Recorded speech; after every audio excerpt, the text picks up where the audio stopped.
My mic was muted for some reason. My mic was muted. My mic was muted for some reason. I don't know why my mic was muted, but it was muted. Give me 1 second. I don't know where the remote is. Okay. Sorry. Okay. Practicing. Yeah, my bad, guys. My bad, guys. My bad. You can hear me now? Okay. Sorry. There's no... both of my mics were muted. My desktop audio, so you guys couldn't hear any of the music. It was just completely mute. Okay, let me restart all of this. Yo, what's good, everyone? OJ here. Welcome back to the stream. I hope all of you guys are having a great day. I know we got to rewind it back. Sorry about that. Mic was muted. I don't know why my mic was muted, but it was because I literally used my mic yesterday. Actually, wait a minute. Hold up. The audio should be low, too. Let me increase the audio. My bad, guys. Though I think, you know what happened? Because this after I do the Spawncast sometimes does weird things with my mic afterwards. Because, like, the software that John uses, like, we have to go into, like, his software thing, like his StreamYard thing. And StreamYard will do, like, automatically adjust your mic and kind of mess with things. So I think that was what's going on there. And yesterday, no, actually, I didn't do anything. I muted the mic myself because I was recording Romancing Saga gameplay footage while I was on the Spawncast last night. That's what happened. So I muted the mic myself. So it was my fault. But John's software thingy, that thing messes with your levels and all of that, like your default levels in your settings. So that's what happened. Okay, so we're good now. I got everything back to there. Got everything back. I mean, technically speaking, it's not John's fault, but that's where I muted my mic, was in that, because I was capturing footage for Romancing Saga. I'm at the end of the game, so I was capturing some footage for like my review that I'm gonna do, or my video that I'm gonna do probably next week at some point.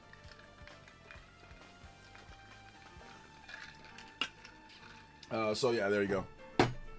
We'll see about Persona today. We'll see about other stuff. So like I said before you guys were telling me there's no audio. I hope everybody's doing good today. Like I said, get your music suggestions in, get your comments in, get your questions in, all of that good stuff. It's gonna be a good one today. I think it's gonna be a lot of fun, man. I think it's gonna be a lot of fun. All right, let's see. What's up, Zenji? Welcome. What is good? I want to know how much Microsoft is paying them for announcements to be at their show. Like, I gotta know how much Microsoft is paying them, because it's like Persona's gonna sell worse on Xbox, yet they always get the reveals, which is just hilarious to me. So I bet it's a pretty penny. I bet it's a lot for that one. Let's see. Nate better be right about his P6 prediction. Well, we'll see. We'll see. Xbox Showcase greater than State of Play. It's not even close. But the Xbox Showcase hasn't started yet. We gotta actually see the Xbox Showcase. All right, Chrono Rig with the first dono of the day. Yo, the JoJo beatdown. It says, was planning to play Rebirth all weekend, but Amazon still hasn't delivered my copy till this afternoon or evening. I'm excited for the direct. Yes, me too. Chrono Rig, I'm going to play some Rebirth music for you. So if you drop a dono, guys, make sure you put a music request. And if you don't put a music request, that's okay. You can request it in the chat, or I will play something based off of whatever comment you have. I want some lit music for today, guys. So get those in with the donos, and we'll keep it rocking. All right, let's see here. So Rebirth, FF7 Rebirth. Let's just play the combat theme. Combat theme. All right. Here we go. Thank you so much for Chrono Rig. We have the first Elite Ninja of the day. First one, thank you. I appreciate that. Anybody else 5 more? You got Chrono Rig on the top of the board. Hey, yo. Thank you so much, man. I appreciate that.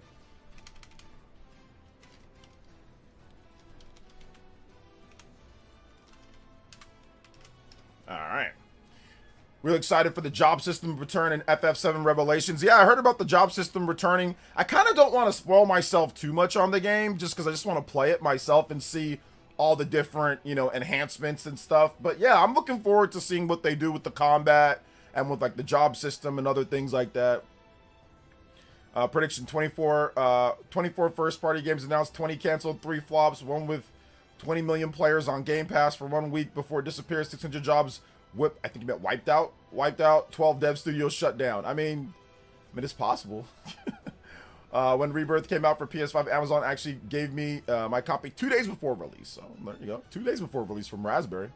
Hey, good morning, Dane. What's good? Welcome. What time is the show? By your logic, I could say the next Nintendo Direct will dominate all, and you'd say, but we haven't seen it yet. Yeah, that's what I would say. That I'm like, hey, look, we gotta wait and see. That is literally my that is my catch line here. Hey, we gotta wait and see. Like, even with Nintendo stuff, I say the same thing. Yes, that's exactly what I would say. Hey, we gotta wait and see. That's literally, even with Nintendo stuff, you guys will always say something hype, like, oh, they're gonna do this, and I'm like, hey, we gotta wait and see. That's like, I say it in my videos, I say it on Twitter, I say it on my live streams. Yeah, even with Nintendo stuff, absolutely. Oh my gosh, that's literally like my favorite thing to say is we gotta wait and see. I used to do the whole, oh, let's all go in and let's say it's gonna be the, no, that stuff. Nah, you gotta put caution over some things a lot of the time, man. Otherwise, you're gonna be disappointed or upset. Now, listen, I still think that the Nintendo Direct is gonna be good. I think it's gonna be good, but I mean, we still have to wait and see.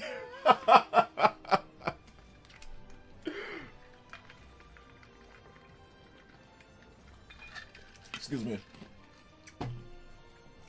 The difference, PlayerEssence, is versus Nintendo Prime. Is versus Nintendo Prime. Well, I mean, listen, man. We know Nintendo Prime sources. It was Mauser. It was King K. Rool. It was Timu King K. Rool. And it was Crazy Goofy. We know his sources turned out to be a bunch of trolls. Turned out to be a bunch of trolls. Let's see, you got burnt in 2018 and 2020. Yeah, exactly. That's what I'm saying. So that's why we got to wait and see on a lot of stuff, man. We got to wait and see. Let's see here. Need that PE shirt. I do have a Streamlabs store. I think it's ! merch. And I think I have merch if you guys want it. I think it's there, but I'm not 100%. I haven't checked in forever and I don't actually talk about it, but let me double check. I think that link still might work. Let me see if it actually pops up. If not, I've been needing to make some new merch for a while now. But I'm not sure if that still pops up or not. I don't think it's working. But I do have through Streamlabs, I did have a merch store where we were selling merch. I stopped running the website. I took down the host. I stopped running it just because there was no point. It was actually losing money. Let's see. The only thing more hype for Persona 6 would be Metaphor 2. Metaphor 2. Yeah, I don't know if there's going to be a Metaphor 2, but I mean, I think it'd be pretty cool. I mean, obviously, a sequel to Metaphor would be great, but I think it's a bit too early for a sequel to Metaphor. I mean, the game just came out at the very end of 2024, so there's probably not going to be any sequel anytime soon. Probably Switch 2 version. Just bought, yeah, my merch store is definitely not working anymore. I don't know what happened to it, guys. Give me a second. Let's see, Alertbox, Cloudbot, let's see, commands,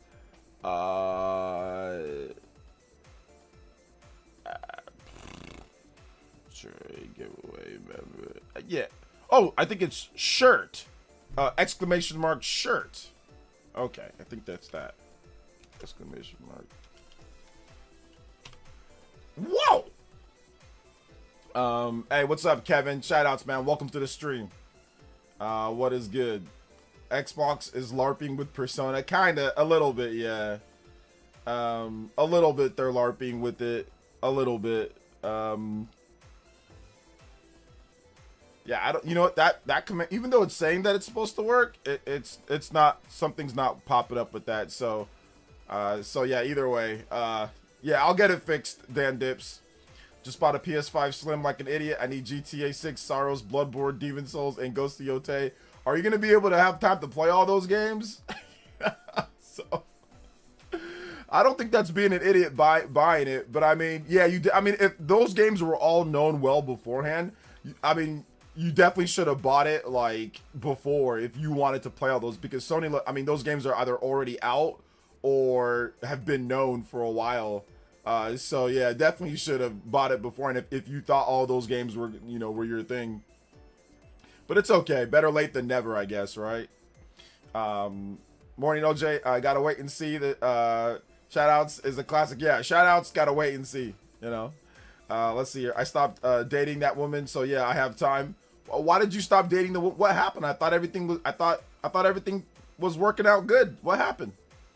You think they pull release with the new SKU for Metaphor if they do DLC?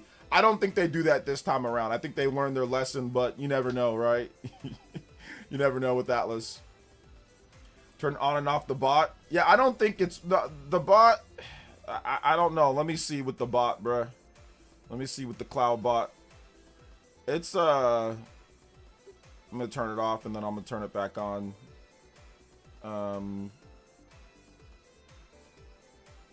So I don't know. We'll see. Like I said before, man. I don't know what's going on.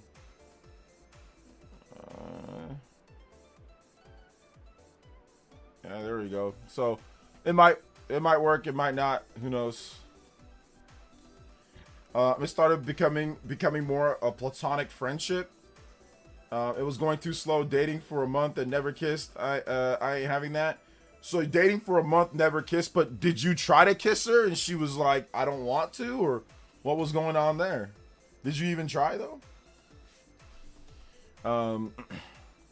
But yeah, that's way too slow.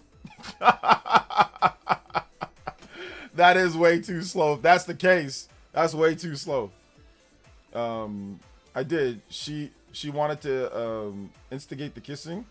She wanted to instigate the kiss. What does that mean? So she wanted to instigate it. So that means she was trying to start it, right? So what's the problem? That's my definition of instigate, right? Or am I missing something here?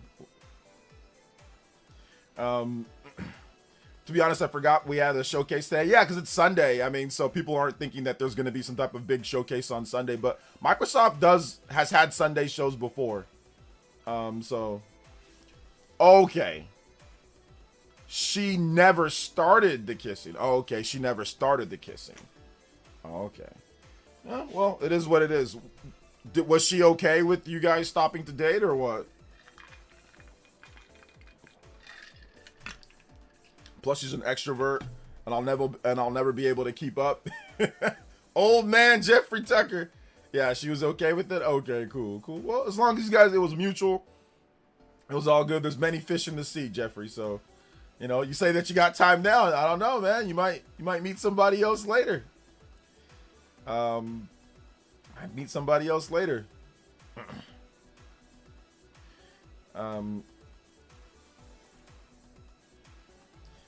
Let's hear. Hey, what's up, Mega Lee? Welcome. What's good? Yo, Justin with the 3? I caught up with some friends yesterday and didn't get home until 11 o'clock last night. I'm too old for that. I'm struggling this morning. Lol. Shout outs to Justin. Thank you for the big 3. Justin, if you want some music, let me know. Remember, if you guys drop a dono today, make sure you put your music request in the message or let me know in the chat afterwards. And we'll definitely play some nice tracks for you guys. Oh man, that's funny. That is funny. Yeah, sometimes when you get older, bruh, you go out with friends, you just be like, oh man, I just like to stay home these days, man. I just like to, although I did see my friend A-Tran. I saw him last week.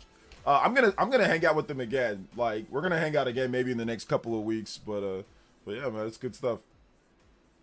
Yo, shout outs Tall Man. Thanks for coming out to the stream today. What's up, Psycho Pie? Welcome. Yo, what's up, Puchata? Welcome to the stream, brother. How you doing today? What's good? What is good? What's up, Ultra? Welcome.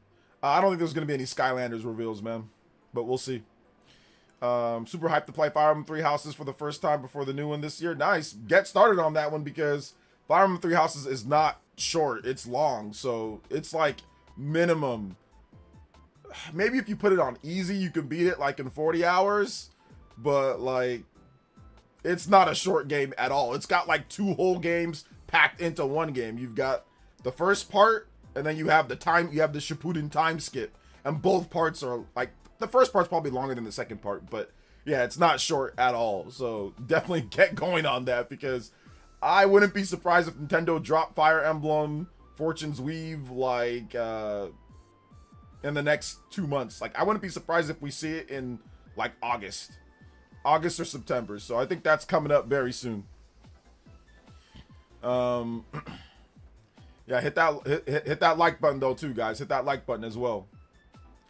I don't do outside stuff. It's too hot in the south. Well, you can do outside stuff in the winter, right? Like in the winter or like the fall. I hope for a new Crash Bandicoot game. Yeah, that'd be nice. Crash Bandicoot's awesome.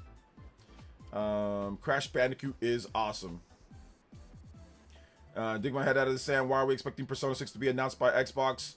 Because Microsoft has the announcements when it comes to Xbox stuff before, or when it comes to Atlas stuff before, in terms of showing off different things. Like even Persona 4 Revival, I think that was also at the Xbox show. And on top of that, I think Nate is somewhat predicting / maybe knows a bit that that Persona 6 is going to be there. So we'll see.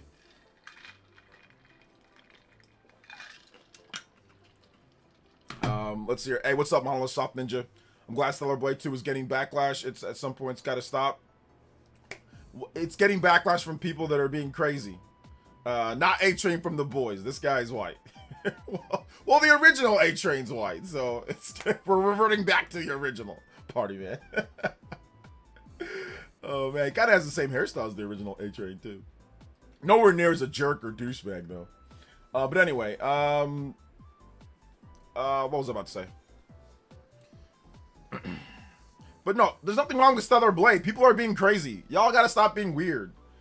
There's nothing wrong with Stellar Blade. So the model that they used, the face model and the model that they used for Stellar Blade, she's like 30 years old.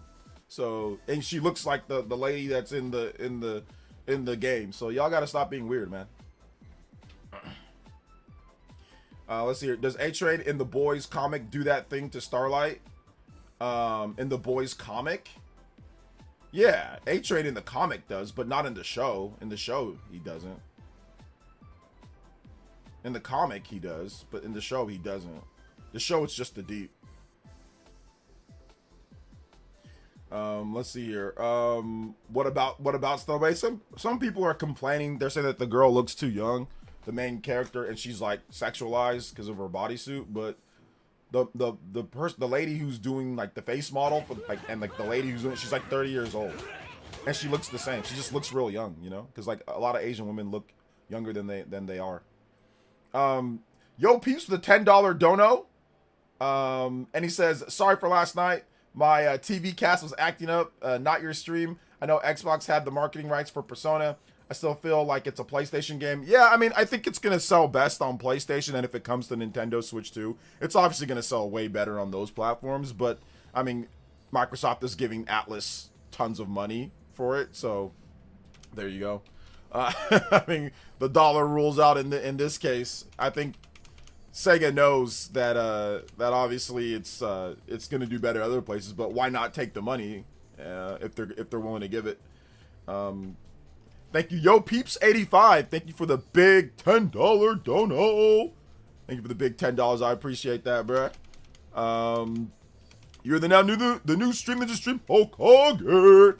Anybody does 10 or more, you can be like Yo Peeps, or you can time up on the board with the 10 as well. Thank you so much, man. I appreciate that. I'm gonna play, even though Persona music is copyrighted, I can find some. I think Blooming Villain isn't. So we can play some from Persona 5 Scramble. So I'll play that for you. Thank you so much for the $10 dono. Yo, I appreciate that, man. Combo breaks for you. In the chat. JoJo's in the chat as well.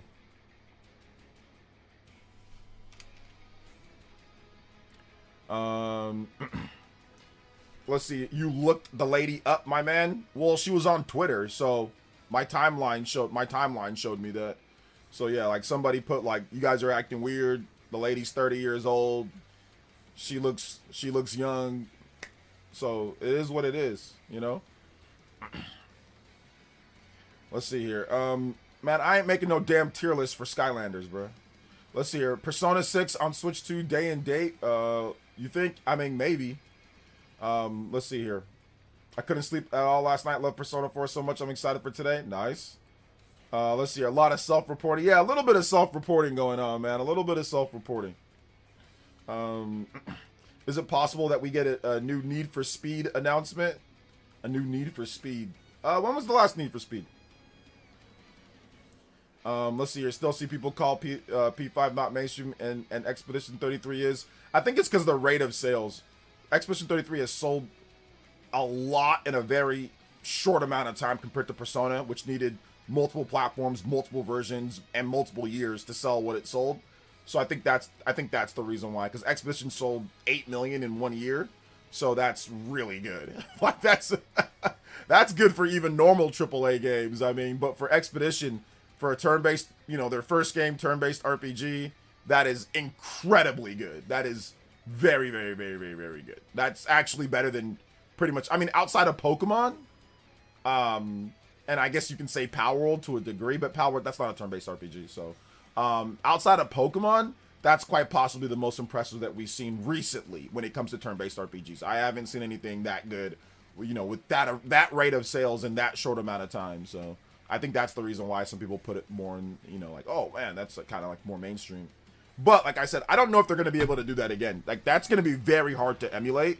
I think that gameplay, the gameplay of sitting there and parrying the whole thing for like another go, I don't think that's going to be as popular. So I really think they need to actually make it more like an RPG.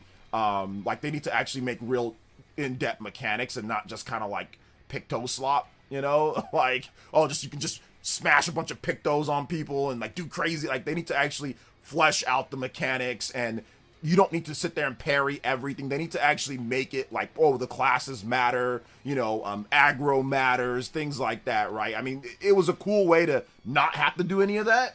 But if you play a game like, let's say, Romancing Saga, or if you play a game like, obviously, like a Fire Emblem, or if you play any other turn-based game where, you know, maybe aggro, classes, and things like that matter way more because you can't just parry everything, then you'll realize what I'm saying, right? So I think it works for their first game, but the second game has to definitely do better when it comes to, like, a true JRPG, you know?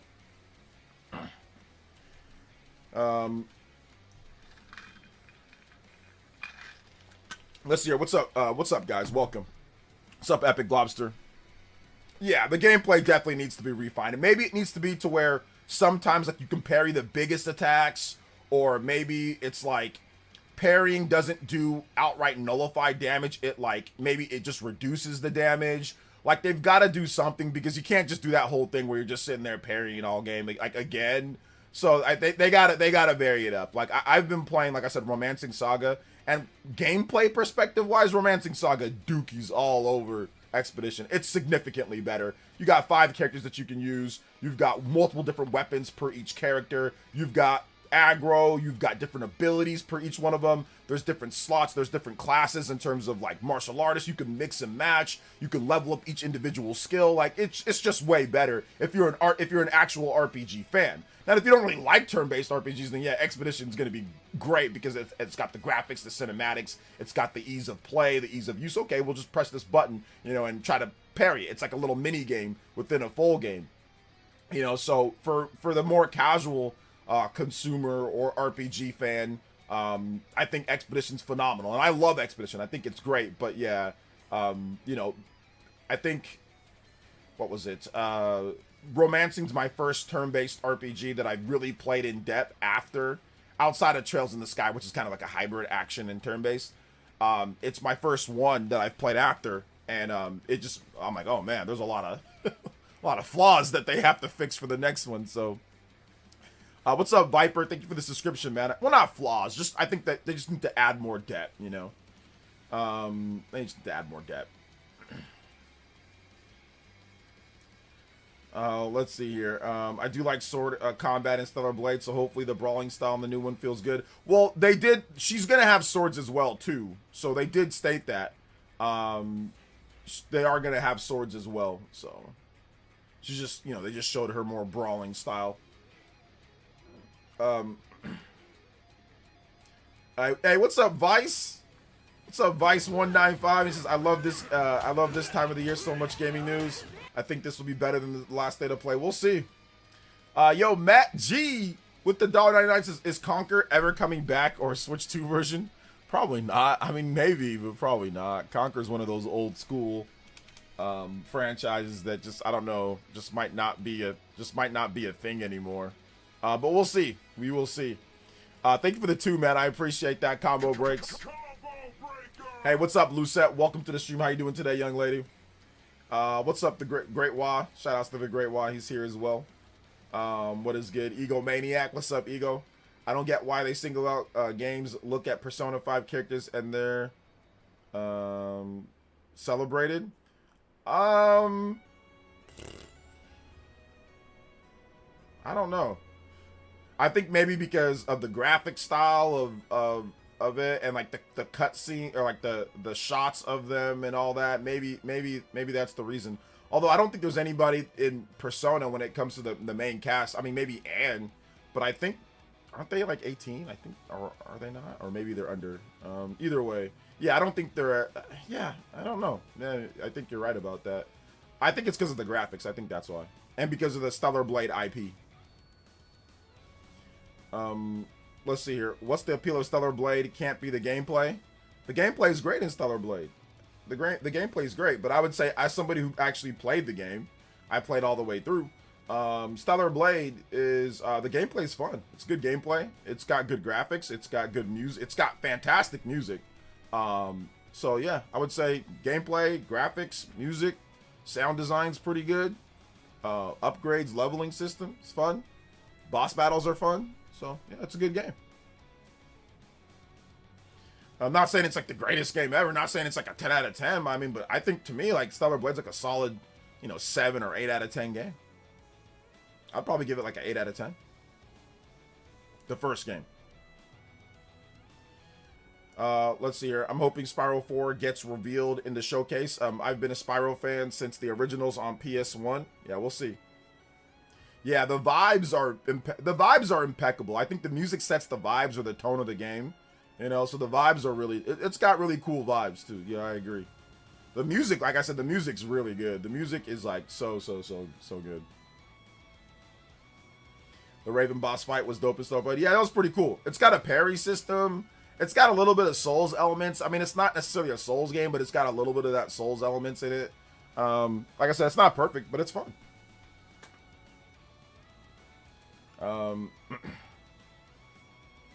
Stellar Blade was one of the better action games I played last year. Yeah. Did it come out last? Oh, okay, you just played it late. Okay, yeah, because I think it came out in 2024, right? I remember, yeah, 2024. I played it. I bought it day one. I bought it full price day one, so.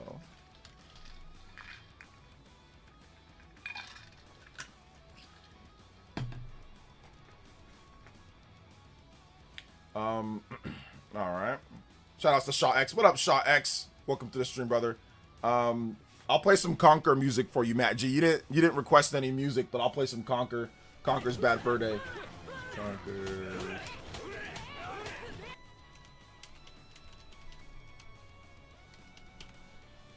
All right.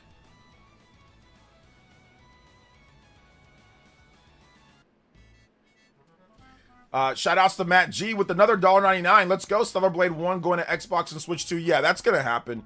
We'll see if it's announced. I mean, I wouldn't be surprised if Stellar Blade 1 was announced at the Nintendo Direct coming up. Or maybe it's even Stellar Blade 1 is announced here at the Xbox Showcase. So, yeah, I would not be surprised if Stellar Blade 1 gets announced soon here for Xbox or for Switch 2 or for both of them. Or for one or the other, Thank you, Matt G, with the double back-to-back donos. I appreciate that, man. I'll play some Stellar Blade music right after this. Let's see. Yo, what good games were announced? I want to catch up. I mean, the show hasn't started yet, man. So once the show starts, then we can see what games are announced. Let's see here. Miguel says gameplay was fun. Music was phenomenal. Story near Automata from Timu. I wouldn't go that far. The gameplay is pretty different from Nier Automata's gameplay is pretty different from Stellar Blade, so I think they separate themselves enough. Let's see here. I like Stellar Blade more than Black Myth Wukong. Stellar Blade's way better than Black Myth Wukong. That's just my personal opinion. Stellar Blade has a good story. It's got better level structure. It's got fun bosses. It's got, to me, Stellar Blade is way better than Black Myth Wukong. I don't think it's even close. Stellar Blade's an actual real game. But Black Myth Wukong's just like Souls boss farming simulator weird thing. So yeah, I'll take Stellar Blade 10 times over Black Myth Wukong. Matt G with another $2 says Black Myth Wukong Switch 2. I don't think so, but maybe. I mean, but I don't think so. I think they sold enough on Xbox and PlayStation, or really just PlayStation and PC. Actually, just PC, to be honest. Thank you for the $2, another $2 dono. I appreciate that. Let me get the Stellar Blade music queued up here.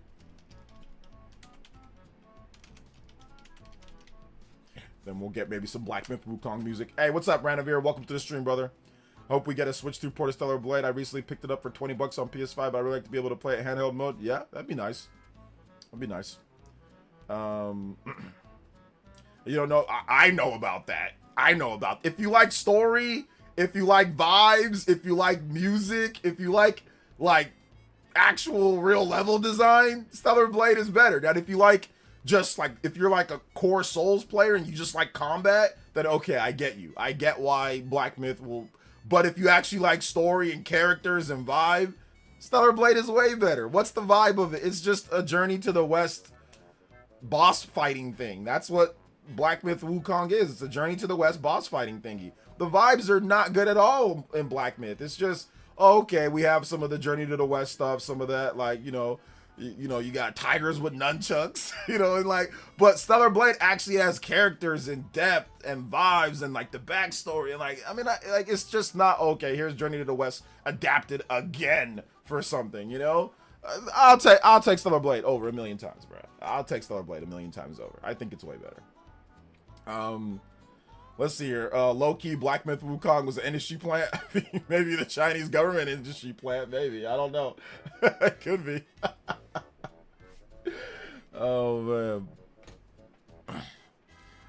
I think Fable's going to show up here. Fable's definitely going to show up here at this event. Hey, what's up, Cuts Lenovo? What's up, Rena? What's up, Great Boomy? What is good, guys?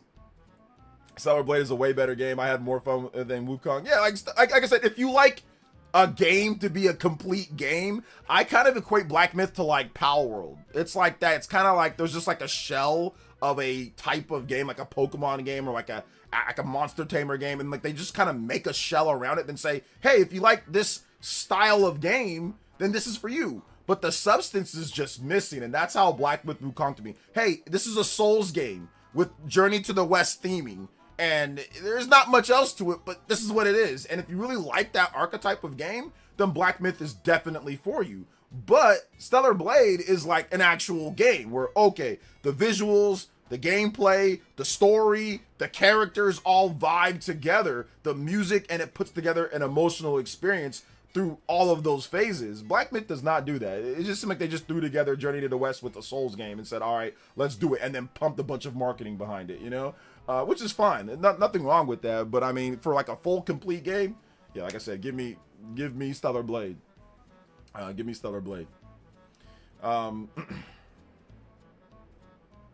Black Myth is a boss rush. Don't get me wrong, I enjoyed boss fights, but as for a full package, I'll take Lies of P and Stellar Blade. Yeah, Lies of P definitely more of a full complete game as well than Black Myth.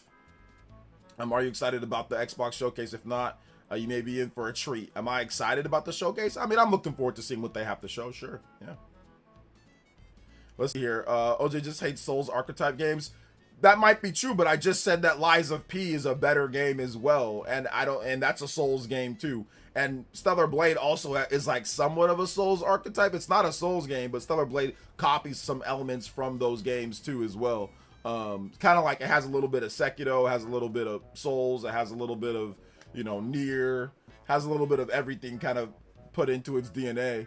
But like, I'm willing to, like, I can still say, like, you know, here's this Souls game, and, you know, to me, if I play it, I gotta have a bit more when it comes to the atmosphere and stuff of it. Lies of P definitely has that. I think Lies of P is a better game than Black Myth Wukong as well. So,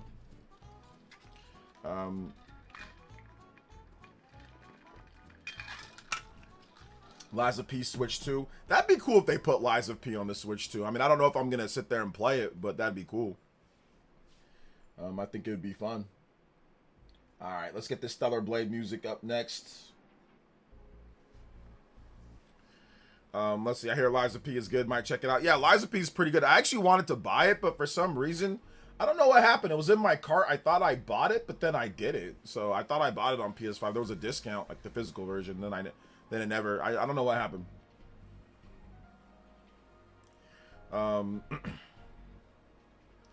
There was so much more variety in Black Myth. Y'all bugging. It is what it is, though. Okay, that's fine. I mean, like I said, I get it.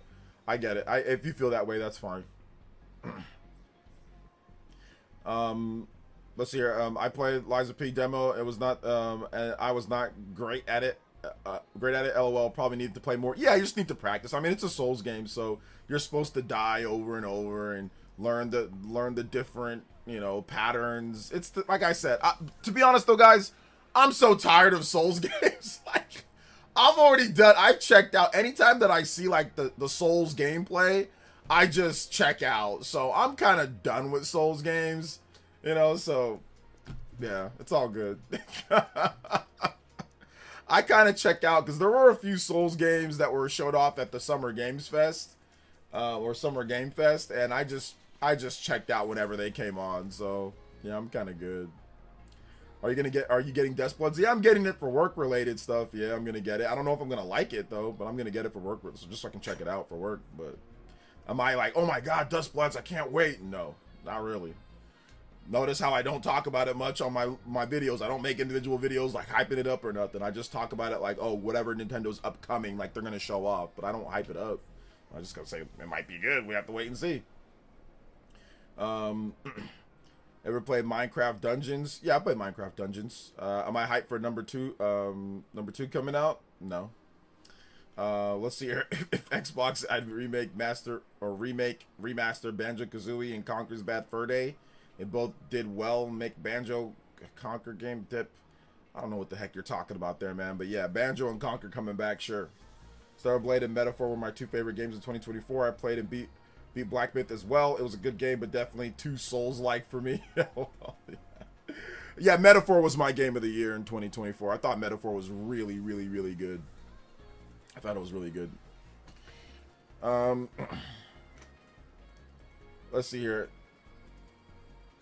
I think it became one of my favorite genres over the last 3 years. Elden Ring did it to me.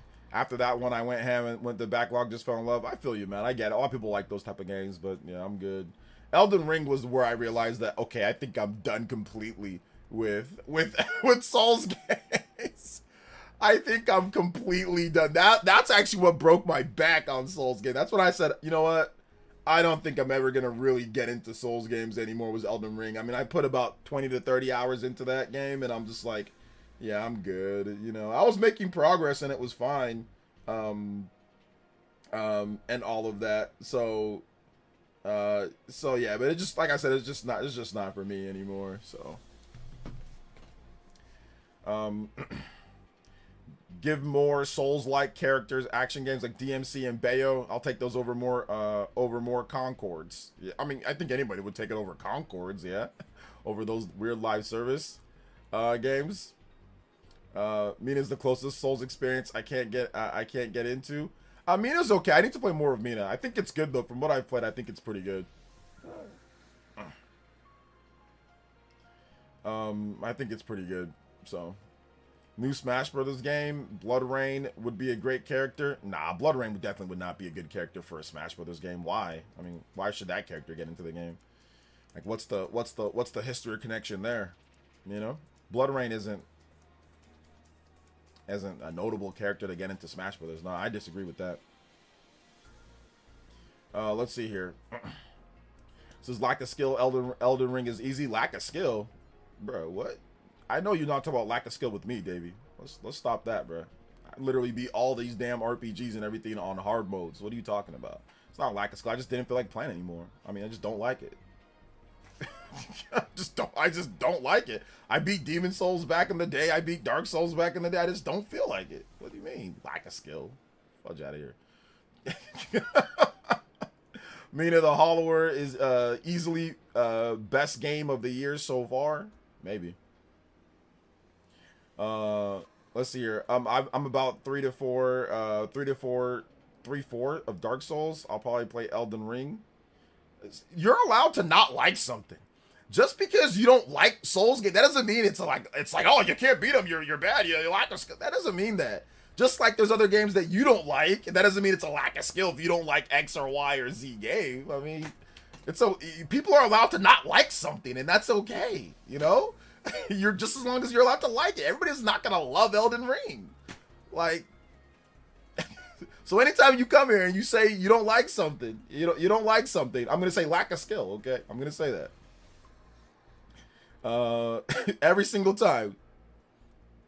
Would Gears of War be good MMO RPG or RTS? Gears of War? I mean, they did a RTS for Gears of War. That they already did one. I forgot what it was called, but they did one. So you go check out that game. All right, next one up is Black Myth Wukong music. Black Myth Wukong. Okay, you meant that you're liking Mina. Okay, cool. I'm glad that you're liking Mina. You know, that's good.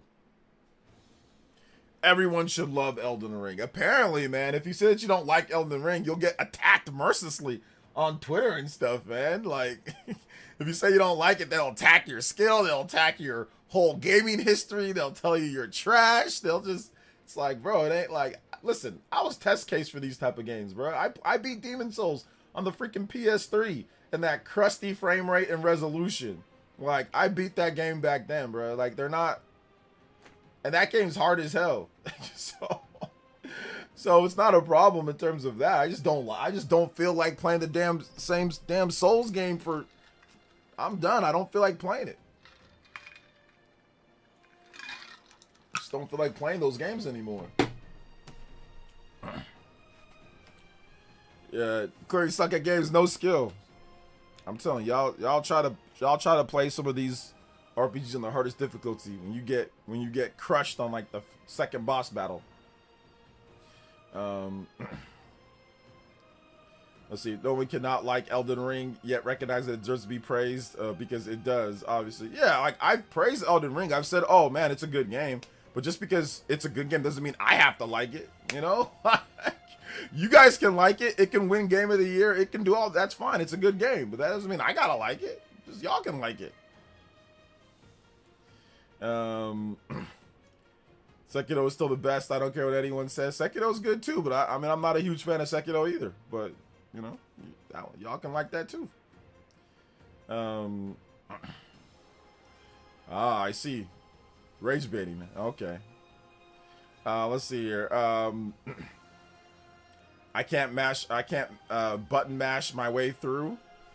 No, you cannot button mash your way through.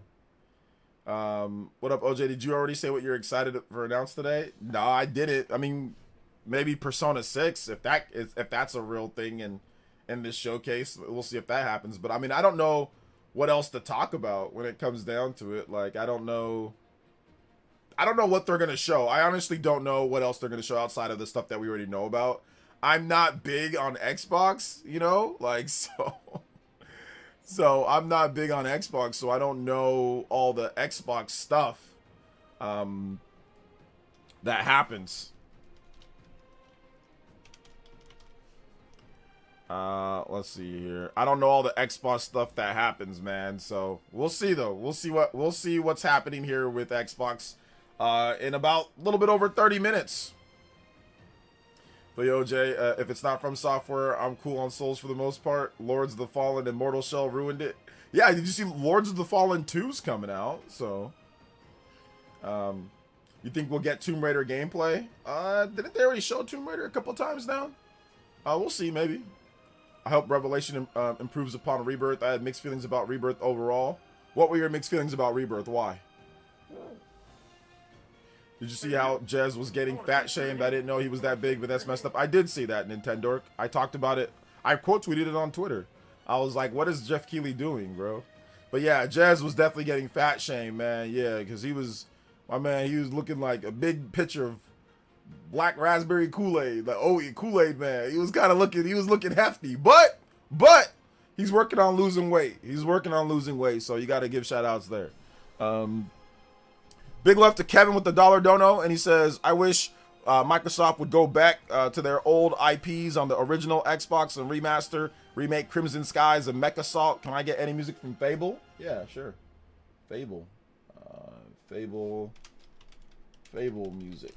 All right. Summer Fields. Yeah, my man was looking big. He was looking big, but he's working on his weight loss, man. You know, shout outs to Jez. He probably saw that and was probably upset, you know. I mean, I would be upset.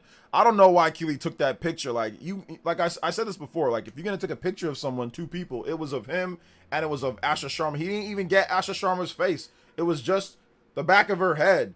And it was all Jez. It was just all focused on Jez, you know, like his whole body shot. So it's like, you gotta have a bit more awareness. And Jeff smartly locked the comments. You gotta turn that camera around, get the side of her face, and then maybe get upwards of here and get more of the event in the background. You don't gotta get his whole body. Like, what are you doing, bro? You know, that's how nice of a guy Jeff is. Jeff thinks that Jeff doesn't sit there and make fun of anybody else. So he thinks, oh, everybody should be like me. You know what I'm saying? That's how nice of a guy Jeff is. He doesn't think the worst of people. Jeff doesn't think the worst of people. That's the thing. Whereas I think the worst of people. So I already know. So for me, I'm going to already set things up differently, you know? Because I already think the worst of people online. So I think that's what happened there. Shout outs to Kevin with the dollar dono. And it says, I wish Microsoft would go back to their... Okay, yeah, I already read that. My bad. Shout outs. Thank you for the dollar dono, man. I appreciate that. What up, Johnny? Welcome. What is good? Jeff lost his father. I think he lost his father, I think last year. Last year he lost his father.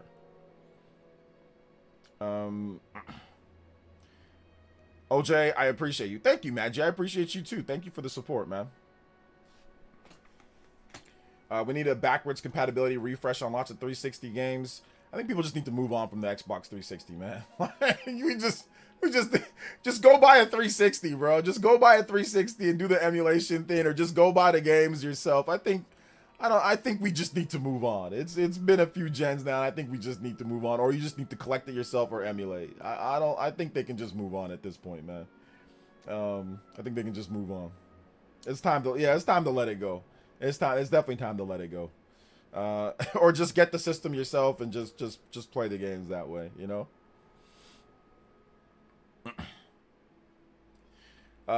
Let's see here. If you have a Series X, it's backwards compatible, right? Yeah, it is. But I mean, I think that they're asking for, you know, being able to play certain games like Web of Shadows and Transformers games. Like I get all that. Like I get it, but just get the 360 and just buy the games, or just do the emulation and just enjoy the game, you know? Like that's all you got to do. That's all you got to do, you know? Yo, shout outs to Psycho Pie. Thank you for the 84 months. Thank you for the Psycho Pie for the 84 months. Says, I can't wait for the Nintendo Direct on June 10th. It's not 8 a.m. PT? Wouldn't it be like at 6 a.m.? 6? Oh, okay. Okay, yeah. So 8. Would that be 8 a.m. PT? No, it wouldn't be. I don't think it'd be 8 a.m. PT if they did that. No, I don't think so. I think it would be 6 a.m., right? Wouldn't it be really early in the morning? Like they've been doing them really early, right? So you make it sound so simple. It is simple. It is simple. You can find used 360s all over the place. You can find those games. Once again, emulation's easy on 360. It's very easy on 360. Or you can find those games used. It is easy. It is. If you have the money for the games, it's definitely easy. Like if you could just outright afford them, you can find them on eBay. It is easy.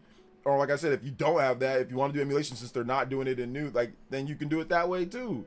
It is. John did it no problem. You can watch his videos. RGT did it no problem. Oh my gosh, it is. Let's play him at 20 FPS. Yeah, play him at 20. Yes, play him at 20 FPS. Yes, yes. Play him, experience them the way that we experience them. Yes, exactly. Yes. That's exactly what you should do. Play him at that frame rate and be happy.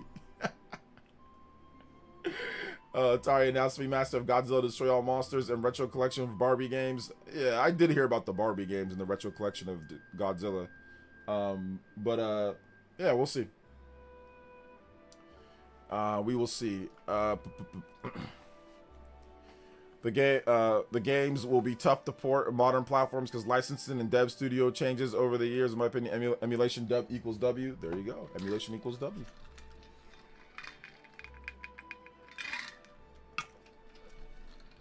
Will you say the same to those asking for more NSO ports? Yes, I will say the same to those. I'll say it right now. You want me to say it right now? Hey, for those that are asking for more NSO ports, let it go, or just emulation, or play the other games. Yes, there you go. Are you happy? The direct will be at 4:20 a.m. 4:20 a.m. Hyrule time. Is Hyrule time different from the other time? OJ, let's see. OJ, is Ubisoft and EA having a video game showcase? I don't think Ubisoft's having one this year. I don't think EA's having one either. So there you go. Let's see here. Had to go back. Hey, what's up, 7 Moments? Welcome. Hey, what's up, Quam Music? What's good? Shout outs, brother. How you doing today? Every 360 game should run on the Helix. We'll see if that I don't think that's gonna happen. Probably not, but we'll see. We'll see. The Helix should be an interesting device for sure. Excuse me.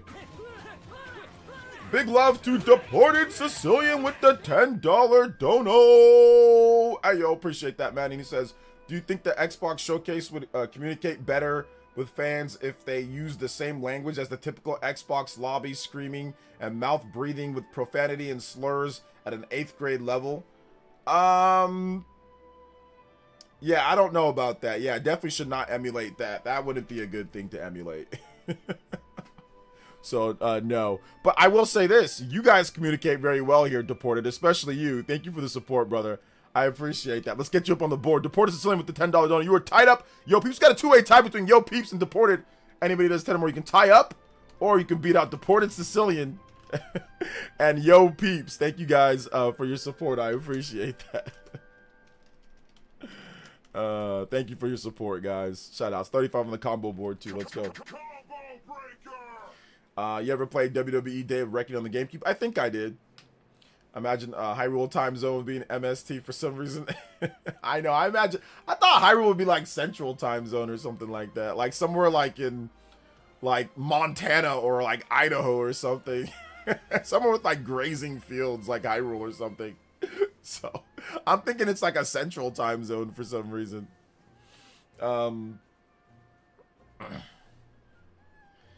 Let's see. Good morning. Hope all is well. Yes, good morning. Yeah, Mountain Time. Yeah.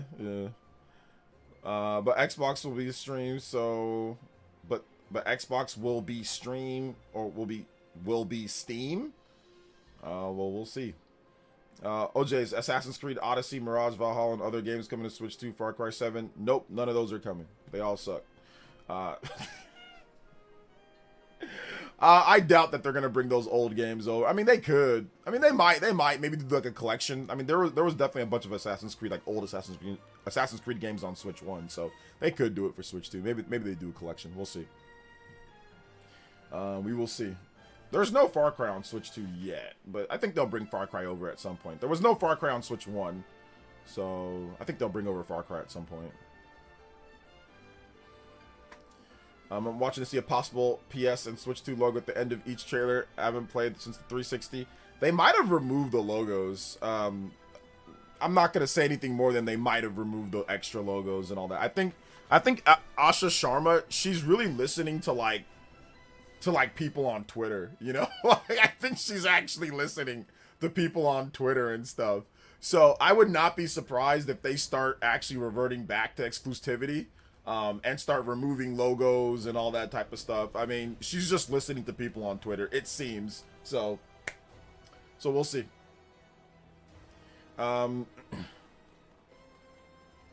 Tupac in Stranger Than Heaven. Let's go.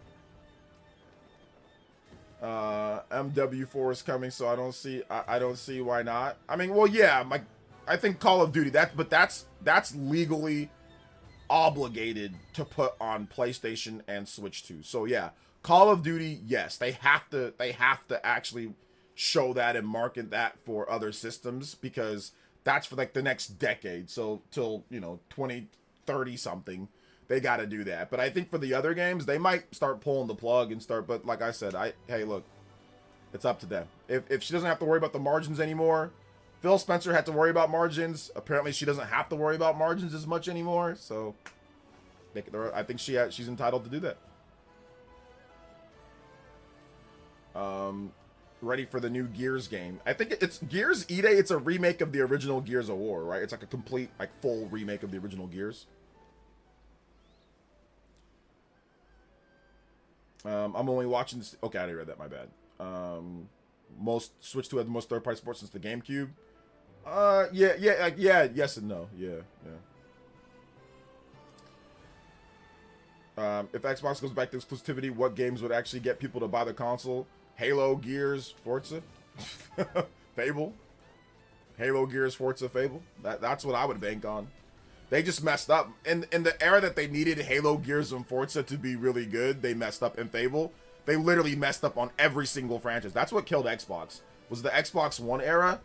Halo, Gears, Forza, and Fable were not incredible.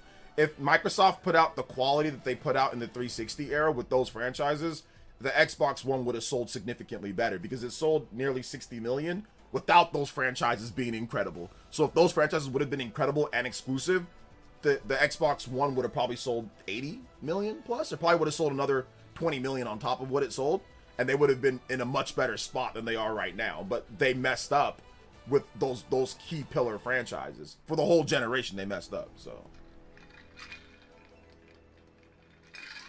that's what happened there.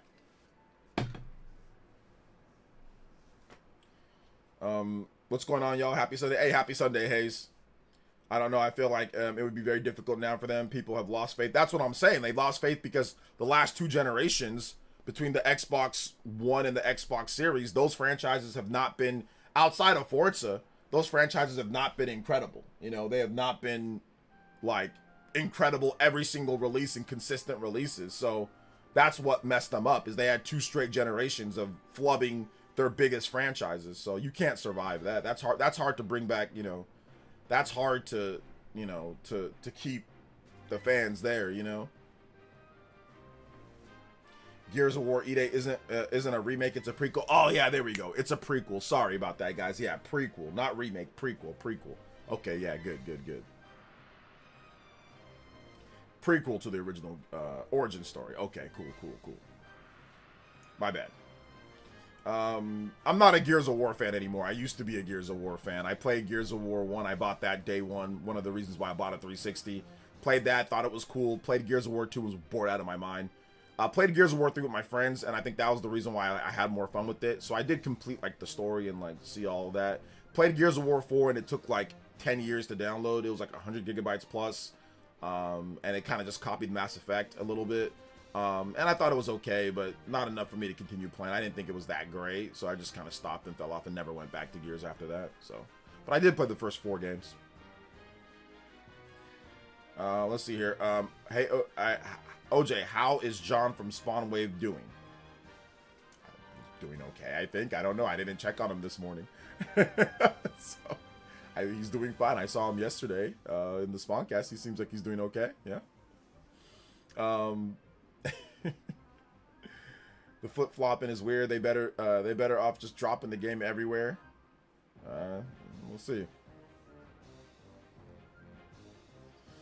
Ide would be sick if it had the dark tone of the OG.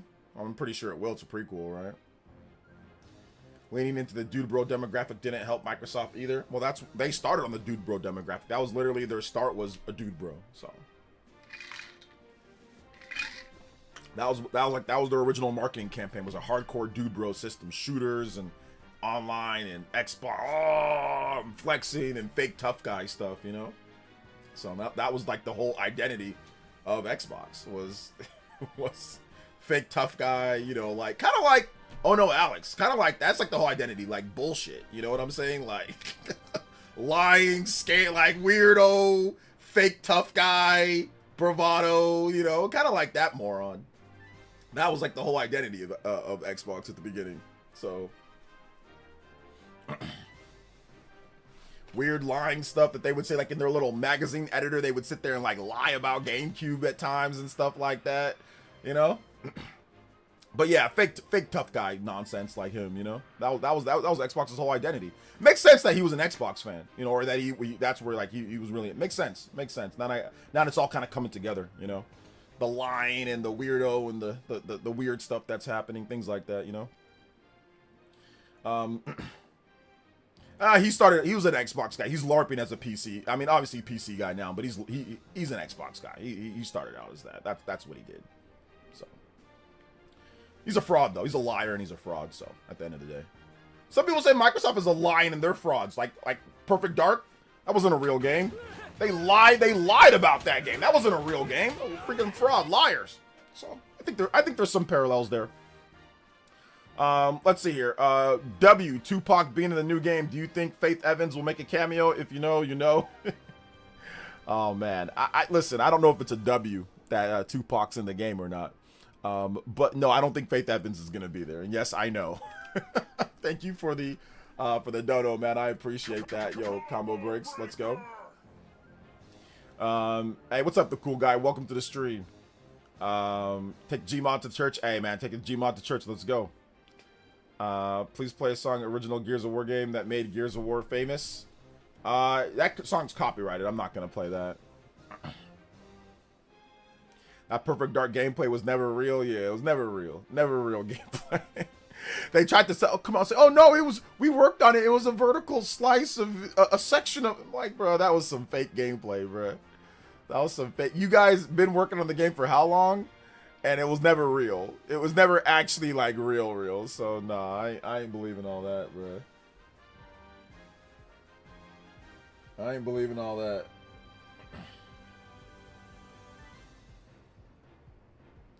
I don't know what's going on with this Xbox showcase. This quality. Alright, there we go. Boom, boom, boom, boom, boom, boom. Got 17 minutes before the show starts. Let's see, the game Double M. What's up, the game Double M? Welcome to the stream. Welcome. Thank you, Deported, with another 5 though. That does make you the Stream Ninja Stream Hokage.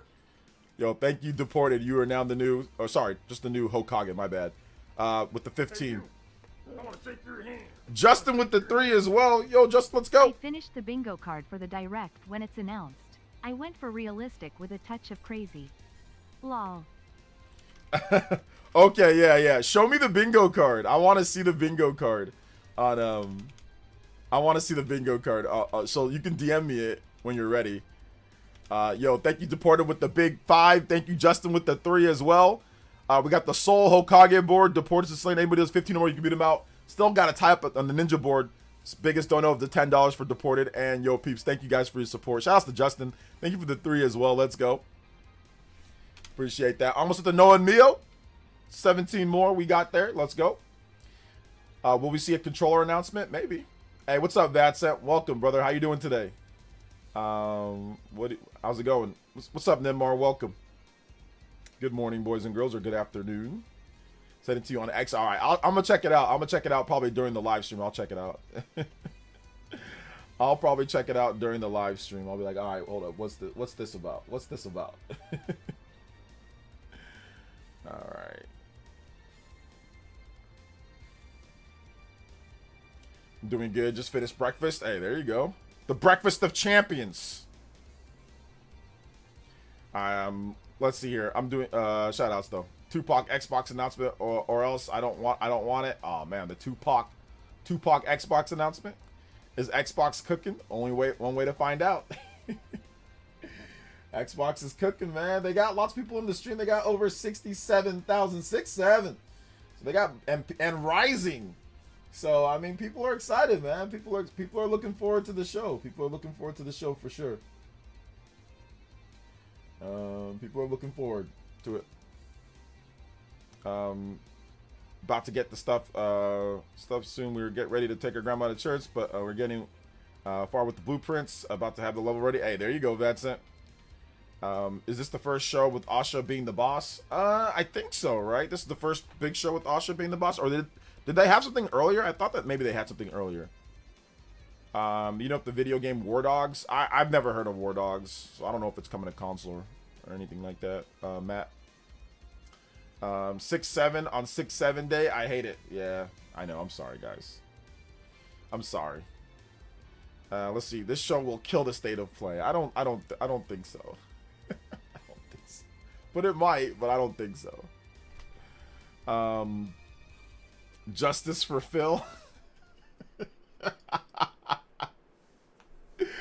Phil Spencer, the most decorated person to ever get cooked in the console war. Phil Spencer got every award, got everything for selling the least. That was the great part about it. Like, I saw like Kristen give him awards. I saw he got Lifetime Achievement Award. Shout out to the Lifetime. No, he's been, but I'm just saying, like, I ain't never seen somebody get so decorated for getting cooked like that. Like, this man had more awards than Miyamoto. This man got more awards than Numa. This man got more awards than freaking Sakurai. This guy.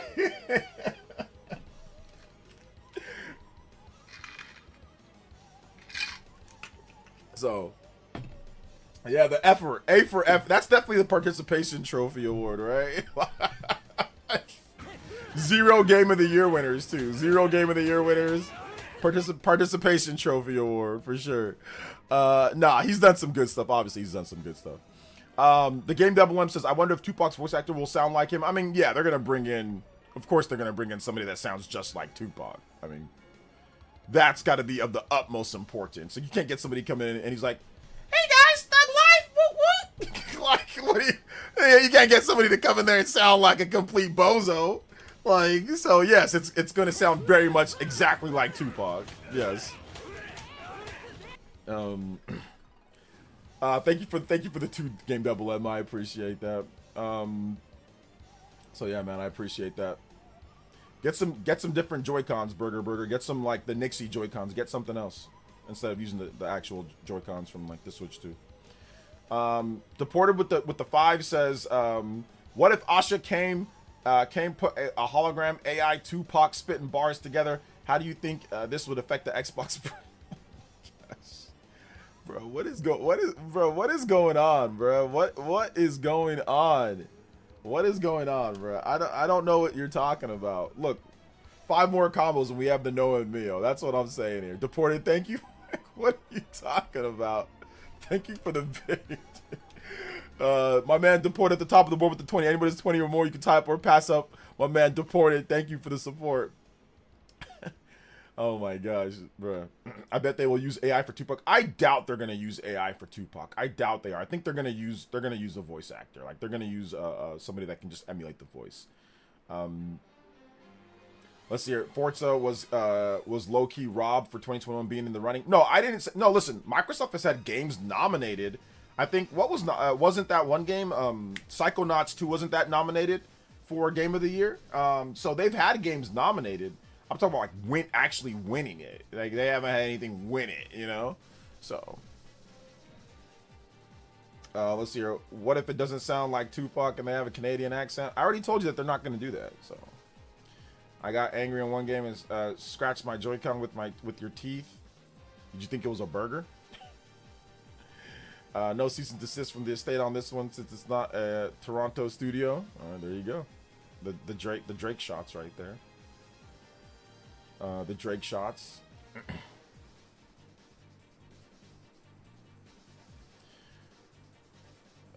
Forza low-key robbed. Maybe. I'm looking forward to Tuesday, man. I'm looking forward to potentially Monday or Tuesday. Monday and Tuesday. Both of them. We'll see. I'm looking forward to tomorrow.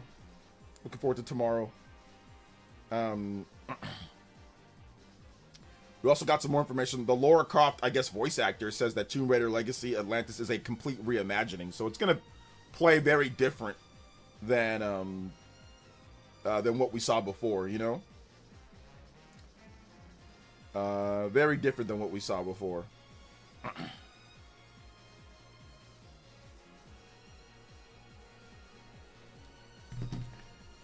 Let's see here. I need Fire Emblem. I need Fire Emblem Tuesday. Oh man, I need Fire. I think Fire Emblem's gonna show up. It's gotta show up. We haven't had any information on Fire Emblem literally since they revealed it last year. They've announced nothing. They've shown nothing. They've announced nothing. They've said nothing.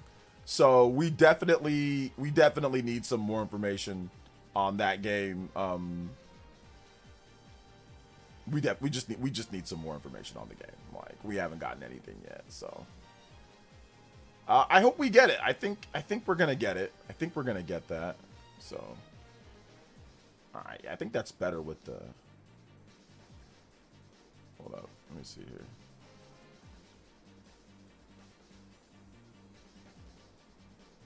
I'm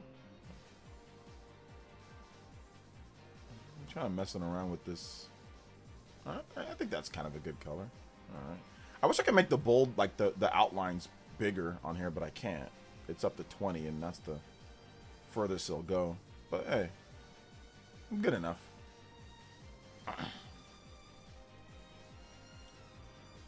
Let's see here. Healthy Niners or Seahawks? Healthy Niners. A healthy Niners team is the most dangerous team in the NFL. Like, a healthy Niners team. I don't think Mario's going to be at the Direct. I don't think it's going to be at the Direct. I think they're going to go with Zelda.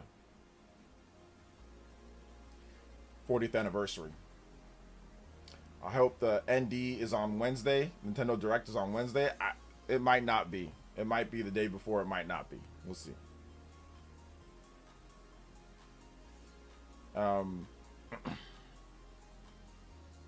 Because, like, the Niners got Dre Greenlaw back. So if Dre Greenlaw can stay healthy, though, which it's probably not going to happen, but if Dre Greenlaw and Fred Warner and Nick Bosa and Michael Williams and George Kittle and Mike Evans and Christian Kirk and Ricky Purcell and Brock Purdy, if all those guys can stay healthy all year, they're the most talented, best team in the NFL, in my opinion. But that's probably not going to happen. that never happens. So yeah, I don't think it's going to happen. I don't know if it's going to happen. Right now, Forza is my game of the year. I haven't really played an actual car racing game since Underground 2, and I can't put it down. All right, there you go. You think that the Pokemon Company would make a complete full MMORPG? I think maybe one of these days, yeah. Nick Bosa lasting 3 games before getting injured. I mean, he usually does, like, it's like on and off with him. He'll have a healthy season, a hurt season. Healthy season, hurt season. So he got hurt last year, so this year I'm predicting he'll have a full healthy season since he didn't play all last year. Pretty much. That's a scary defense. And a team when healthy. Definitely second best team in the division behind the Rams. It's hard to say right now who's a better team on paper. I think on paper the Rams definitely feel like they're maybe a bit better on paper because they have the MVP. They have a good offensive line. They have a good defense. I mean, on paper, yeah, definitely. On paper, for sure. But I'll say this. There's some areas on paper where the Niners definitely beat them out, you know. I think you guys got a good linebacking crew, but I think I'll take Fred Warner and Dre Greenlaw, if healthy. But you guys' secondary definitely better. Defensive line, yeah, but now with Myles Garrett and those guys, I mean, I would say it's better, but I don't think it's that much better because Bosa can be as good as Myles Garrett at his best because Bosa's won Defensive Player of the Year before too, you know. But obviously Bosa's not as good as Myles Garrett. But Bosa at his best, he's definitely up there. Michael Williams at his best is very good. And they got the Osa guy he's one of the best defensive tackles in the league from the Cowboys. So I think it's actually closer than some people. Like I said, if healthy. Y'all can fight. Hawks chilling. I think the Seahawks are definitely as good. You know, I think the Seahawks is just better coaching. I think you can say like Mike McDonald, that guy. Like I think the coaching for the Seahawks is really good. The players are good too, but I think QB wise, I think Brock Purdy and obviously Stafford is better than Sam Darnold. Like, I think that's the case. Like, if you look at like running back, the Niners probably have. I mean, they have Christian McCaffrey, so I mean, like, he's probably the best running back in that division. Receivers, I think, like, if you look at the receivers, I mean, you might say the Niners maybe have the best receiving crew. I mean, you can say the Rams. But what's it called? It's a bit older, but so is Mike Evans. But they have Christian Kirk. They have Stribling. They have Purcell. You know, they have some pretty good players. You know, for the Niners, and they have the best tight end. They have Kittle. So, you know, I think it's a toss-up kind of. It's a lot of talent though. A lot of talent for sure. Let's see here. Brock Purdy better than Darnold. Are you sure about that? Yeah, I'm sure. I think Brock Purdy's better than Darnold. Yes, I think he is. Because if you look at Darnold last year, he was okay, but he was good. But for sure, the Seahawks dominated based off of their defense and their running game. Who was the MVP of the Super Bowl? It wasn't Darnold. It was the running back. It was Kenneth Walker. The offensive line absolutely dominated, and the defensive line dominated both sides of the ball last year. I mean, let's just be real here, right? Darnold was good. He made key plays when he needed to. Don't get me wrong. He's good. But that defense was really good. And obviously, you know, you look at Brock Purdy's his best year, which would be that 2023 year, his stats beat out Darnold's stats easily. And if you look at like the rankings for like individual QB numbers, Brock Purdy has Darnold beat out pretty much in every single category. Like efficiency, everything. He pretty much has him beat out. Their best, like Darnold's best versus Brock Purdy's best. Brock Purdy definitely is a better quarterback. On paper. Stats-wise, Brock Purdy's a better quarterback. Yeah.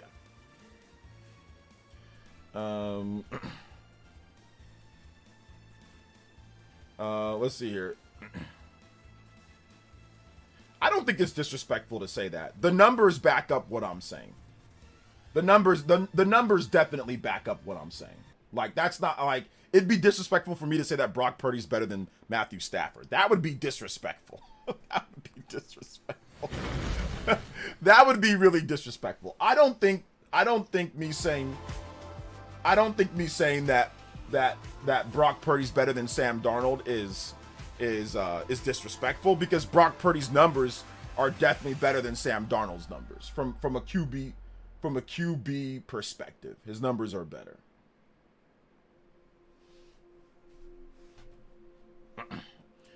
Darnold has a better arm than Purdy.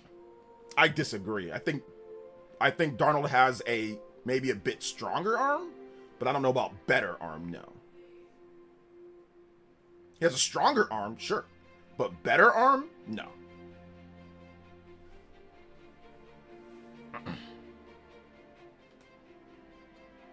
Stronger, yes. Stronger arm, he has a cannon.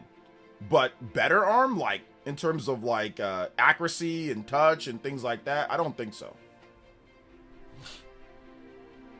Purdy's a better overall player. Darnold has a stacked team and defense. Yeah, I mean, like I said, listen, if Darnold was as good as everyone says that, I mean, he would have been the MVP. Listen, Kenneth Walker was the MVP for a reason. Their offense and defensive line, they were like number one and number one. They were number one offensive line, number one defensive line, pretty much throughout the playoffs. Nobody could get past them on offense or defense. Their offensive line and their defensive line carried them. Darnold had forever to throw whenever he did throw. They ran the ball. They averaged like 5+ yards per carry, if I'm not correct. They shut down opposing offenses. Let's just be real here. Their offensive line and their defensive line and their defense just bashed everyone to oblivion. Let's just be real. Like, why are we acting like that wasn't the case here with the Seahawks? Anyway, all right, it's about to start, guys. Let's go.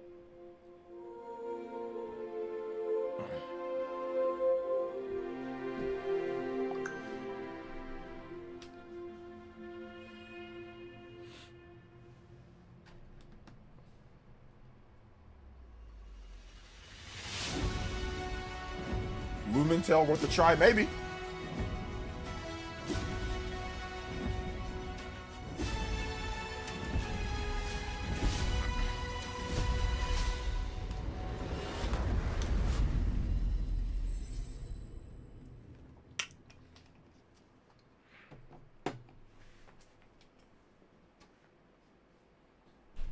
This is just ESRB. All of you European... Oh, never mind. I thought they weren't going to show the other ones. Never mind. This is the Coalition Emergency Broadcast System. How's the audio, Reports guys? of multiple tremors causing minor damage across Kelowna. Stay sharp. Don't let them surround you. There should be more guns in the trunk. Here, strap these on. This isn't enough. Dom. We should still head to the police station. We're gonna have more firepower there. Right. Yeah. It's about 2 blocks up ahead. Okay. Shoot, move, watch for civilians. Straight into gameplay. Get inside now.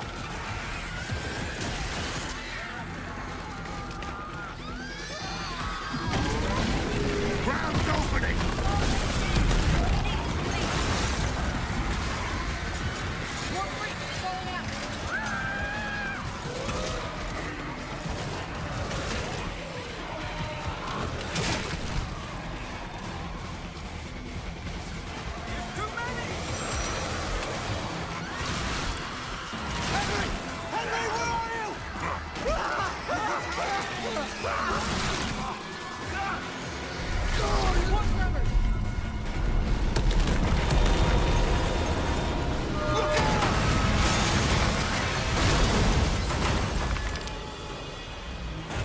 You see that? There's something big! Like huge crab fingers picking up through the street! Just the adrenaline kid. We need to keep moving through the underpass. Let's get moving. Let me see what I can do. I'm at the pay safe. I need backup. These things are all over me. More tremors. Any gears out there? Anyone that can hear this?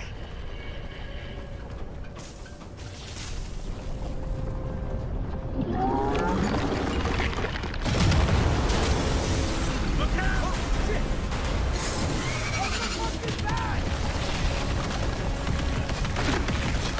Target surfacing. Open fire.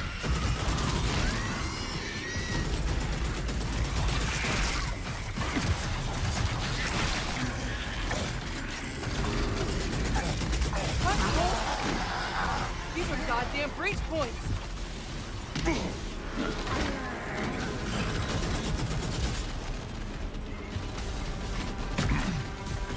Reloading. Cover me.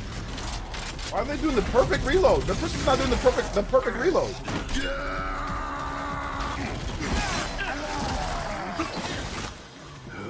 All right. That gear said they're stuck in the pay and save. Which way? It's on the other side of those apartments.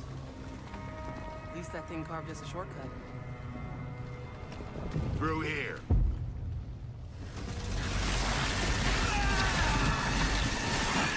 Too slow. Oh, bugger! Come on, then.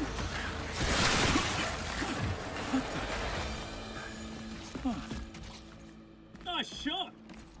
Oh, where the hell did you lot come from? We heard your distress call. Well, you saved my ass. But we need to make ourselves scarce. These fuckers keep pouring in every few minutes. Graphics look good. More tremors, watch it. Right on schedule. You guys here? Yeah. Who are you?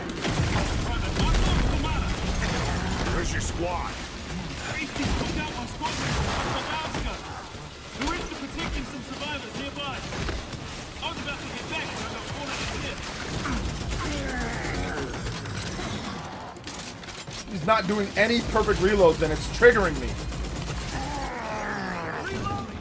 When you get it within that little yellow area, you get power bullets These things been coming in waves? that are way stronger The problem till I ran out of ammo.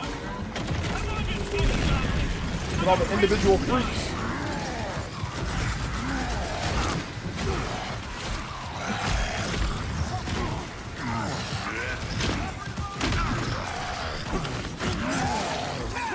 Ow!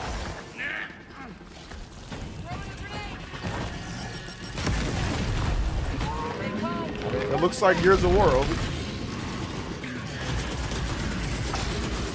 Reload it. This person refuses to do the perfect reload. They refuse to do the perfect reload. They literally refuse to do it.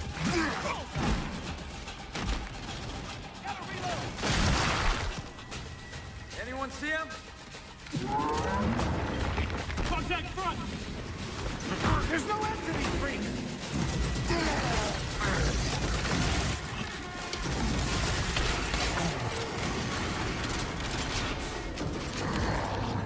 Pick 'em off. On your right, Carter! I got it!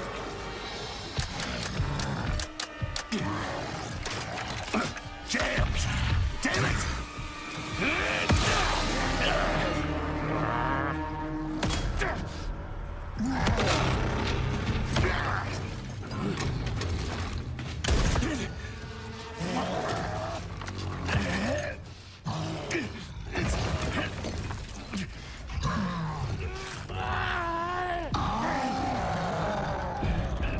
Tom. I'm almost out! Fall back! Ah! Ah!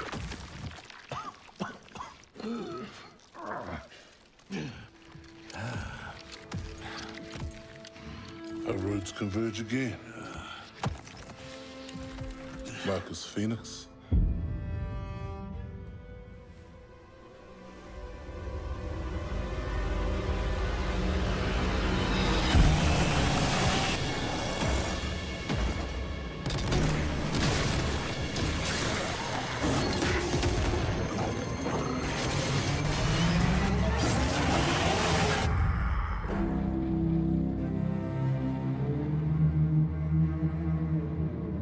October 6th, another October game.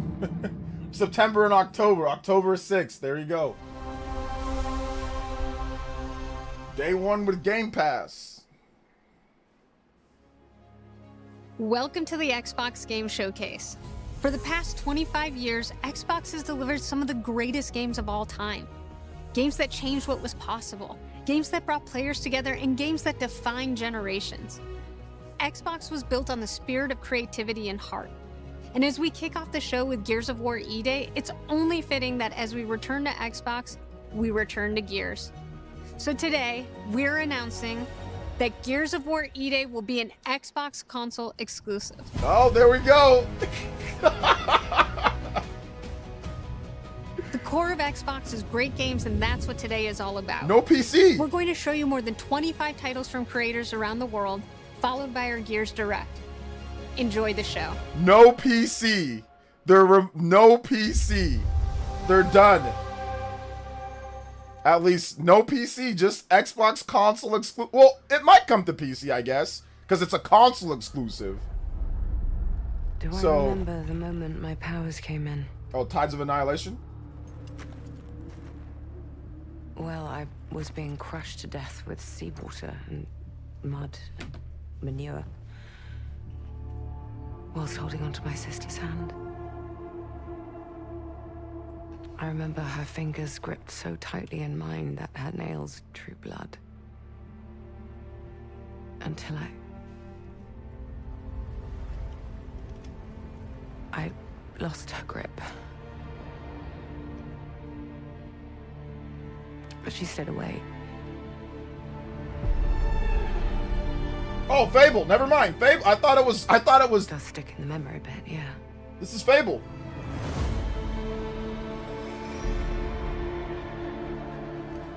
I know why What? you're here. Or maybe it's not. You want to talk about them. Yeah, it's Fable. Yeah, it's Fable. Okay, there we go. They're not real heroes. You ever seen a legend in the flesh? All that power, how do they use it? Killing mindless beasts. Fighting petty villains. None of that matters. Look what the guild shut out. A real hero knows how to wield power. They don't waste time on trivialities. You're back. And dressed like a twat. Got more important things to worry about than vegetables. A hero knows how to live with their choices. Oi! What the fuck I was just... Just sent my brother into the infinite fucking abyss without even asking permission. Remorse? Remorse is for the guilty. Look, I will tell you what I told them.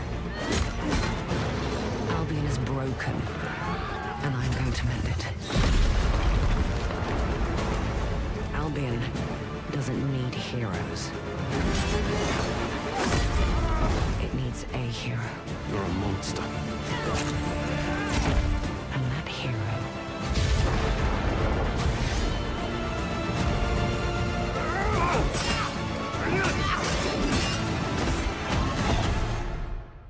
is me.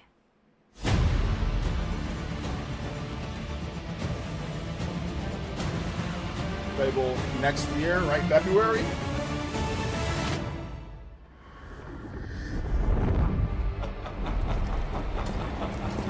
Oh, that one guy. Yeah, February 23rd, 2027. February 23rd. Well, that one's coming to PS5. They're okay with that. Exclusives are... Wait, no, never mind. Oh, no, not with that one. Just not the... No. I love Xbox, man. It's great. I love exclusives are back, You but heard the story. not Fable. Halo. The Chief. Stuff of legends. Exclusives are back, but not that one. Just this That's one. not the story I'm telling today. This one you haven't heard. Op started simple enough. Drop in, grab the goods, get out before anyone noticed. Well, guess what? They noticed.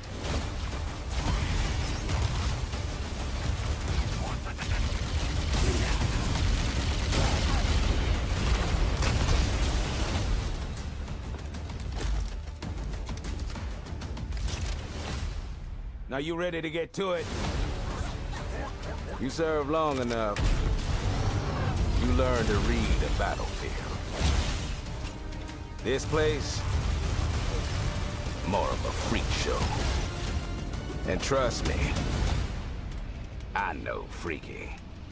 Have you enjoyed your stay so far, Demon? Sorry to interrupt, but we're on the clock.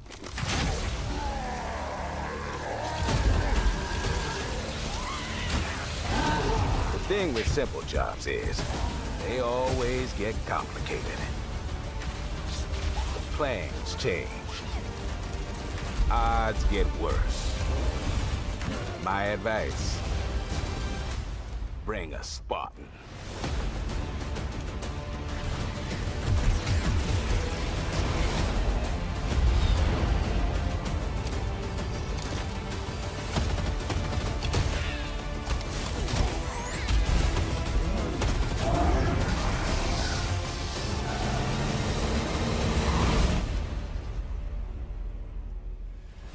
Chief, you ever get tired of being the strong, almost silent type? No. Oh, that's also coming to PS5. July 28th? July 28th.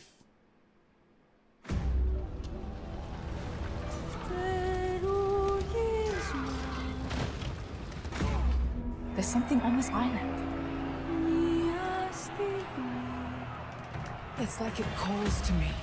You and my father found that island thanks to me. There's more to this than you understand. More than you can handle.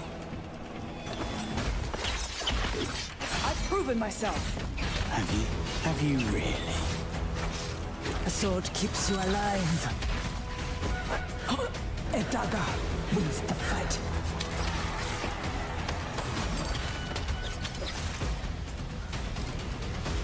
Look at this place. It's mad. The final confrontation is about to begin! Where are the others? Ezra's dead. Lenny. They're all dead. Move! But you couldn't have said, "Hey, Lenny, You know those ancient death curse rumors? Well, maybe they're true. Sit in.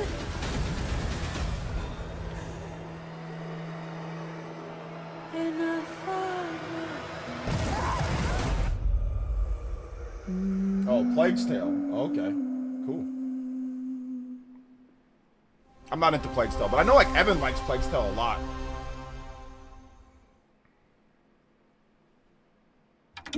You ever heard of the Midnight Channel? Persona 4. Here we I go. might have been on that Midnight Channel before she died too.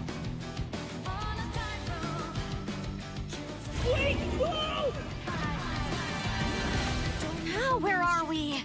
Whoa. Feels like we're someplace totally different. Look out!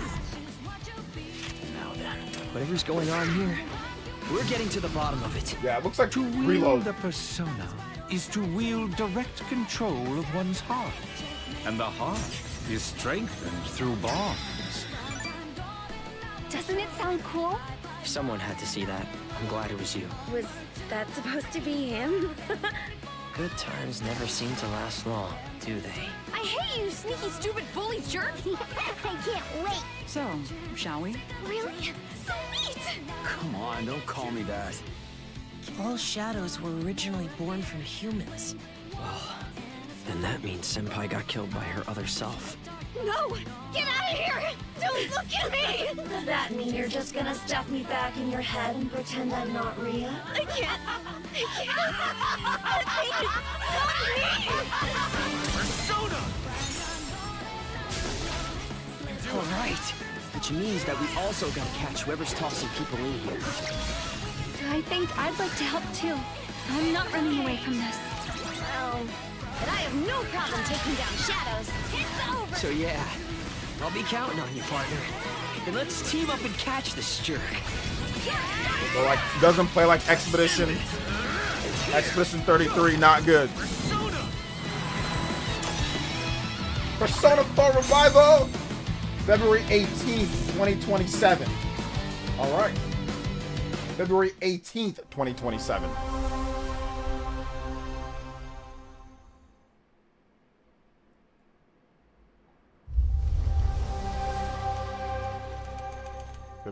Which I predicted that it'd be February just because it was like Persona 3 Reload.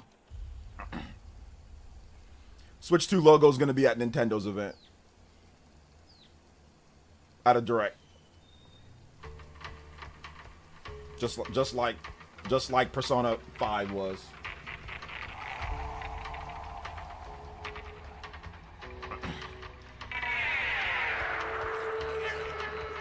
Of course it's going to be announced at a Direct. Duh.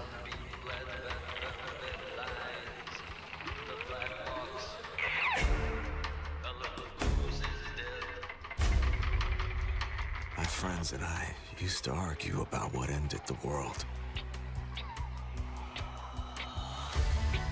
A weapon. A virus. Something worse. It started in quiet towns. Empty roads. Places the world forgot.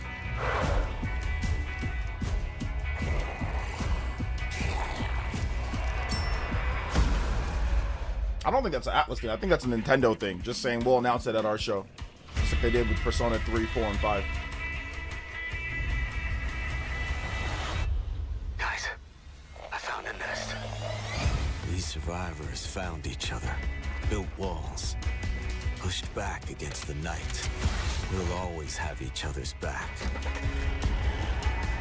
Because the world has become more dangerous than ever. Okay, Gears of War E-Days on Steam. Okay, gotcha. The dead aren't just wandering anymore. They hunt.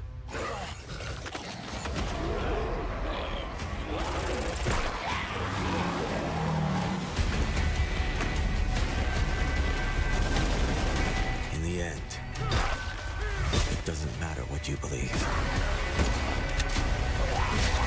What matters is that when the dead come through the dark, so do we.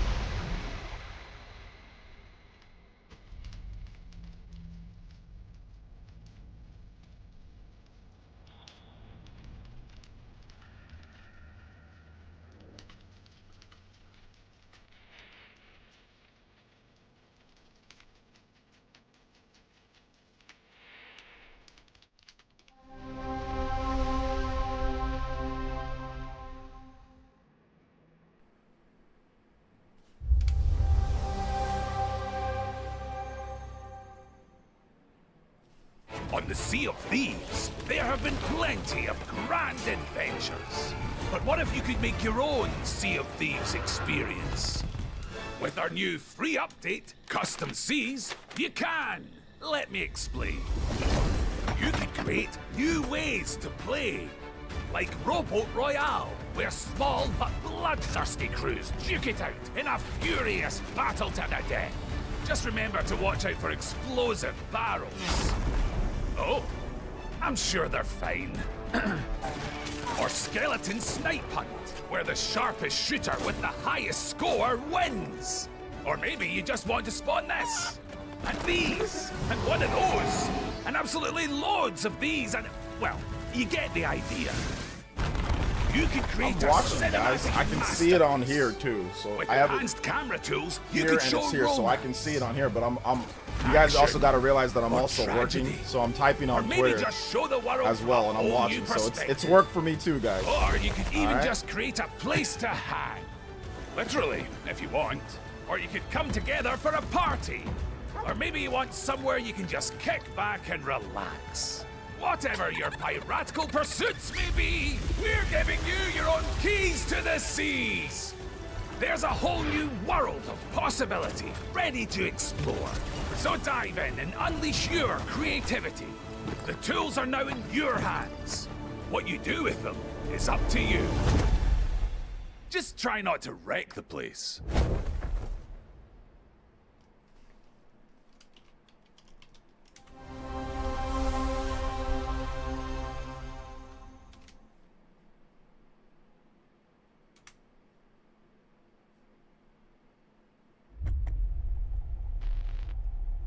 There is a liar in these tunnels.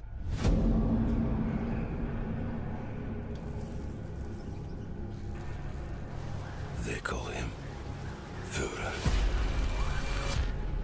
But that is not your name. Your name is Hunter.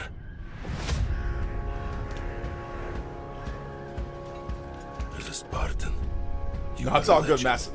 It's all good, Massive Rican. I know you're just messing around. You stood for something. But where are the Spartans now? To protect the metro. From you. Oh, this you promised a brighter future. It's a pretty good bingo card.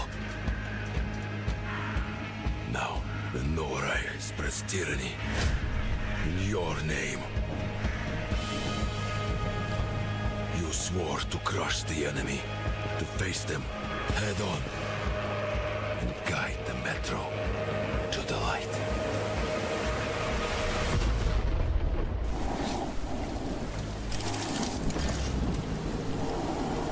But darkness consumes you. Spreads like a plague. Eats you from within. Every step and every move drowns you deeper in lies.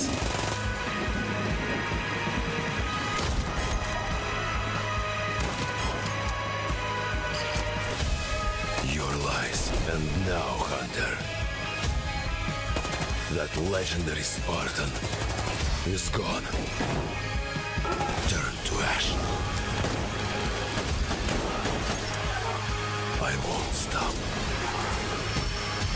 Until the Führer burns with him.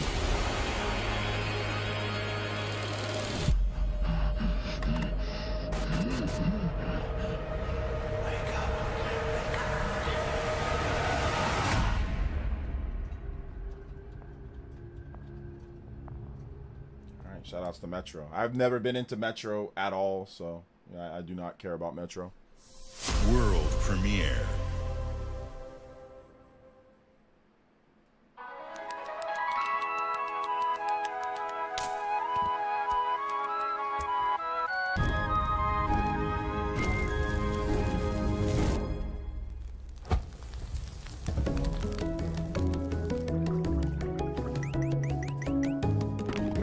Bird Simulator.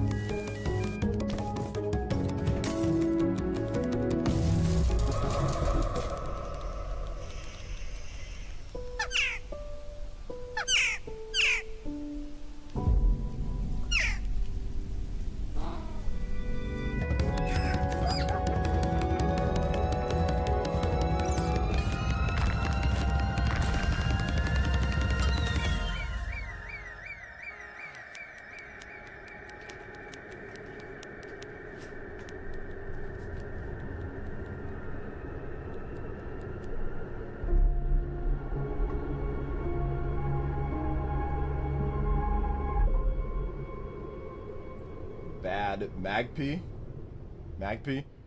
Watch this have a Switch 2 logo! Oh, wait, never mind. World premiere.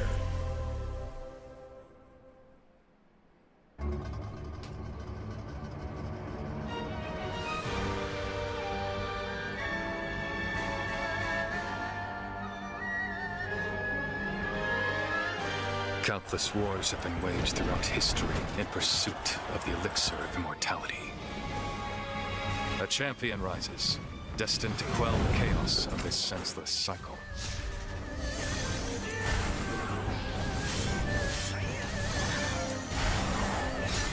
What's up, B? Every showcase is gonna be like, just let me tell you guys something. Every showcase is gonna look like this. There will be no showcases that don't look like this in the future. So just be prepared. Phoenix. This is the new standard of good. All these games look good. All the graphics are good. Everything is good. So the showcase is good. Wolong 2, that looks great. So this is the standard now, guys. Everything's gonna look like this. So just, it's either you like it or you don't, I guess. It was you who set the Red Cliffs ablaze.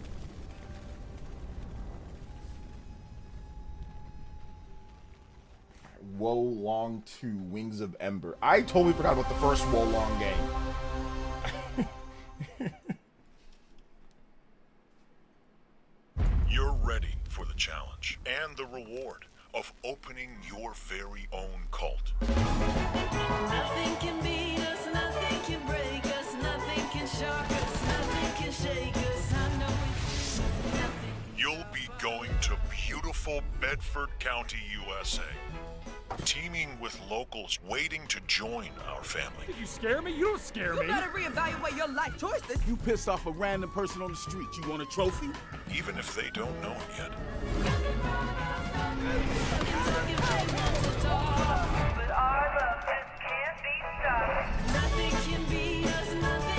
Build a cult, and I will shield you from the apocalypse.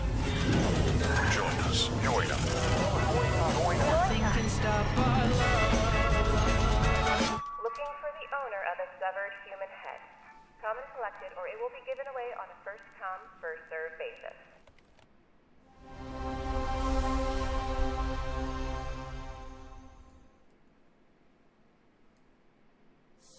World premiere.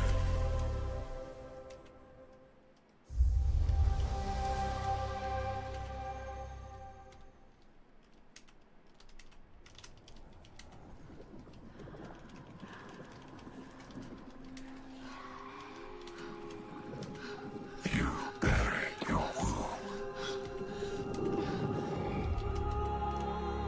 Hellblade. Left your people behind. Believing time would see them heal. But what is left in the dark sickens. And some binds cannot be broken.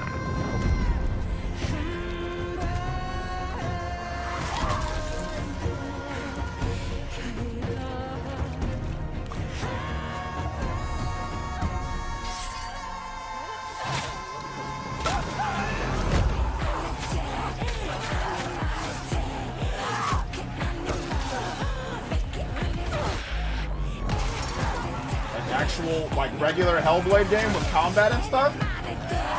Not like a one-on-one walking simulator? Oh, let's make a real Hellblade game? What? Wait a minute. Like, oh, let's actually make the game, make a real game now. Accept what waits for you.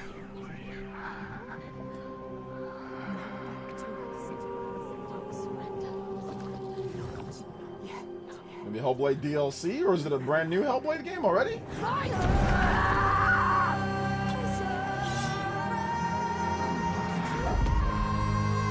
Senua. Just Senua 22. They're like, yo, let's actually make a real game this time. What a scam Hellblade 2 was! What a scam! They just made a walking simulator and framed it as a big game. What a scam! Then they made a real Hellblade game. That's crazy. Whoa, frauds! Welcome to the surface, a sprawling paradise. Meet the locals, learn to fish. Doesn't that sound nice? What a hoot! You found loot. This is no time to hoard. Share your stroke of luck with your pals. All aboard. Build your camp as a team. Hey, life's pretty swell. But in this Appalachian wonderland, all is not well.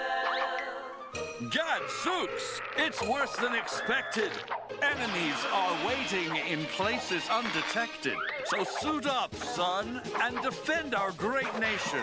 And gather all your friends when you fight this infestation. That's the play, Daddy-o. Microsoft straight up scammed us with the last Hellblade game.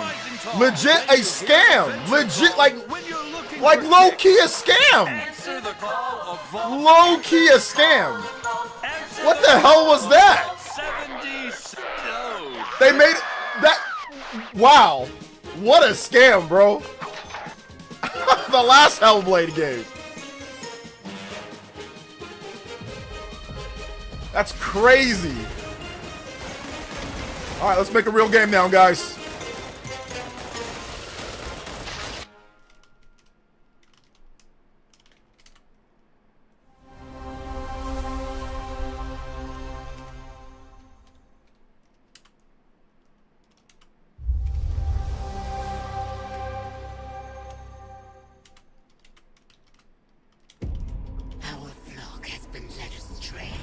By your acts of defiance.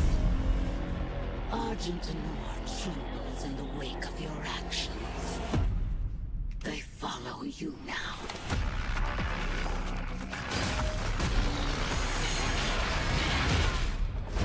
The Council has chosen. Beneath this chamber will be your tomb.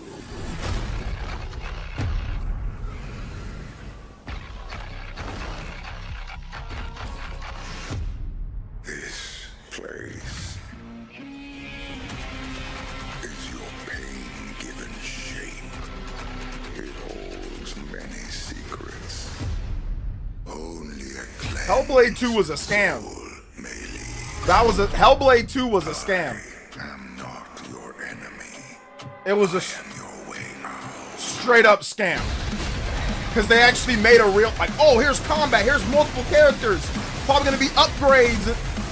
Hellblade 2 was a straight up scam. It was a tech demo scam. That's crazy. They just called it Senua. They didn't even call it nothing, just Senua. All right, guys, my bad. Let's restart this thing. Straight up scam. Gone. Have you not found peace? The demons, they have retreated. Their war is with him.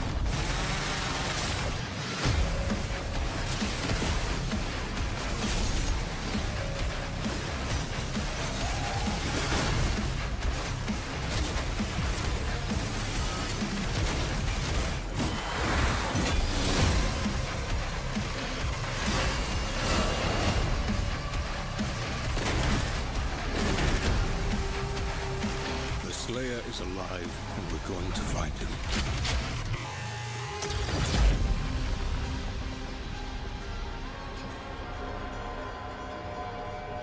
The Doom the Dark Ages Revelations DLC.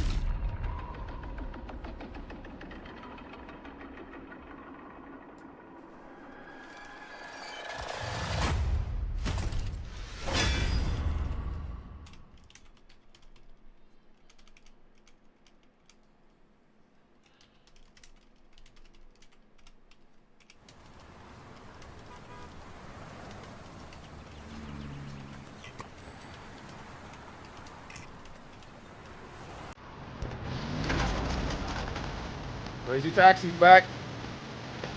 Crazy Taxi, woo! Here we go.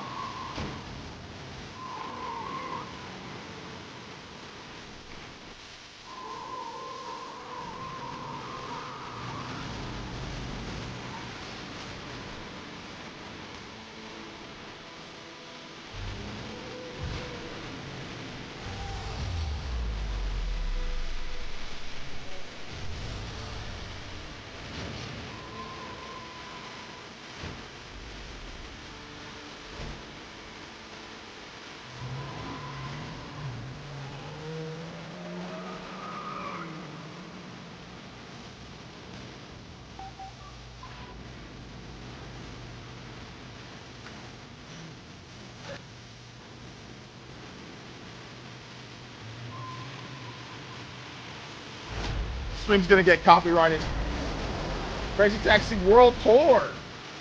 All right. Coming in 2027.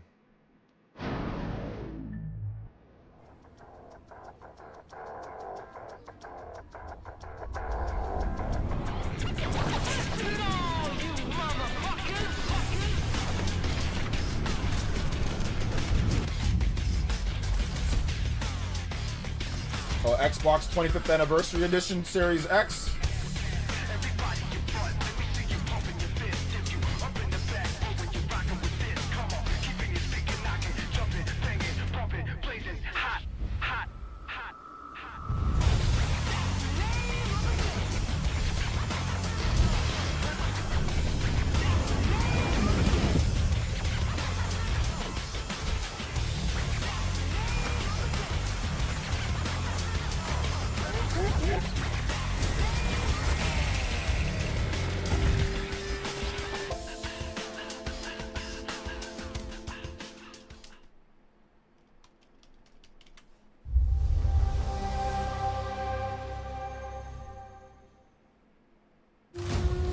In the frozen north, we know only one way of life.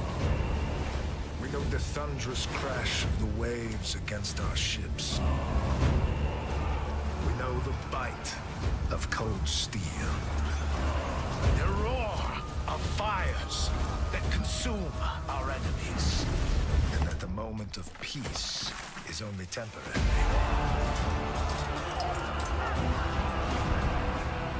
Because Valhalla opens its gates only to the worthy. And the next proving ground awaits just beyond the horizon.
World premiere.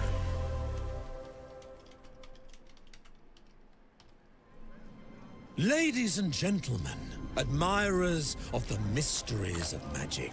Clockwork Revolution. Take your seats before the lights go down and the curtain rises, for our next act is about to begin. Are you sitting comfortably? Are you prepared to witness feats both mystifying and illuminating? Watch closely then, and let the shadows tell their story. Behold, the famous Jacob Menturo, stage magician extraordinaire. So brilliant were his tricks, it cast 5 long shadows behind him. They called themselves Masters. Through a deal with the devil, the Masters sought yet more power. Their deal demanded a sacrifice, and in the darkness, they chose Jacob. Jacob was trapped in eternal torment, but the devil had other plans. He pulled Jacob from his infernal nightmare and offered a new deal. Face their legions, their tricks, every abomination they command. Take what should have been his. Escape if he can.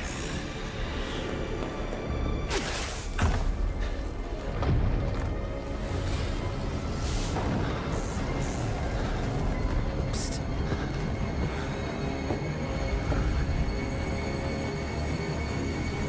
That's your cue. Run.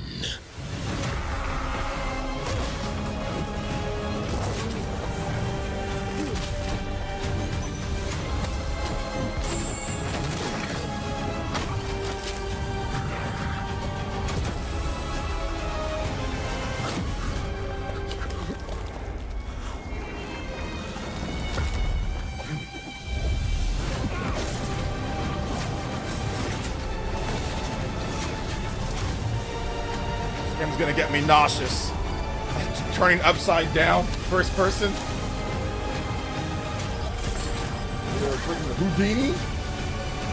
Now you're playing as Magic Houdini? Oh wait, never. I thought it was Clockwork. Never mind. A deal's a deal, Jacob. I'll see you soon. I'm stupid. Magician's the devil's deal. Okay, I thought it was. Yikes. Okay, my bad.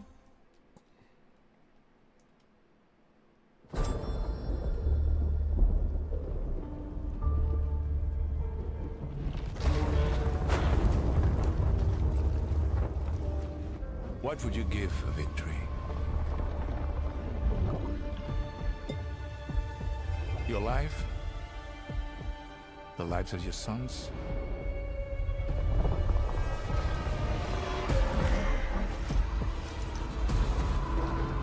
The line between victory and defeat is thin.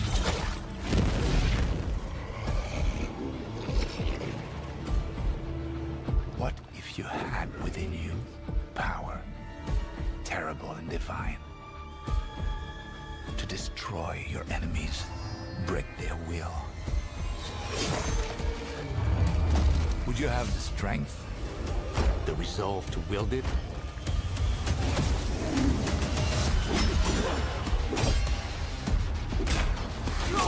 I think I've seen enough first-person games to last me a lifetime today. If destiny was there, within reach, could you sacrifice everything?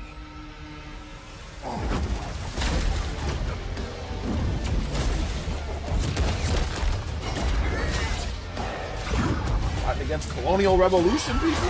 For your country. Muskets and stuff. For your empire.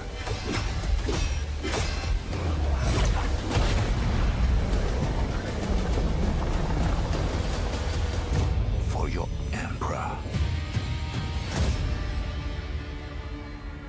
Valorous Mortis. Oh, you're Napoleon? Yeah, you're coming. Napoleon? All right. Cool.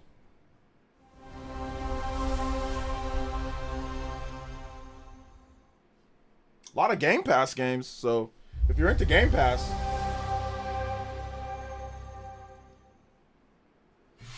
Glenumbra's full of thieves. What is it you're after? Don't take this the wrong way, but we've been watching you. You've got talent and a lot of promise. Stop! Thief! Colonizer Simulator? Are you ready to talk about planning a real heist, partner? Yo, the Colonizer Simulator? Welcome to our Thieves Guild. Bro. Our members will show you the ropes. This job is going to need every trick in the book. I heard that caravan should arrive tomorrow.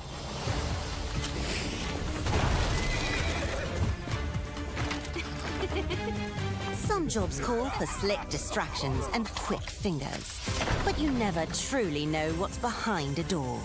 Or if that's not quite your style, step out of the shadows and take a direct approach.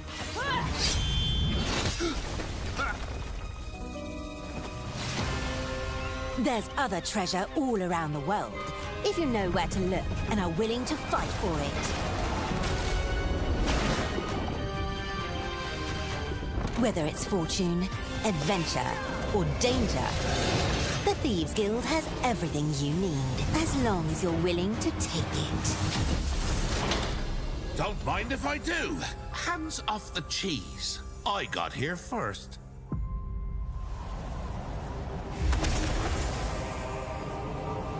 Oh.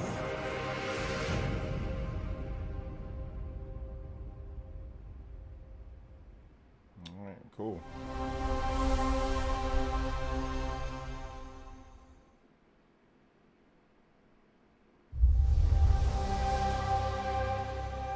All right, Xbox Game Studio. Let's see what they got. Celebrating the beauty of the United States, America, featuring the national parks and national monuments. Is that the flying game? What's it called? Flight Simulator? Yeah. Great Smoky Mountains, Tennessee, and just in Tennessee. Big Bend, Guadalupe Mountains. Shout out to the homie Guadalupe. Canyon Lands, Bryce Canyon, Zion. Yeehaw! Death Valley, California. No way. Yosemite. Oh my God, there's a bear. Crater Lake, Oregon. Mount Rainier, Washington. North Cascades. Oh my God. Glacier, Montana. No way. Yellowstone. Goodness, darnation. The Badlands of South Dakota. Mount Rushmore. Woo. And the Grand Canyon. The sky's calling, boys. Flight Simulator. Answer the call.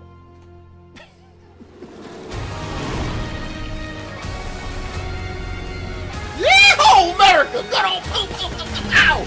Yosemite Sam! National Championship air races! Woo! Can't wait.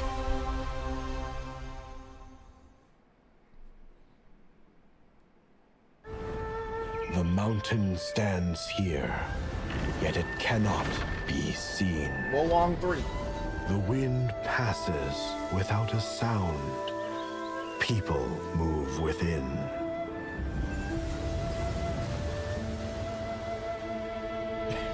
The Moists move in secrecy. Thank you for the 2. Renowned for their mastery of mechanisms.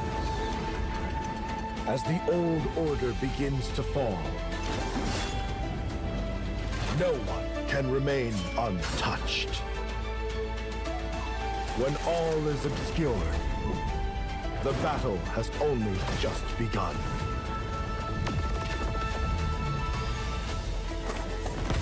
Beneath every mechanism, the true game lies in the human heart.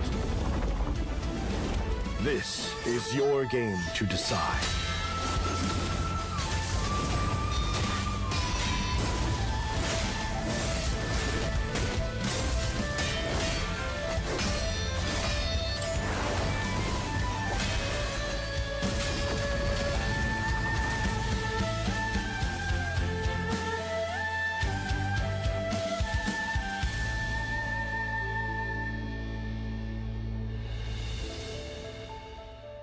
Where the winds meet.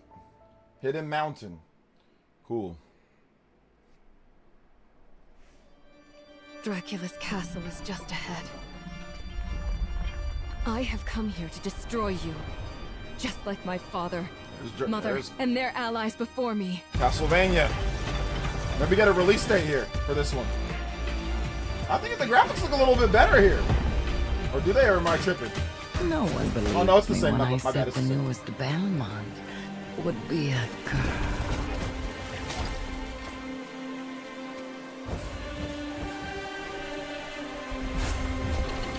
I'm looking forward to playing this game. This game I'm God has actually given you another interested in. chance, Rose. You must use it wisely to better control your curse and strengthen yourself.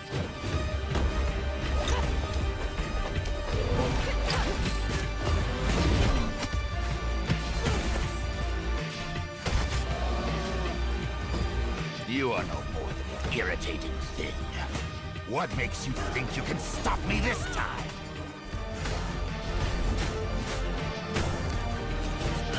I've always wanted a pet Belmont. Stupid girl. I will show you what hell is. Don't know for the Southern.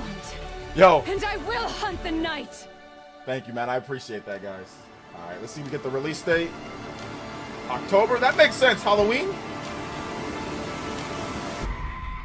October 15th. October 15th for this one. Castlevania Belmont's Curse. Once again, that game's also coming to Switch, and I think I know which games are going to be in the Direct. That game might also be in the Direct, because that game's confirmed for Switch 1. They didn't put the Switch 1 logo on there. So that game, I think we're going to get another look at that game. Seems to fill the whole world.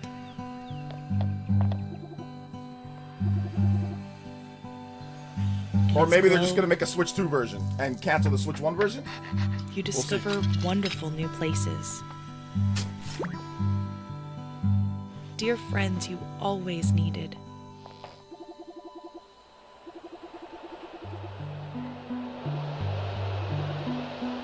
And golden moments which linger on the warm breeze.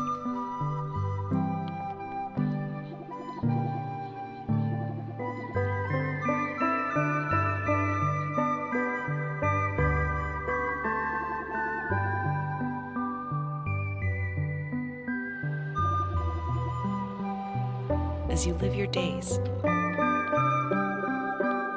as dreams.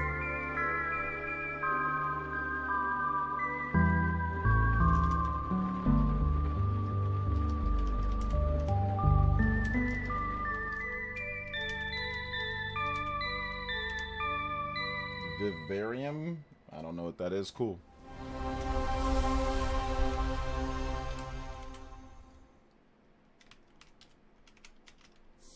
World premiere.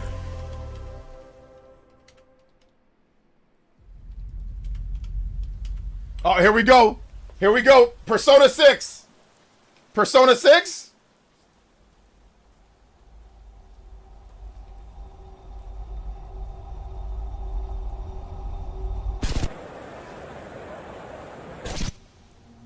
Looks like it's Persona 6, guys.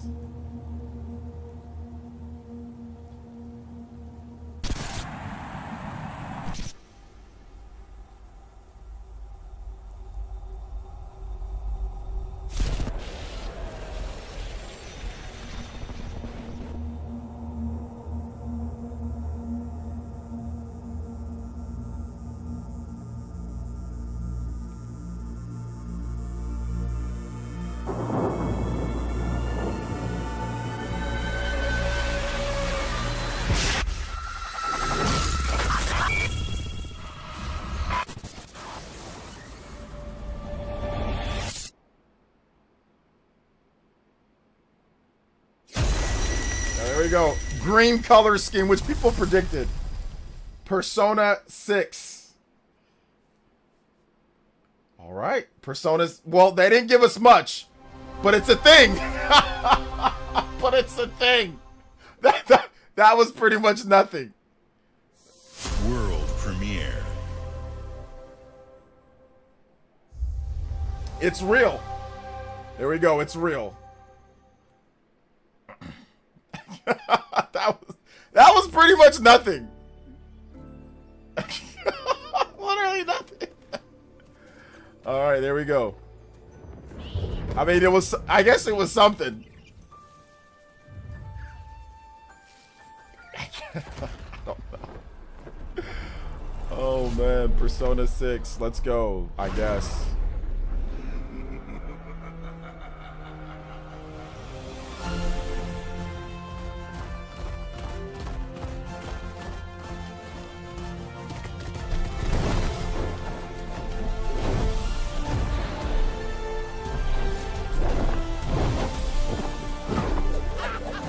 Oh, Spyro's back. Let's go. Spyro's here.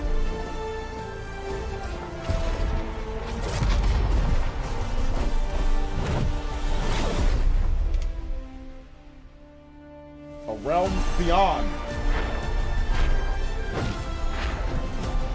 I'm not a huge Spyro person, but I know people like Spyro, so it's cool to see it. Take flight. Spring. Okay, I barely got this. Spring 2027. I gotta catch up on this Persona 6 announcement. Let me post this and then I'll get into Castlevania and the other games that I missed on Twitter.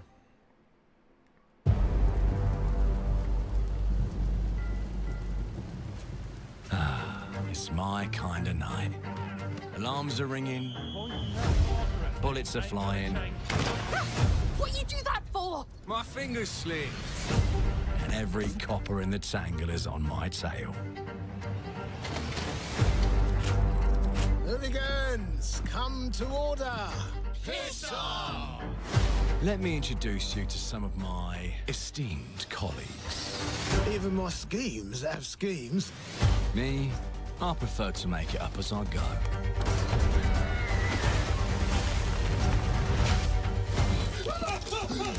Morgan!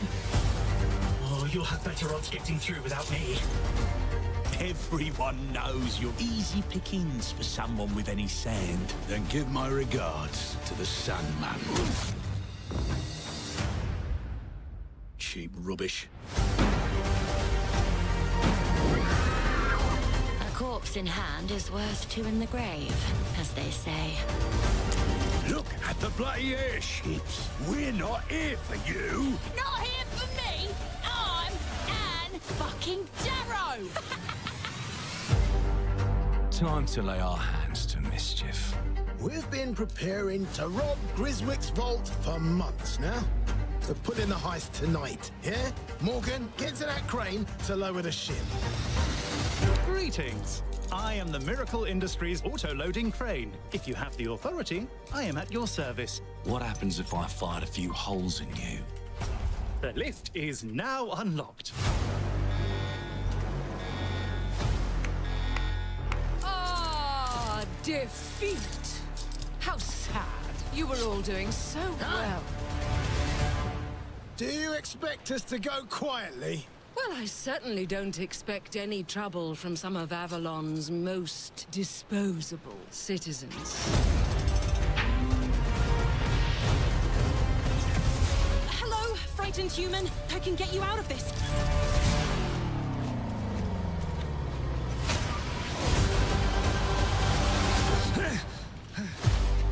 You've just jumped about 25 years back in time. This place, on this day, is ripe for changing the course of history. This life ain't one for granting easy choices, but I just found a way to control the past. Change who's in control. Make things unfair in our favor. Brought you a little toy with a big mouth. What a proper little villain. A better villain than you'll ever be, you decrepit old soak. the pimp, the plod, the priest. Who do we like the least? Oh, it's different how they do ya. The ways they stick it to ya. And when they're done with chucking it up the old downstairs, well, they're all gonna screw you in the end. Nothing's ever given to folk like us, especially not the future. But this time, we've a chance to steal it. What more can an honest thief ask for? Well, they're all going to screw you in the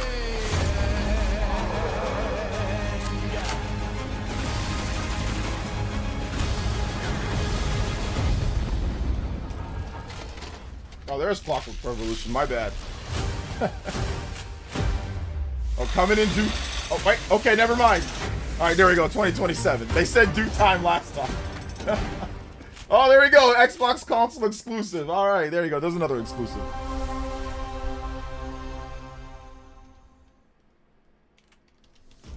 Clockwork Revolution is an original experience full of intriguing characters and incredible world building. And it's an Xbox console exclusive coming in 2027. Thank you so much for joining us today. This is a milestone year for us as we celebrate 25 years with you, and we're excited about our lineup of iconic games. Record-breaking Forza Horizon 6, the return of Master Chief, rebuilt from the ground up, the extraordinary world of Fable, full of choice and consequences. Incredible games from our partners at Sega, 4A Games, Koei Tecmo, and more. And players can look forward to 2 upcoming exclusives, Gears of War E-Day in 2026 and Clockwork Revolution in 2027. In a moment, we'll dive into Gears of War E-Day, but before we do, one franchise that has been with us from the beginning is Call of Duty. Now, it's bigger than ever, with a new Modern Warfare later this year and a movie on the way. Last month, the teams at Infinity Ward and Activision gave us a glimpse of the story and gameplay. Today, they are back with a first look at DMZ, reimagined in a way that only Call of Duty can deliver.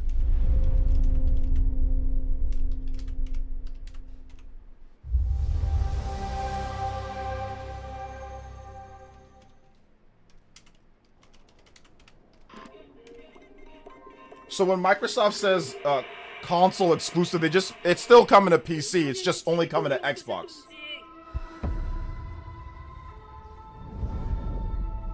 Ending on Call of Duty is a choice.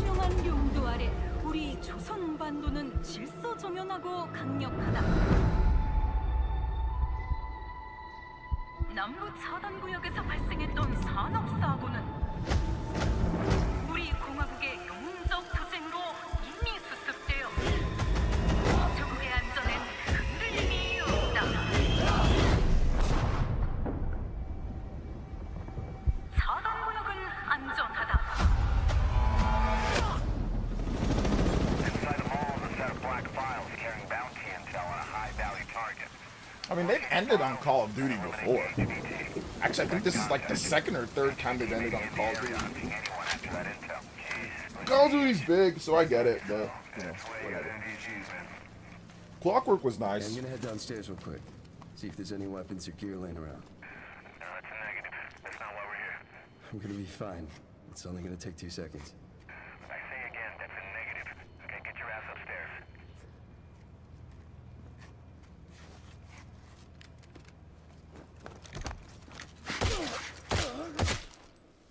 Damn, he's down. Let's go help him.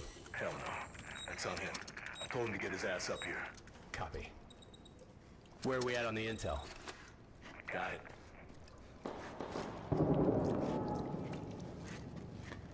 Alright. Let's find that HVT. On you. Overwatch to actual. Letting that intel compromise your location. Enemies are alerted to your position. Shit. Yeah, you know we're here.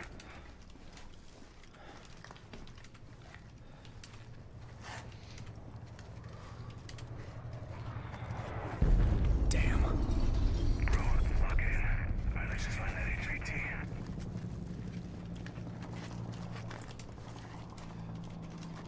Hey, hold on. What's up?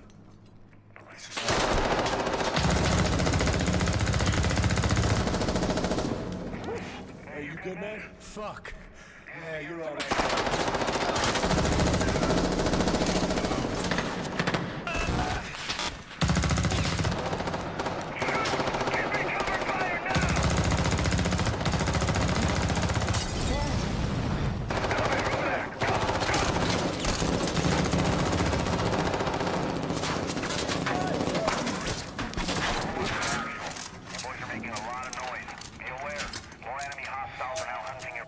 Was that the HVT?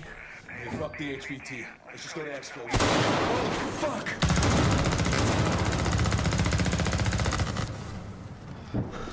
I got you, man.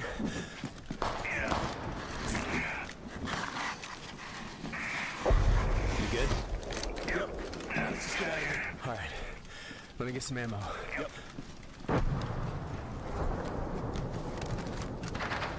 Oh, hell yeah. All right, let's move.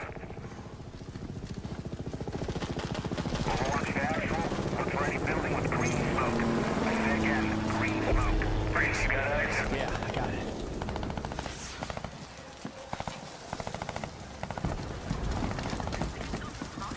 Oh, shit.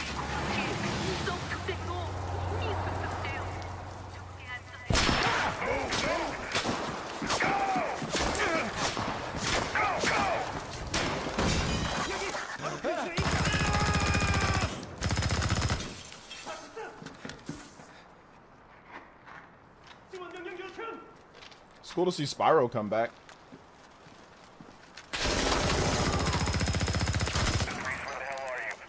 I'm inside. Get your ass to the roof right now. Copy. Please have medical. Oh, thank you.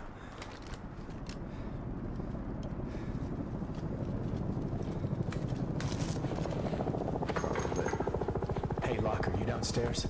Negative. I'm headed up the ladder. Going up to the roof. Oh, shit!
Welcome to the Coalition here in Vancouver, British Columbia, Canada, home of Gears of War.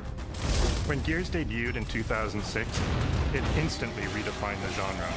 And now in 2026, we're on the cusp of another rare moment.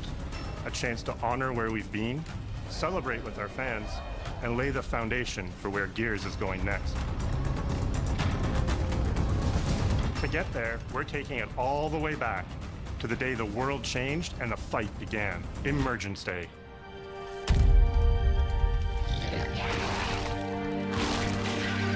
It's a day of unimaginable loss that sits at the heart of our universe. And today, for the first time, we're ready to take you inside the studio and show you all the ways to play with our new movements, weapons, and modes that will make E-Day the most brutally satisfying Gears yet. Is that all you got? Before we talk about what this game is, I think it's important to share why we chose E-Day.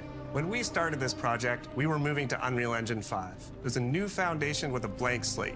So we took a moment to reflect on what makes Gears so special to us and to our fans. We realized that all of the things that make this world feel so unique, brotherhood, brutality, that melancholy beauty, and over-the-top spectacle, they're all perfectly set up in this one moment in time, E-Day. The moment the Locust ripped through the ground and changed the history of Sarah forever. And to tell that story, we wanted to build an experience that evoked the vibes of the original Gears game. So we started with this one still from the Mad World trailer. It's Marcus facing down the Locust, defiantly firing into the darkness against overwhelming odds. I played Crazy Taxi. We said, It's all this right. is the emotional core of Gears. This is the tone and good. feeling that we wanted to build our next game around. This is our most ambitious game yet. E-Day is a story we haven't been able to tell before because we didn't have the technology to do it. We finally have the tools to reimagine the Gears world at a new, unprecedented level of detail. We're pushing Gears to new heights with the densest, most detailed world we've ever created. With seamless, large-scale environments. It's even worse from up here.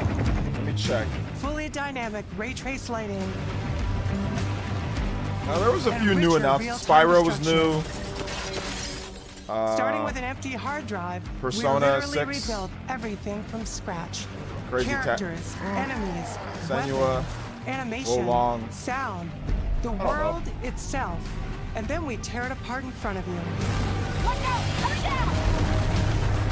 You'll fight against bigger and more brutal enemies with new and craftier weapons and navigate the battlefield with more natural character movement so that every moment of emergence plays smoother and hits harder. This is a game that feels like Gears, but plays like new. Now, we're inside.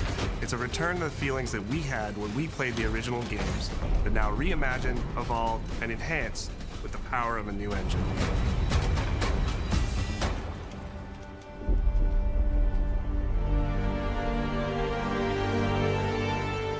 E-Day is set before the events of the original Gears of War. After decades of conflict, peace has finally been declared on Sarah, and the Gears have returned home.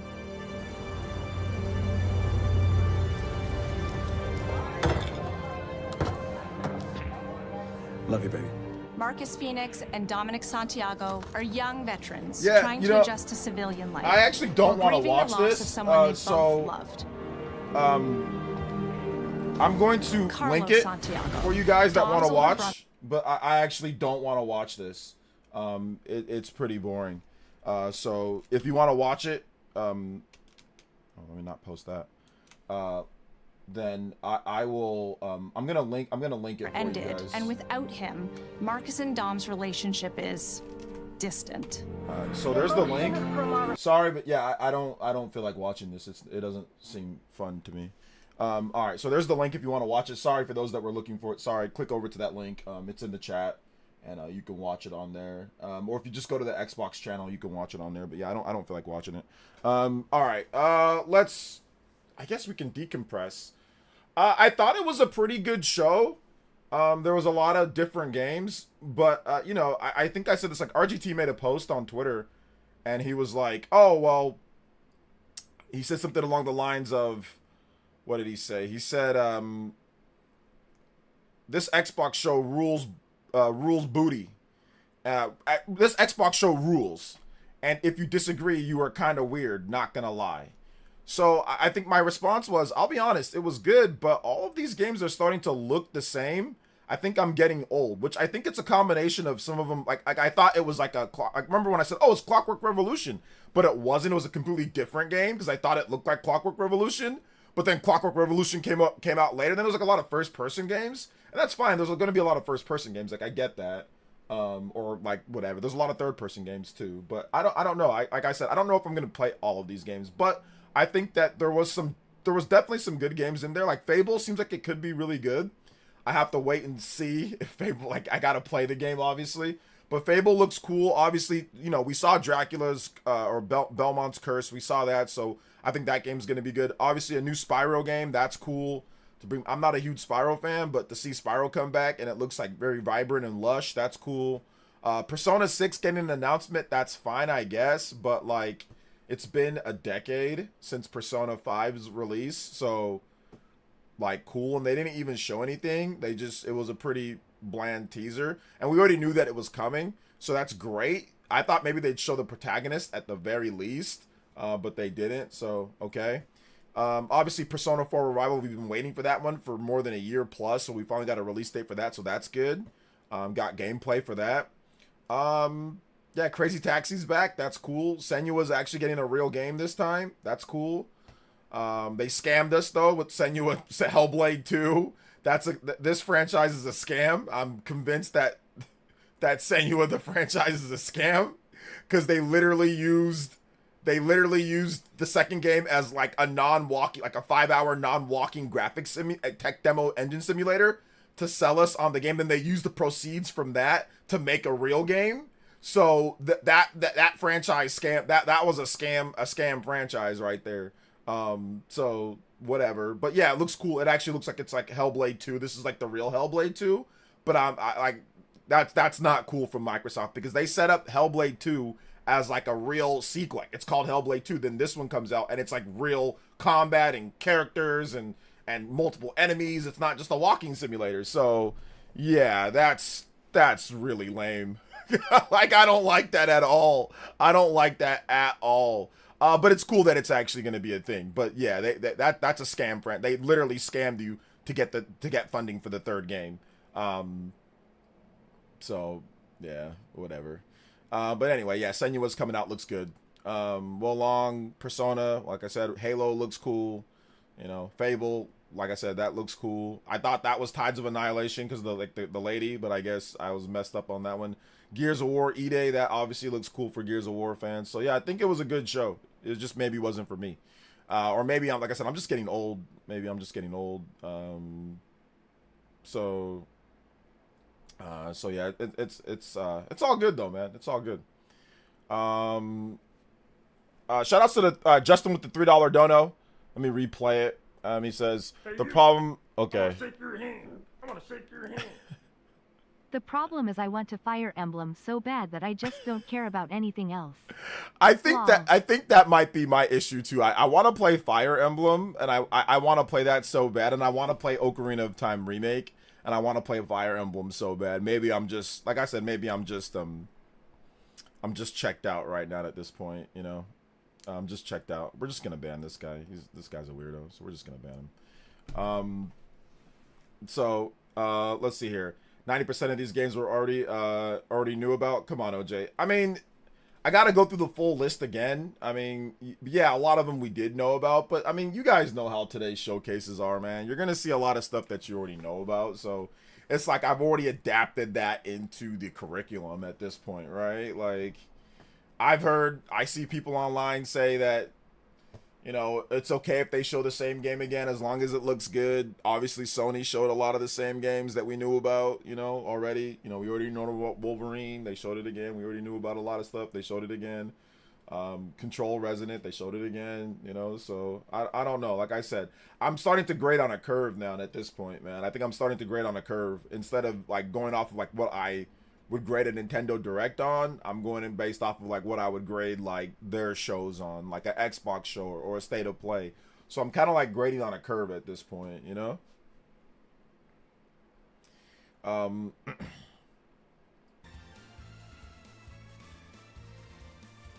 Yeah, league culture doesn't help at all. League culture does not help. That does not help at all.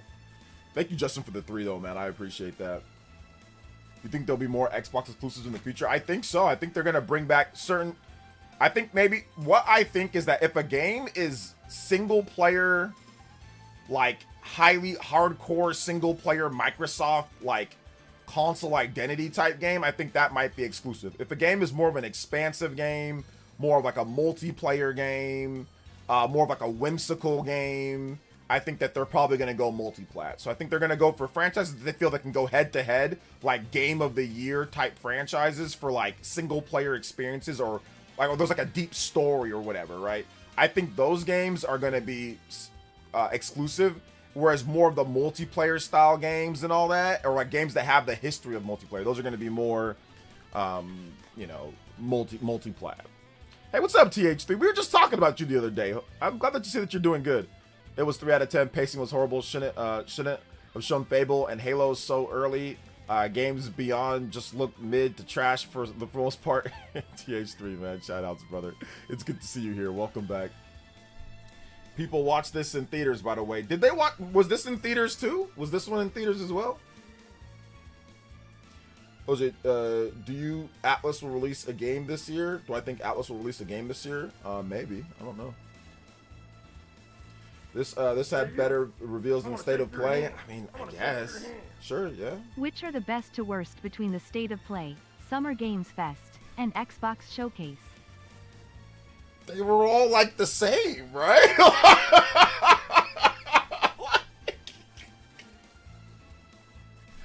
They were all like interchangeable. You could have put, this is Sony's show. This is Xbox's show. They were all the same. Like, I don't know. How are they not all the same? They were all the same. They all had big franchises. Oh, blah, stealth shooter. Blah. A couple indie games here. That, like, they were all the same. I don't see how anybody can say, oh my god, that was so much better than this one, and this one was so much better than that. Like, they were all literally, like, the same. They were all the same. Thank you for the 3, MacMeg. I appreciate it. I can honestly say they were all the same. I just watched them all back to back to back. They were all the same. They were all the, like I said, maybe I'm getting old, but they all seem the same to me.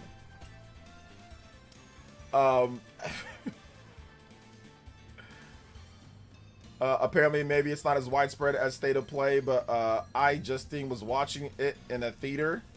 Okay. Yeah, maybe. No DMC6 trash showcase.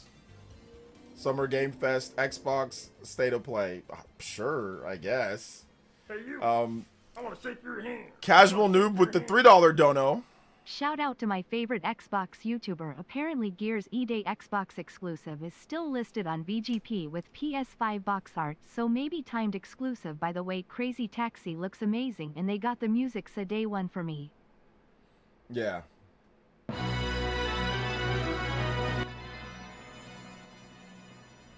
Yeah, sure. Thank you for the $3. I appreciate that, Casual Noob. Summer Games Fest was at least more enjoyable. They were all the same. Did you get a chance to see the bingo card? If so, what did you think? Yeah, I saw the bingo card. I actually said I thought it looked good when I did look at it during the show, the Xbox show. I thought it looked good. Massive Rican is one with the Ninja Peach. NGL feel like this showcase was better than the State of Play. There was a lot more original games being shown here, in terms of new reveals and variety for me. Was there? Alright guys, I kind of, okay, maybe I'm misremembering. Like I said, maybe I'm getting old, and a lot of these games are just blending together for me. So, yeah, I don't know.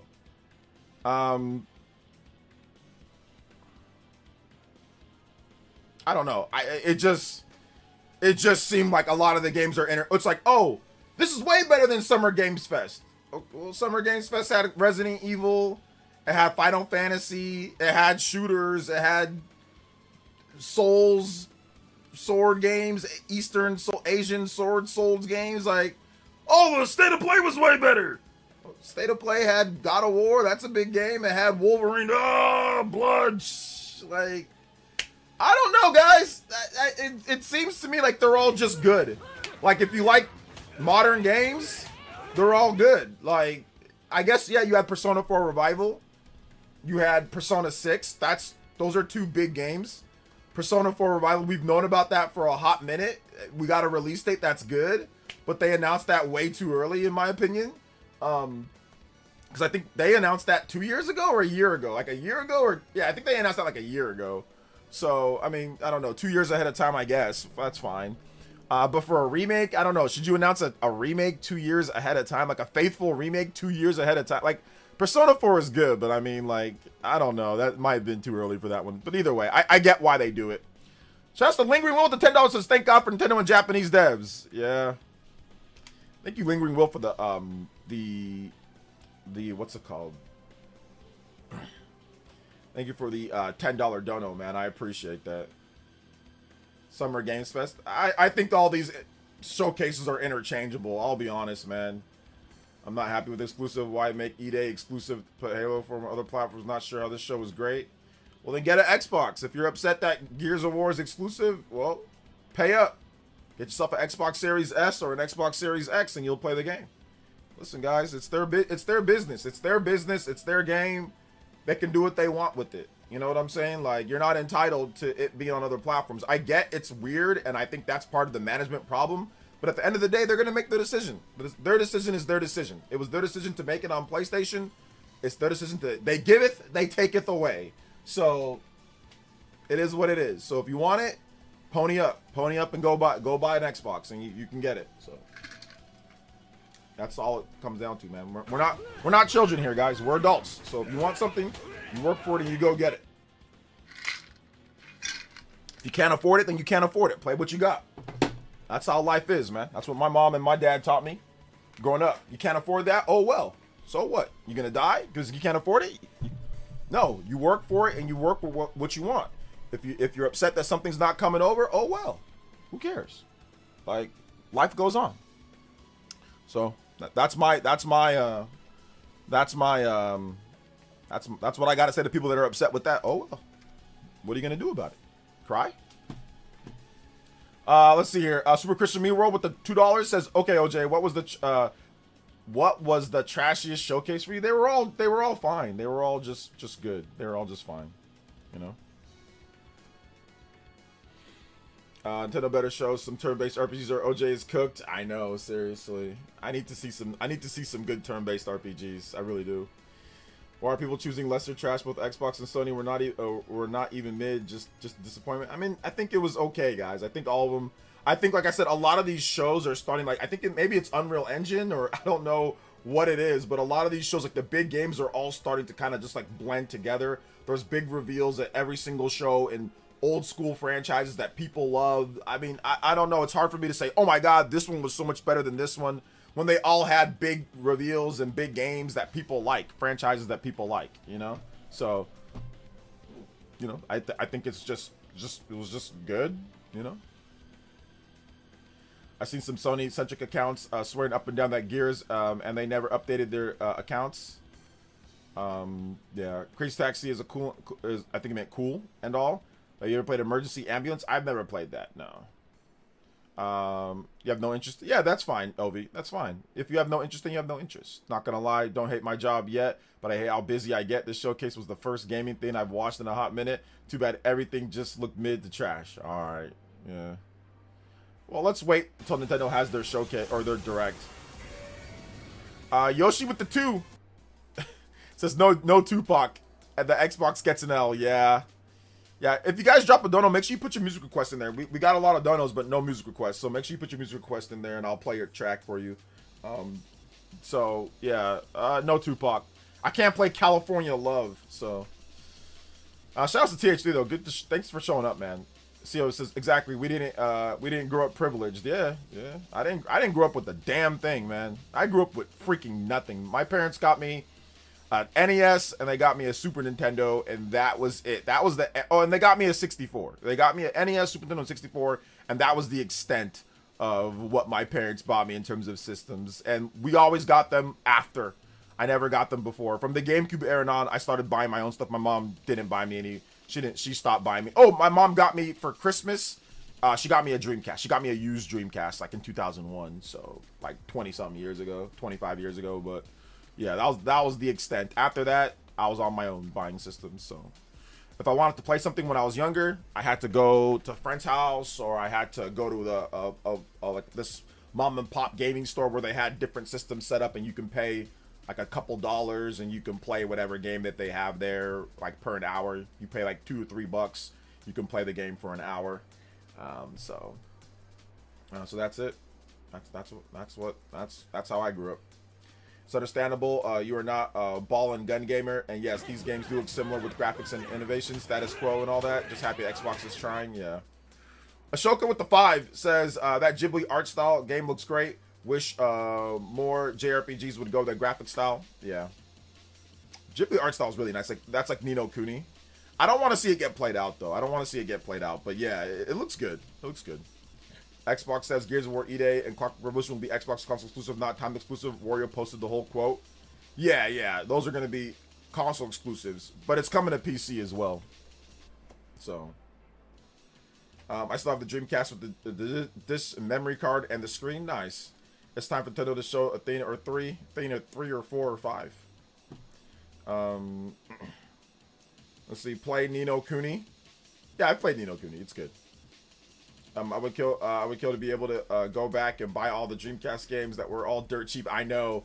I would kill to go back to buy all the Super Nintendo games. Like when the Super Nintendo, when that was being phased out for the 64, like a lot of these rental stores had them all for $5. They had Earthbound, they had Chrono Trigger, Secret of Mana, just like all these games, like all these RPGs, all these games, Secret of Evermore, all this stuff for like $5 a pop. I remember, I just didn't have any money at the time, but yeah, they were, and then GameCube too. I go back, GameCube games were dirt cheap. They were like $20, $15, $17. I remember even at one point, I bought Skies of Arcadia for like $35 back in the day, and now Skies of Arcadia is like $200.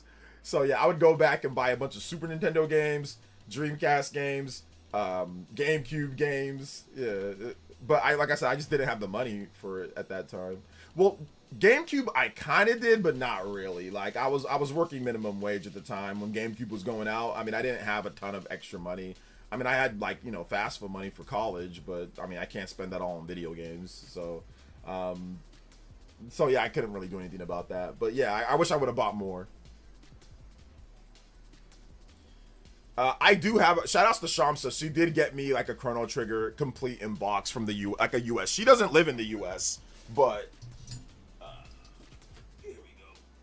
Yeah, she actually imported one from the US. She had like 3 of them and she sent me one, like a complete in box, pretty much as good as you can get it, you know.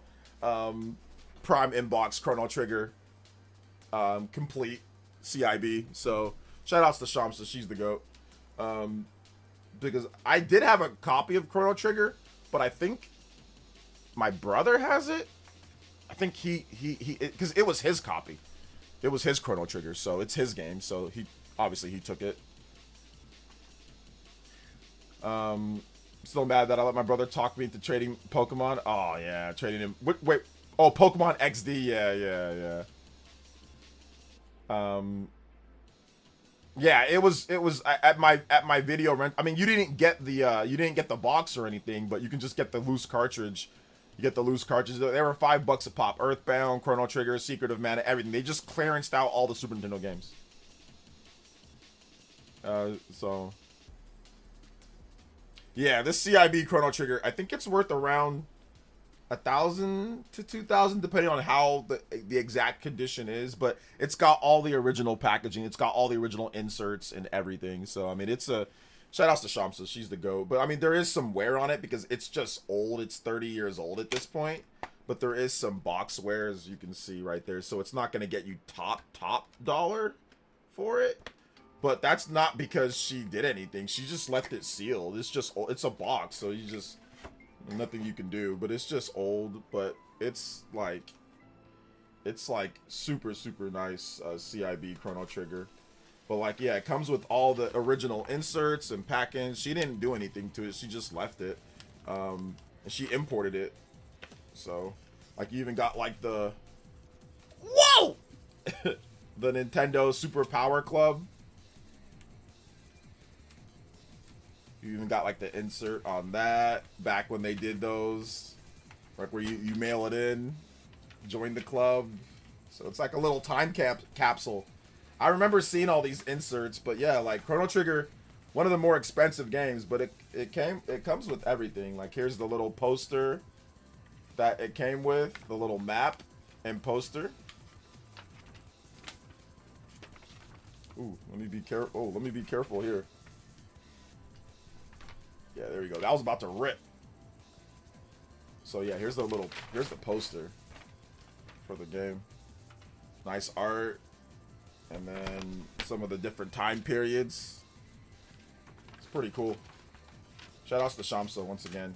But Chrono Trigger is my favorite game of all time. I mean, I was gonna buy a CIB Chrono Trigger. Then it also came like with another poster.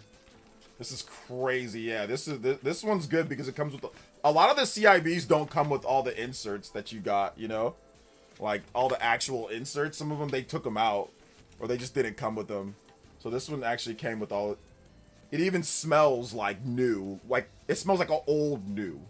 Like that's how good it was preserved. Look at this box. Look at this instruction manual. So she preserved it really well, all things considered. So it's also even in the original packaging on there. The cart looks super clean. She's never played it, so it's pretty much new.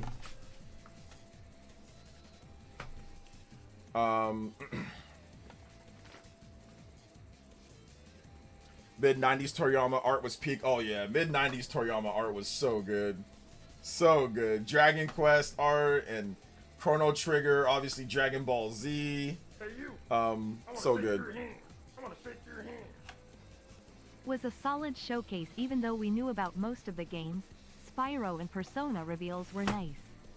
Gears isn't enough for me to buy an Xbox lol. I got the remastered one on the PS5 and I barely played it. Yeah. You were all right about the Hellblade 2 scam lol. Was I not right about the Hellblade 2? They name it Hellblade 2.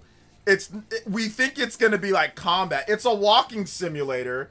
They make another Hellblade game a few years later after making money off the Xbox and especially the PS5 version. They make money off those and they say, oh, here's a regular Hellblade game with combat and gameplay and normal stuff. That's a scam. That was Hellblade 2 was legitimately a scam. I don't know why I'm upset with that, but they literally scammed y'all out. For those who bought Hellblade 2, that was a scam because that's the Hellblade 2. That's the real Hellblade 2, a real game, a gamer's game, not some walking simulator with weird chanting in your ears 24/7. That they straight up scammed y'all. Whoever bought Hellblade 2 and you were expecting a real Hellblade experience, that was a scam. They literally scam. That was a scam. That was one notch away from perfect dark scam. Thank you for the 3, man. I appreciate it. Literally Unreal Engine the tech demo scam for Hellblade to sell their little tech demos and graphics work that they do. Straight up scam, Hellblade 2. Now we got the real Hellblade 2. That's a real game. Let's see. I've been hearing people say they liked Hellblade 2 if they played the first one. Yeah, dude, the first one it had regular gameplay. The Hellblade 2, sure, you might like it, but it's not like a regular game. It was a short tech demo that had you like with one-on-one combat with weird, you go down a corridor. Like, listen, you can like that, that's fine, but are you trying to tell me that Hellblade, that Senua game wasn't an actual, more of a real game than Hellblade 2? If you had both of those games lined up side by side and said, oh, which one's the Hellblade 2? Everyone would point at the new game that's coming out, the Senua game. Like, oh, that's the Hellblade 2, because it's actually like, look at all these characters and look at the gameplay and look at fun. The first game, it was literally like, they just showed her walking. No, nobody's gonna, listen, I might be off based on this, maybe I'm wrong, but that second game was a scam. It was a tech demo scam to just make money for this game. I'm convinced that that's what it was. How do you go from that to actual gameplay? What do you mean? So, sure, you might like it. That's fine if you liked it, but to me, that's scammy. To me, that's a little scammy. Yeah, Hellblade 1 had weird gameplay, but still, Hellblade 2, you thought that it was going to be the evolution, and it was not. Hellblade, this Senua game looks like, oh, okay, they're really evolving the gameplay, like we all thought it was going to be from Hellblade 1. Xbox fans were comparing Hellblade 2 to Death Stranding 2, saying it looked better and most graphically impressive game. Oh, no, graphics-wise, it looked great. But Death Stranding was definitely a more actual complete game than Hellblade 2 is.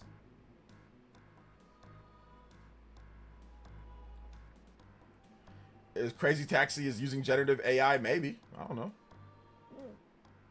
At this point, we can come to the confirmation that we have Persona 3, 4, and 5 on Switch 2, but Persona 6 comes to Switch 2, which is your favorite Persona game. How would you rank them? I like Persona 5 the most. I think Persona 4 Revival and Persona 5 are going to be announced at a Nintendo Direct at some point in the future. So I don't know if it'll be at this one, but I think both those games will be ported over at some point. So I'm not really worried about that. Just like Persona 3, 4, and 5. All right, take it easy, V. Thanks for coming out to the stream. Shout outs, guys. Thank you for the 94 on the combo board, too. We're 6 away from the platinum. Let's go.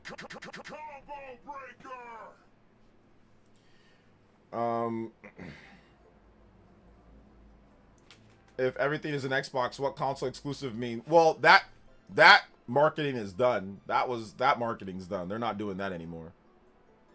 So they're not doing that anymore. So somebody said this right here. Gabe responded to RGT's comment about the Xbox show rules, and if you disagree, you're kind of weird. And then somebody said, Gabe said, as someone who plays only Xbox, I found the show rather dull. Over half of it was a recap of last year's, and the only real surprise was Senua. A text announcement with P6 isn't particularly exciting, especially given the rumors circulating for 2 years. No, there's no Kojima, no Fallout, no TES. Well, there was the Elder Scrolls, just no the new actual big Elder. There was the online game. No Blizzard, nothing new, nothing. It was Spyro. Yeah, some people are saying it was pretty good, but so many games visually look all the same, and most are multi-platform system too. Yeah, they had 2 console exclusives. Everything else was multi-platform, right? Or no, I guess there was some other exclusives, but like smaller games. But I guess those will come over to PlayStation at some point. So.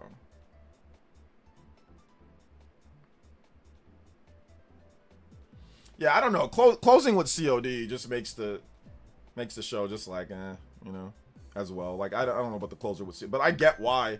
I get why COD's big, you know.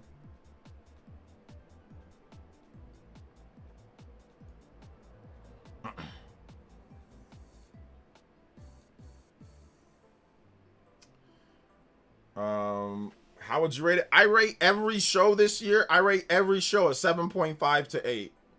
Microsoft show 7.5 to 8, 7 or 8. Sony's show 7 or 8. Summer Games Fest 7 or 8. I rate them all the same. They are interchangeable in my opinion.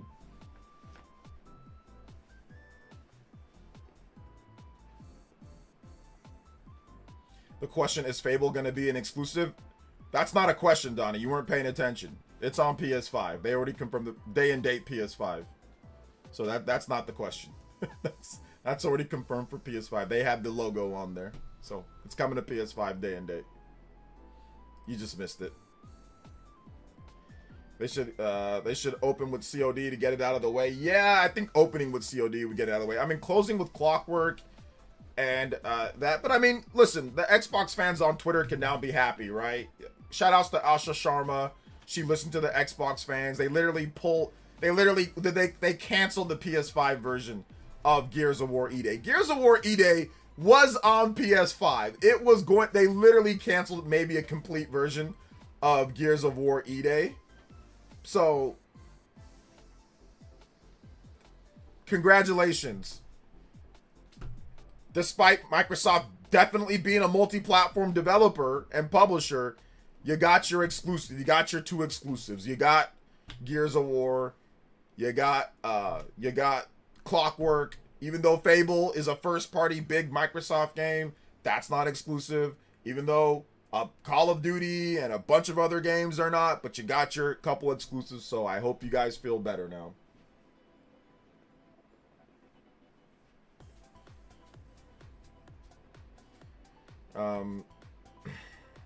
It's probably because previous Gears on PS5 did not sell. That's why they just stopped. No, that's definitely not that. Because Gears of War E-Day absolutely would have sold on PS5.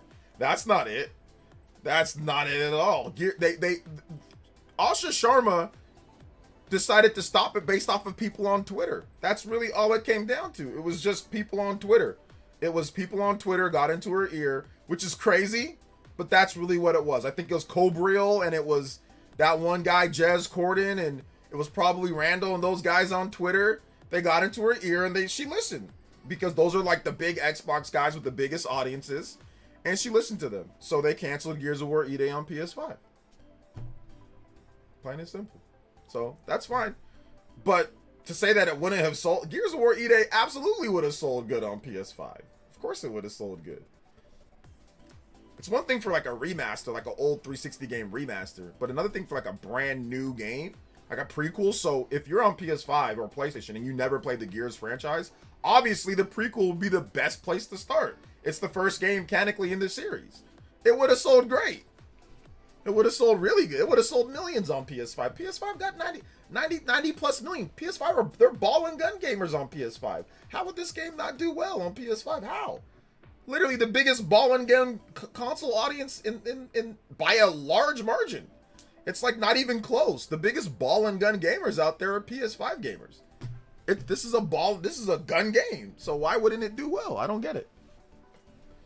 I don't buy places they're going to release the deluxe edition and put on Sony's console. I think it's going to be just Xbox exclusive. Once again, it's their decision though. I'm not mad at it.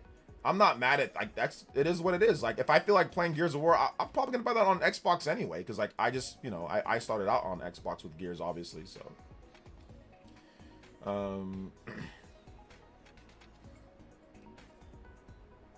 They definitely lost money not shipping on PS5 version they made, including development. Yeah, I mean, like I said, it is what it is. You know, it's their game. They can do what they want. You know, it's their game.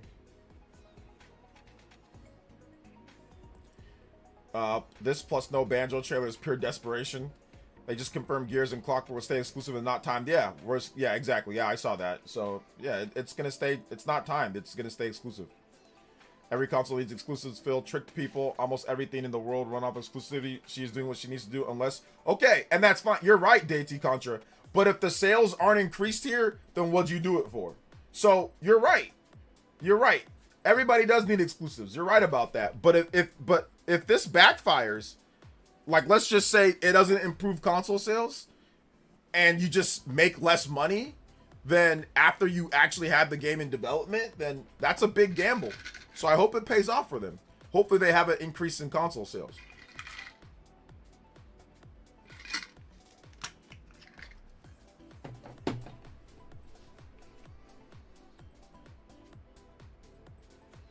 Exclusives are good, but 6 years is extremely late to start the whole exclusive thing. I mean, they had exclusives at the beginning, but yeah, but then they reverted on that, and then they're reverting back to having some exclusives. So I think they're just gonna go case by case scenario. Like, oh, does this game enhance the appeal of the Xbox console?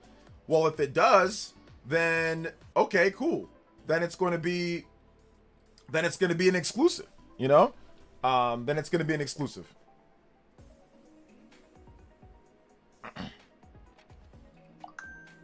So that's what I'm thinking with this situation.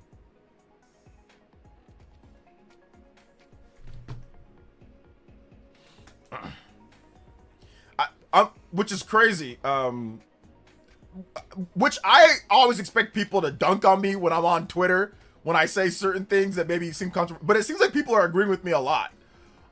When I put on there, I'll be honest, it was good, but all these games are starting to look the same. I think I'm getting old. And then, like, literally, somehow, people that don't follow me, they're actually agreeing with me. They're saying, agreed, there was a stretch of several games that looked similar art styles and gameplay, but I think it was better than the state of play. Was thinking the same thing. No, you're right. Large publishers double down on genres known to be successful because they want guaranteed revenue, but that makes for a lot of the same types of games being produced. You'll find more variety with indies. Yeah, nah, it was okay, but a quarter of those games looked good. But I'm down with the change to exclusives. Kind of wish that they went all the way and stayed off PC stores except for their own store. Says not for real. You are not the only one, bro. A lot of them look the same. LOL. No, you're right. It was either survival, first-person shooter, or Japanese folklore action. Totally agree with you. A lot of FPS. What are you, 55? Yes, I'm 55. I'm 55 and a half, actually.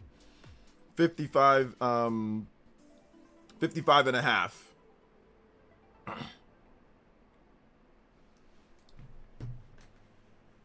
55 and 3/4.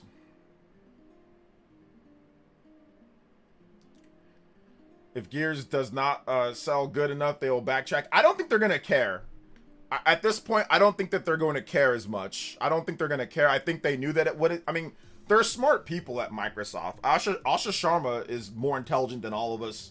Pretty much. I'm pretty sure she's far more intelligent than all of us for the most part. Maybe not Party Man, but for most, I think she's way more intelligent than me. So I think she's learning, and I think she realizes, and I think she has people telling her, obviously they're gonna lose out on a huge chunk of sales, but they're willing to listen to they're willing to take that hit, right? They're willing to take that hit. I mean, it's the same thing as like Nintendo saying, obviously they do all exclusivity, but it's the same thing as Nintendo saying, man, if we released, I don't know, Metroid, for example, let's just take that game. They would probably sell way more copies of Metroid if they released it on PC, especially PC, Xbox, and PlayStation, but especially PC and PlayStation, Metroid would probably sell significantly more than what it does, but they don't. They're willing to take that chance and say, you can only play it here because this really high quality game enhances our brand or console value. So I think that's the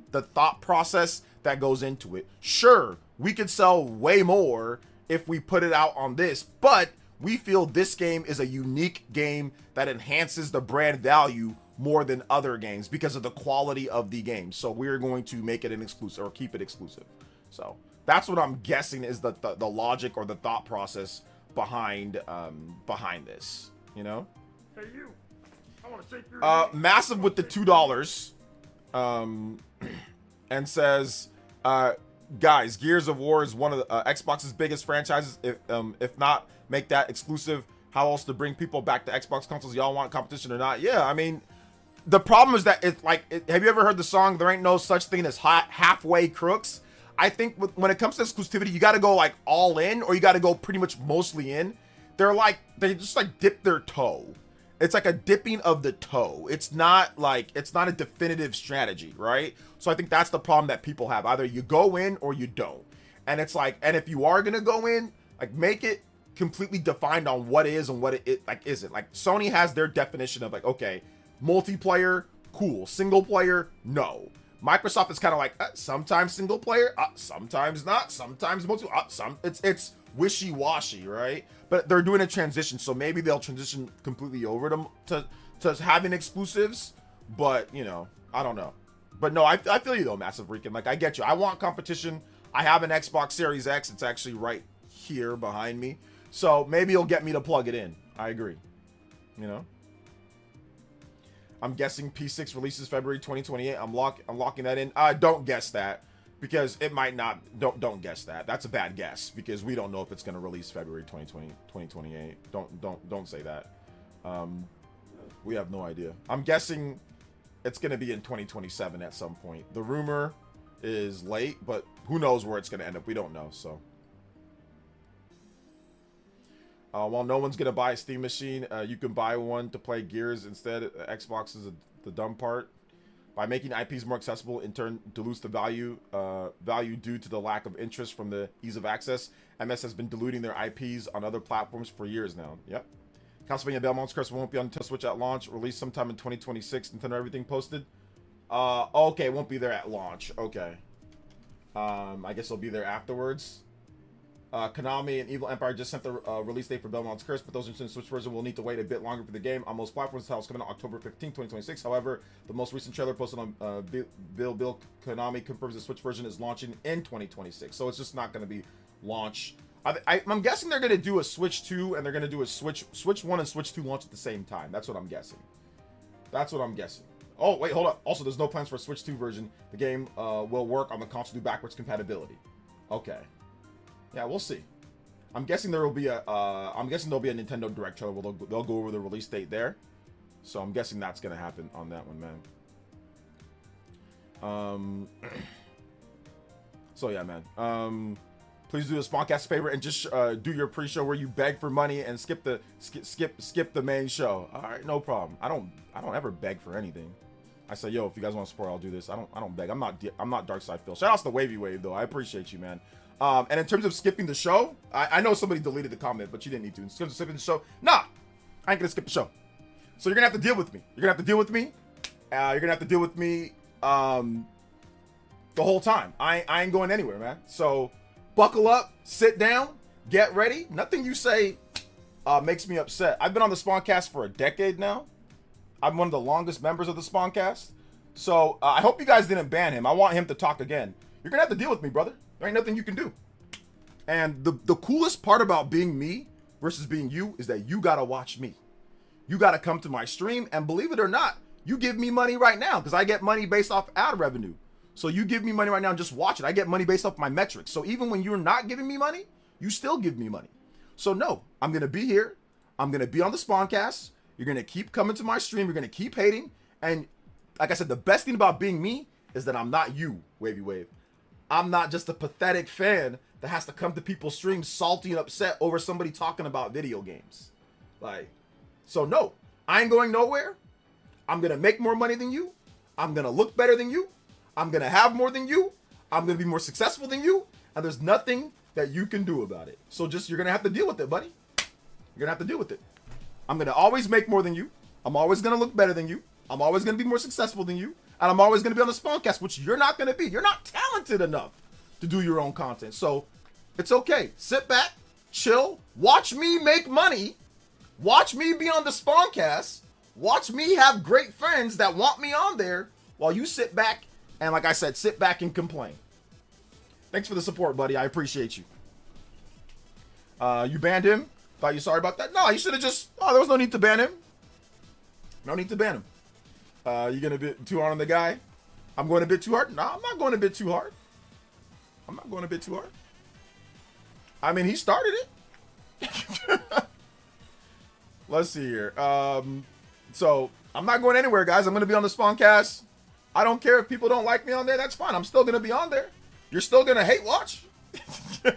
You're still going to come to my stream and complain, right? And like I said, regardless, anytime that you make a new account and you come back, I get a new impression. So you're making me money anyway, regardless. If you really don't want to make me any money, if you're really tired of me, then don't come to my stream. Don't come to my stream. Don't watch my content. Don't mention my name. Don't give me any publicity. Because if you mention my name, if you come to my stream, if you keep on coming on sock accounts, if you keep complaining, it just gets more people to know about me and gets more people to watch my stream. So, or to come here. So, yeah. That's what I do. When I don't like somebody or when I don't like a content creator, I don't support them. I don't go to their stream. I don't watch their stream. I don't support them at all. So that's the best thing to do if you don't like somebody. Coming there and complaining, that doesn't do anything. So that just, like I said, that just helps me out. So it's all good. Let's see here. You should have played the ether instrument while making that, dude. I don't know what the ether instrument is, so yeah, I don't know what that is, so I can't play something that I don't know. How was the show? Were you not watching the show? What'd you think of P4 Revival? Looks good. Looks like Persona 3 Reload, but Persona 4.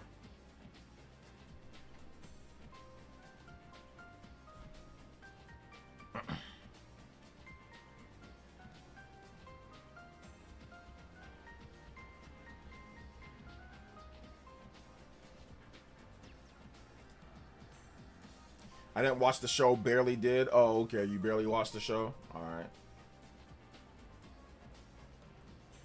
Barely watched the show. Will you be doing videos on upcoming JRPGs for Nintendo Switch? Of course, I always do that. You think we're gonna get Gears of War on Nintendo Switch too? No. Feels bad for the Gears developers, just lost a lot of potential customers. You shouldn't feel bad for them, they're gonna be paid well.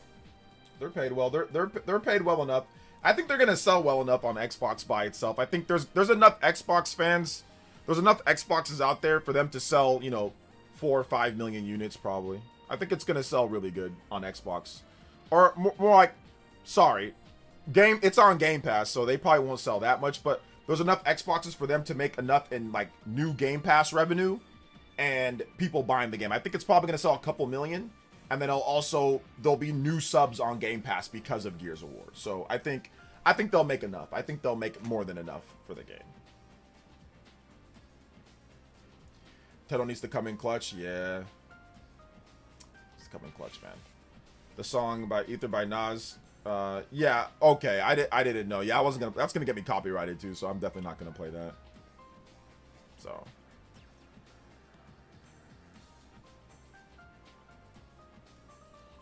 So yeah, but yeah, I guess that would be good if I played that during that. But I wasn't thinking about that.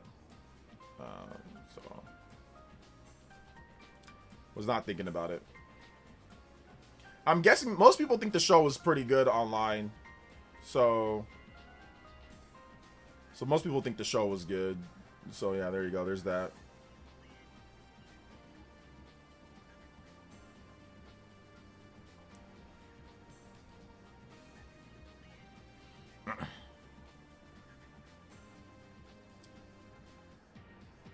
Let's see here. Stealth put up this tweet too. He said, this has been a very good weekend for Switch 2 and rumored Nintendo Direct hasn't even happened yet. FF7 Revelation, Monster Hunter Wilds, Resident Evil Veronica, Spyro, Realm Beyond, Crazy Taxi, Wolong 2. Any one of those would have been... Wolong 2 kind of surprised me a little bit. I didn't, because like Wolong, I mean, there's no Wolong 1, so maybe Nintendo announces Wolong 1 and Wolong 2. That seems like a game that they'd probably want to be at a Nintendo Direct as well.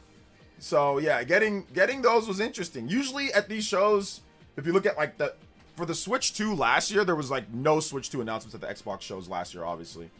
And the times before, when it comes to like Summer Games Fest, there was like no Nintendo Switch announcements. So the Switch 2 actually getting some announcements, that's definitely better than where it was before. MVG says that was a great Xbox showcase.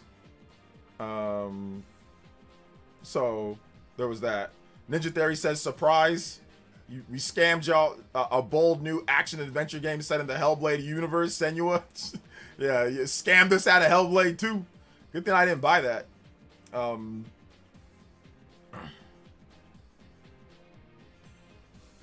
So yeah.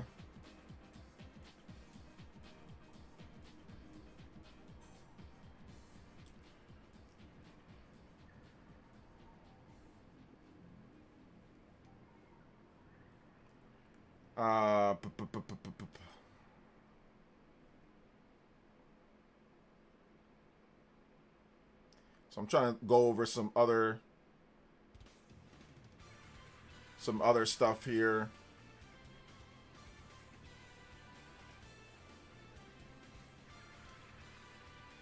Also, the Super Mario Galaxy movie has officially crossed 1 billion revenue at the global box office. It's the first movie to do so. So some people were predicting that it wouldn't cross 1 billion, but it definitely crossed 1 billion. So there you go. There's a certain stupid content creator that was trying to act like it wouldn't cross 1 billion. And there you go on that one.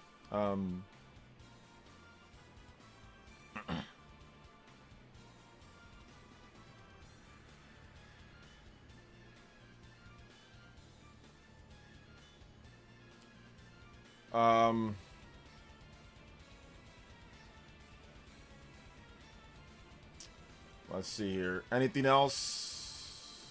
I'm trying to go through. Why are all my tweets showing up? It's on the For You page. What the heck?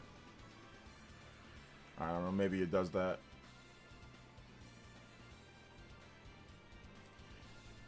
Let's see here. Do you have a Twitter account? I do.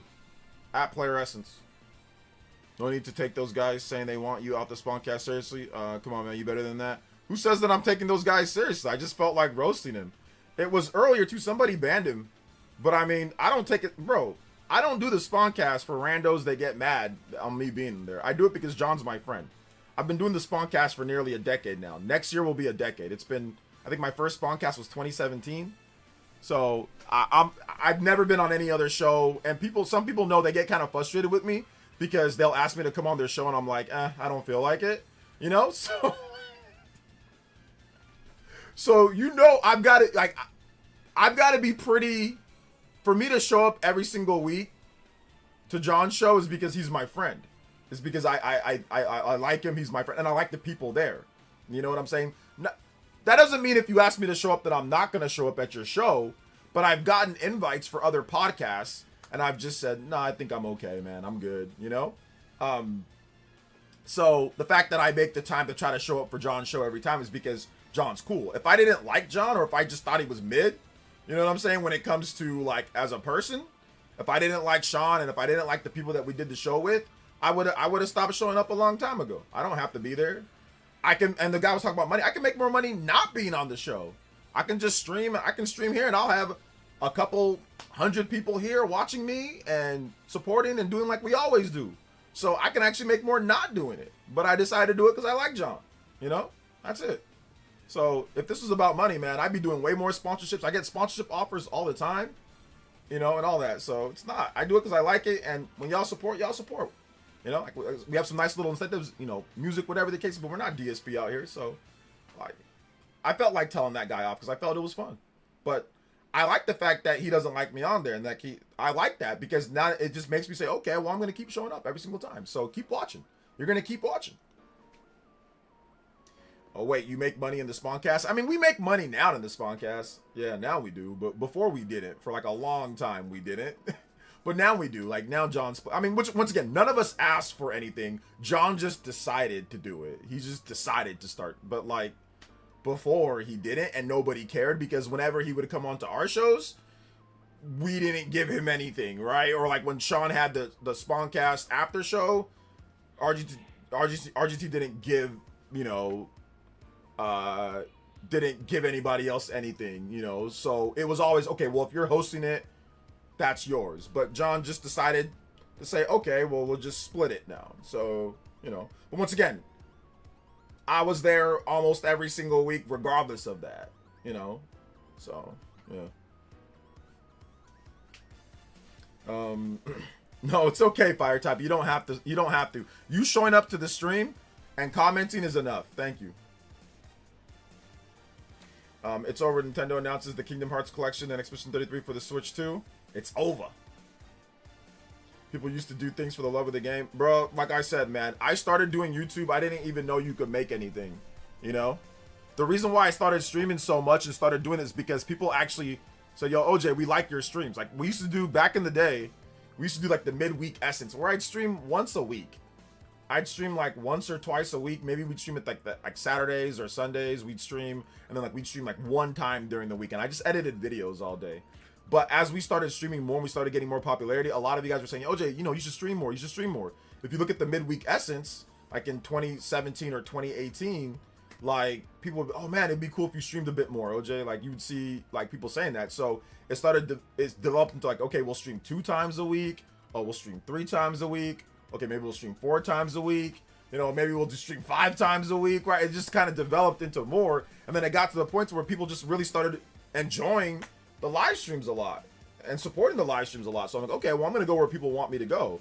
So like edited videos, people like that too, but I'm balancing both. I'm trying to do like both, you know, I'm trying to do edited videos, plus I'm trying to do like streams, like a lot. So you know, I'm just kind of going where people want me to go when it comes to like the fans and like the users. So yeah.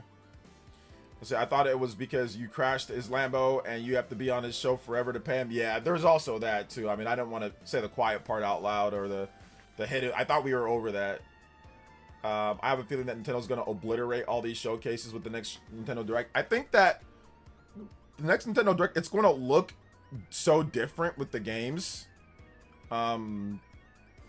So I'm guessing Nintendo Direct is gonna feel the vibe is gonna be completely different because you're gonna see a lot of whimsical games, whereas like you see like a lot of graphics, shooter games like on Xbox, PlayStation, and Summer Games Fest. Like I think that with this Nintendo Direct, it's gonna be like a lot of like, you know, people say kiddie looking games, or a lot of animated looking games, or a lot of like JRPGs, or like a lot of like double A games. Like I think it's gonna be distinctly different. So you're gonna have people that hate it and people that love it. Now me, I'm a double A RPG connoisseur. You know, I love double A RPGs. Like I think Trails is great, but I really love like Romancing Saga. I think that's like one of the better games in this current generation. You know, that came out, and that's a Super Nintendo game remade. I think that game's phenomenal. And I like it more than a lot of the big AAA games that came out. I mean, even like Trails, I don't like Trails as much as some other people, but I even like Trails more than most of like the big AAA games that have came out. Some of my favorite games, you know, this generation, you know, have been AA type games, you know, Hyrule Warriors Age of Imprisonment. Like I said, Expedition 33, I mean, that's not the biggest AAA type game. It has AAA graphics, but it's not like the biggest AAA type of game, and I love that game. Metaphor kind of is, but the graphics aren't that way. But it kind of is like a big AAA game. But you know, I like more of the stuff that aren't like the hardcore shooter, graphics intense games. You know, so I think maybe for some people, the Nintendo Direct's probably going to be trash. But for other people that are looking for something a bit different, alternative, I think it's going to be good. Because I think you're going to see AA titles, smaller titles. You're going to see more Japanese titles. You're going to see maybe Falcom shows up, you know, with Trails in the Sky, the second chapter. That hasn't been shown at anything. So I think that's probably a lock for the Nintendo Direct. If they want to show that. We'll see. So I think you're going to see it. It's going to be a different vibe, you know? Different vibe. I have zero expectations with Nintendo Direct. Just something that just feels off to me this time around. I don't know. We'll see. I wish Square Enix would remake Dirge of Cerberus rather than releasing too many FF7 parts. Well, it's too late for that. Age of Imprisonment did a good job showcasing the power of the Switch 2. I don't know if it did a good job. I think it did a good job of just not being running decently enough. Running good enough. Romancing Saga, Revenge of the Seven was fire. It hooked me immediately. Yeah, it's really good. I think it takes a little bit of time to get going because you don't get the best, like the best skills are like kind of like luck based almost. I mean, there's ways to tilt it in your way. Like the more generations you do, like the easier it is. Like if you get a new character and the more generations you do, it's easier to unlock the glimmers. But like it's a weird system, right? It's like, oh, if you do this move enough, and if it's glowing, you might unlock it. It's like a chance. It's almost like, I don't know, like a Pokemon percentage move, you know? It feels like that. Like, oh, I might get the poison on this attack. I might not. There's like a 50% chance or there's like a whatever percent chance to unlock it. So it's weird in that way, and I think that it might turn some people off in that way because you're just like, sometimes, literally, I went a whole generation without unlocking a glimmer despite it glowing, and I'm like, what the heck, man? Why won't this thing unlock? But then when I get to the next generation, it unlocks. So it's a weird game. It has weird Super Nintendo stuff in there. Like really weird, you know, it's a remake of a Super Nintendo game, but it has like really weird Super Nintendo type of things in the game that just are, like I said, really weird that you'd expect in a Super Nintendo game. But it's cool. It's really good. It's, like I said, I like it more than pretty much every Square Enix game that I've played this generation. Maybe with the exception of Triangle Strategy, but I think I like it a little bit more than Triangle Strategy. So I really like the game. Like, I really, really, really like it. So, like, and once again, I wouldn't expect anybody to sit there and say, oh yeah, Romancing Saga, that's way better than all these games. I mean, obviously it's not.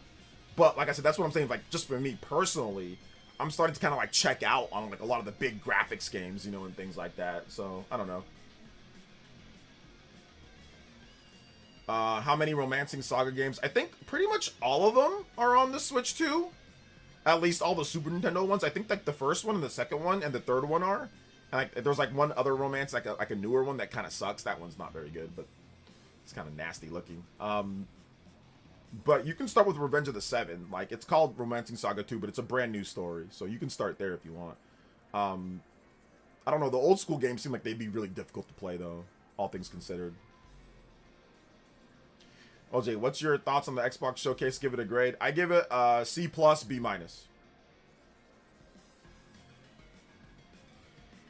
Yeah, I'm doing a video on Romancing Saga. I mean, I already did a video on it. I did a sponsored video on it in 2024.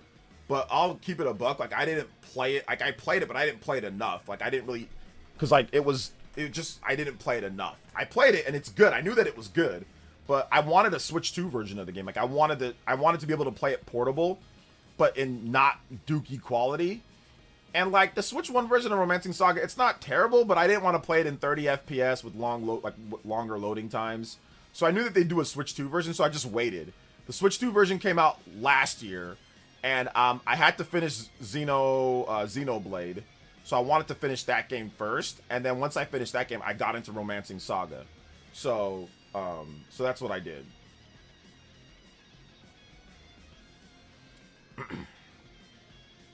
But yeah, it's not bad. Not bad at all. I thought it was solid. Let me see here.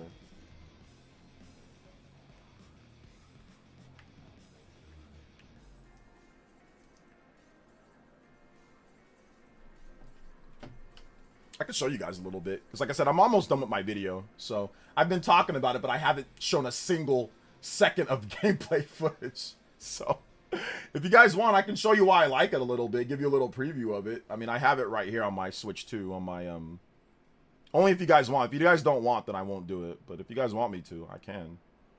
I can just show you why I like it a little bit. That Xbox Showcase was trash. Why was the Xbox Showcase trash? Why was it not good in your opinion? Yeah, let's see it. Okay.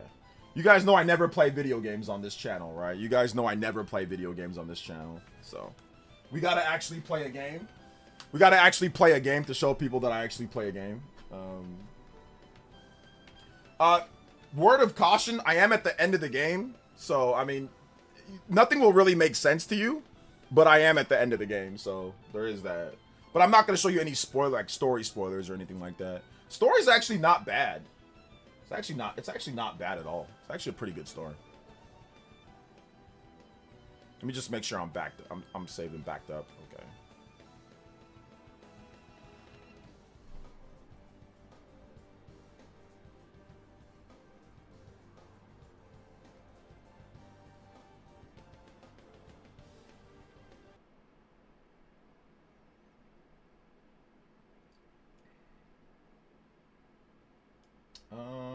Let me see. Live stream gameplay, green screen full. I don't know.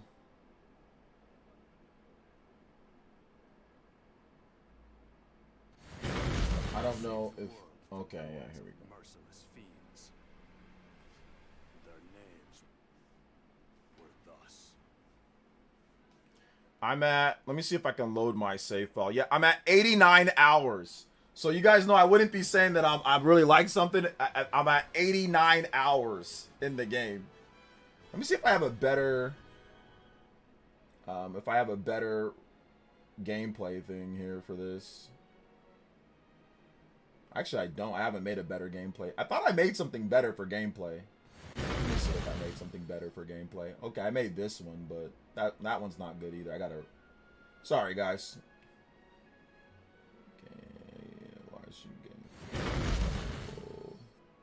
Okay, I think this is the one that I made for some of the gameplay. Okay, yeah, the comments on that side. All right. So basically how the game works is that, like, maybe I can show you guys the load screen again. But, like, you go through generations. Every generation is like 200 something years later. And you collect different classes throughout the whole thing. Like different fighters and things like that. So like different classes. So we can go to the what's it called? The tavern, so I can show you guys what I'm talking about. So each generation you meet new people, and essentially you play as not necessarily individual people, but you essentially have every one of their classes. So you'll just basically, over the course of over 1,000 years, you'll get the descendants of every single person that they look similar because it's clearly they're related, but you'll get the descendants of every single class, but they'll be different names. So it's not like you're losing a character, but you're just losing that individual person, but it's just somebody else, like with a different hairstyle. It's really funny. But there are exclusive classes that you can only get by doing certain missions that you can absolutely miss if you're not careful. But the interesting thing about this game, and that's why I said like I like the gameplay mechanics, is that you see this right here, kind of like all of the little skill level. The game is based off of how much you train each skill. Now your strength that you have, like your stamina, strength, speed, that all affects how much damage you can do and all that. But a lot of the factors on how much damage you do or how good your character is how much you train them in each individual thing. So any character can actually be pretty adept at any weapon, any like greatsword, axe, whatever, although they are more in tune with certain weapons than others. So some of them come more default better, but if you want, you can take someone that's not great in magic and make them good, but there's no point in wasting your time with that. But pretty much anyone can learn basic magic and get good with certain ones. But what you have to do is that you have to find just as many classes as possible, you master their ability, and then you're able to mix and match abilities. So that's like the fun thing about this game. So I've had like a ton of fun. This is essentially like a Moogle, but they just put it into like a person. But I've had a ton of fun mixing and matching my abilities with all the different classes. My favorite class, martial artist. This is like the dopest class in the game. Has some of the strongest abilities in the game. And like some of the strongest, they call them techs or like moves in the game. So it's like super fun to mix and match and just kind of like get different abilities and stuff. So I've maxed out pretty much every ability. Oh, and the Crusader class. I like the Crusader class. This guy looks like Ultimate Gohan. I like the hairstyle. So Crusader class, martial artist class, and the mage class. The court mage. I like the court mage class. Where's the court mage class? Oh, I already have him in. The court mage class. So those are like those are my favorites. Crux. And I also like the what's this guy? This guy's the heavy infantry. He's like your blocking guy, your defensive tank guy. You know, I love his ability. Auto parry grants a 40% chance of parry attacks while equipped with the sword. And that's what I talked about, like Expedition 33. Like every game can't just do it to where you can just parry everything, because some games have it built in to where, okay, you've got to try maybe draw aggro, or you can parry sometimes, or you have moves that can counterattack and parry. That's what I'm talking about, the depth. But if you want to train anybody to be good at anything, you have complete autonomy to train anybody to be good at anything. You can do whatever you want. There's even a mermaid class. Like, she's a mermaid. So there's even a mermaid class. There's a mole class where you're just a freaking mole. I mean, he's not that great. I don't like the mole class, but if you want to make him good, you can. I mean, he has good stamina, good dexterity. So he's good with like with short swords and that. But like he's also good with martial arts. But the problem with that is, like, his strength is bad. So the martial arts skill doesn't really do much because his strength is only 12. Yeah, I don't care about Persona 4 Reload or Revival being pre-orders up on Xbox Store. I don't know why you're telling me I'm not going to pre-order it on Xbox. So I don't know why that matters. But yeah, shout outs to that being live. So, but yeah, thank you for letting me know. But I actually don't care, Dan. I don't know why you think I would care. No offense. The game doesn't come out till next year, so I'm not pre-ordering that digitally. I'm just gonna buy it physical. Yeah, like I've got like a Desert Guard. But no, shout outs. Thank you for letting me know though. I appreciate it, Daniel. But yeah, I don't care. Why would I care about a digital preload or digital pre-order for Persona 4? I'm gonna buy the game physical. You know me. All right. So I want to use this Imperial Guard more. She looks awesome. I love the design of her character. She has good strength and good magic, but I just haven't got around to training her magic and training her to be better. So yeah. Oh, it's all good, Daniel. Thanks for giving us an update though. I appreciate that, man. Thanks for giving us an update. There's also a Salamander class. There's a class, he's like a straight up salamander. Like, I like the class too. He's strong. He's got good strength and stamina. Definitely one of the better classes. He's already adept at martial arts. I like it. He's fire resistant. He's actually a pretty good class. He's actually one of the better classes in the game. But yeah, he's like just like a big old salamander dude. But anyway, I'm at the final Emperor. So before, you would just basically, the game was so weird because if I go to my oh, and I got a ninja class too. I just got a ninja class. She's cool. Azami. She's just really, her defense is bad, but her strength is freaking fantastic. I love the ninja class. Like, her magic defense is good, but her martial strength is really good. She's 465 on martial strength. That's only second to the Emperor. I have 604. Like, I've buffed his strength up and everything. But this game is super weird because every time you do a new generation, you pick a new class, but the strain of the first, like, Emperor or the first one, Leon, or no, Gerald, he's like gone.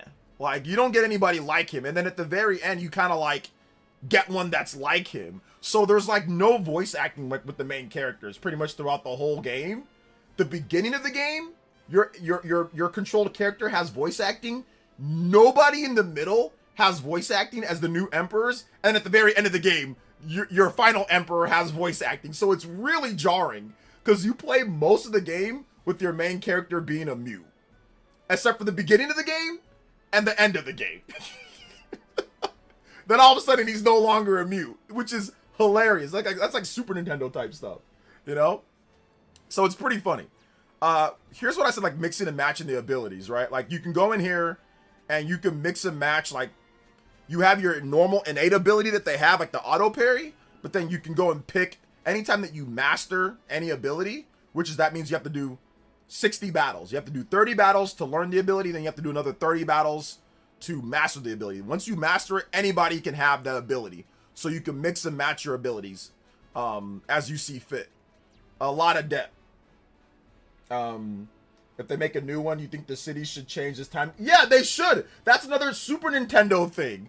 I was about to get into that, Leafstorm, when I got into like, none of the buildings changed. This is something that on the Super Nintendo, it would be fine, kinda, but on like modern systems, it's literally been the same buildings for literally nothing's changed. It's been 1,000 years, right? So if you go to like load save, like this is look at this. So this is the year 1000, right? You start off in the year 1000 with this guy Gerald.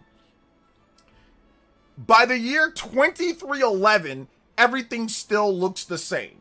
There is no change in the look of the buildings, the technology, or anything. So that is totally like a super, like, lack of budget. If there was actually a budget behind this, it would be a really cool concept. But I would say make it less generations. Make it like maybe a couple generations so you don't have to change things up as much. But like that's the problem with the game. I think it's just really jarring that, okay, it's been 1,300 years and there's no change to the buildings whatsoever. Now there is some terrain change, but not enough for it to be like anything. Like this is all the same for like the last 1,000 of years. It's also weird too because like most RPGs, you'll be able to go from place to place if it's not like a SRPG, right? But this one you don't. You just kind of have cities that pop up or locations that pop up, and then you just go from there. Like you can't travel on foot from here all the way to here. You just essentially just warp to places, which is fine for, you know, quality of life. That's fine. But that's the limitations of a Super Nintendo game, right? As well. So there's also that in the game. But no, I've been having a ton of fun. Let's get into a couple battles. Let me go into the sewers. This is my favorite spot, the sewers. This is where I go for all my grinding and leveling, is the sewers. That's why a lot of people are picky choosy with RPGs. Yeah, you gotta really, with RPGs, you're gonna be spending a lot of time playing it.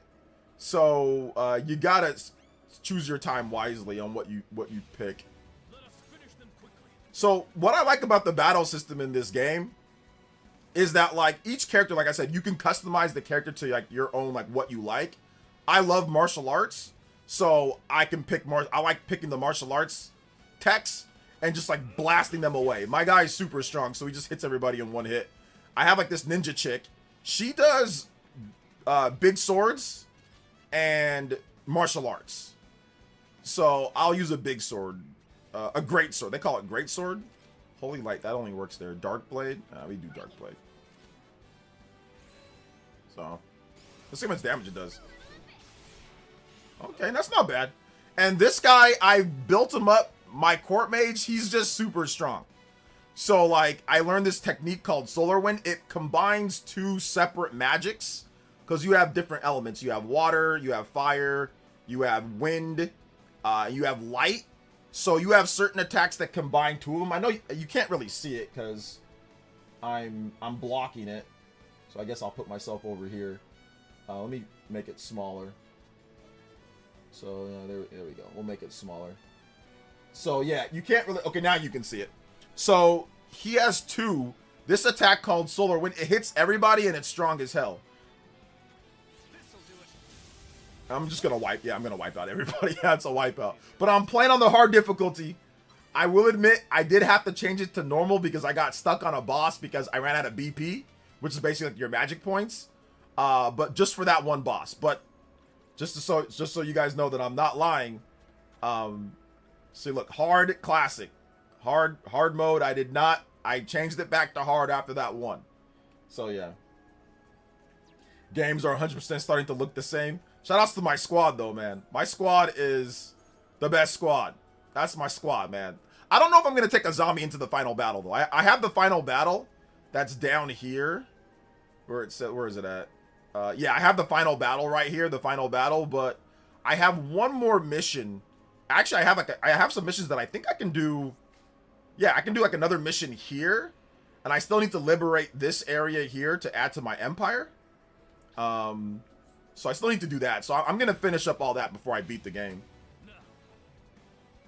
Another thing is like the art style looks generic. Like the anime character, it looks generic, and it needed a more stylized anime art style.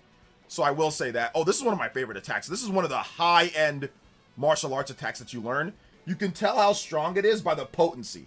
See how you see like the potency underneath it? So if it has a low number, that means it's kind of weak. But the higher the number, the stronger the base attack is. But this one's awesome. It's like the thing from Hunter x Hunter, that one guy. Beats the crap out of him.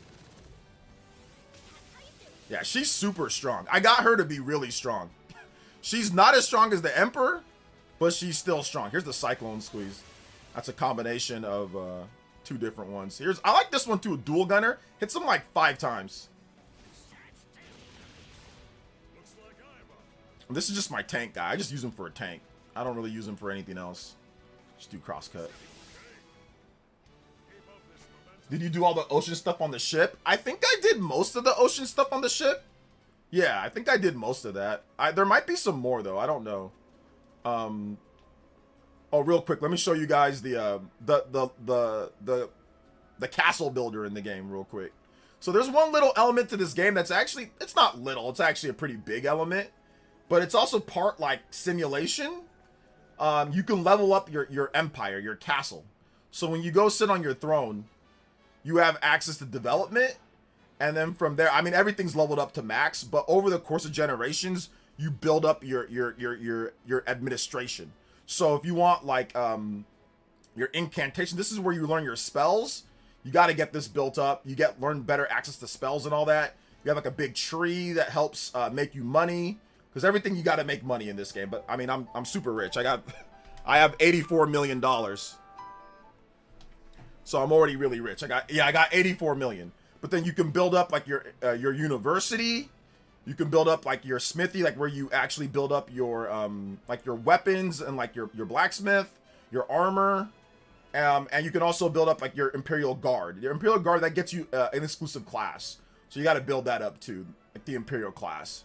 But yeah, over the course of generations, like you max that out. Who's my favorite 7?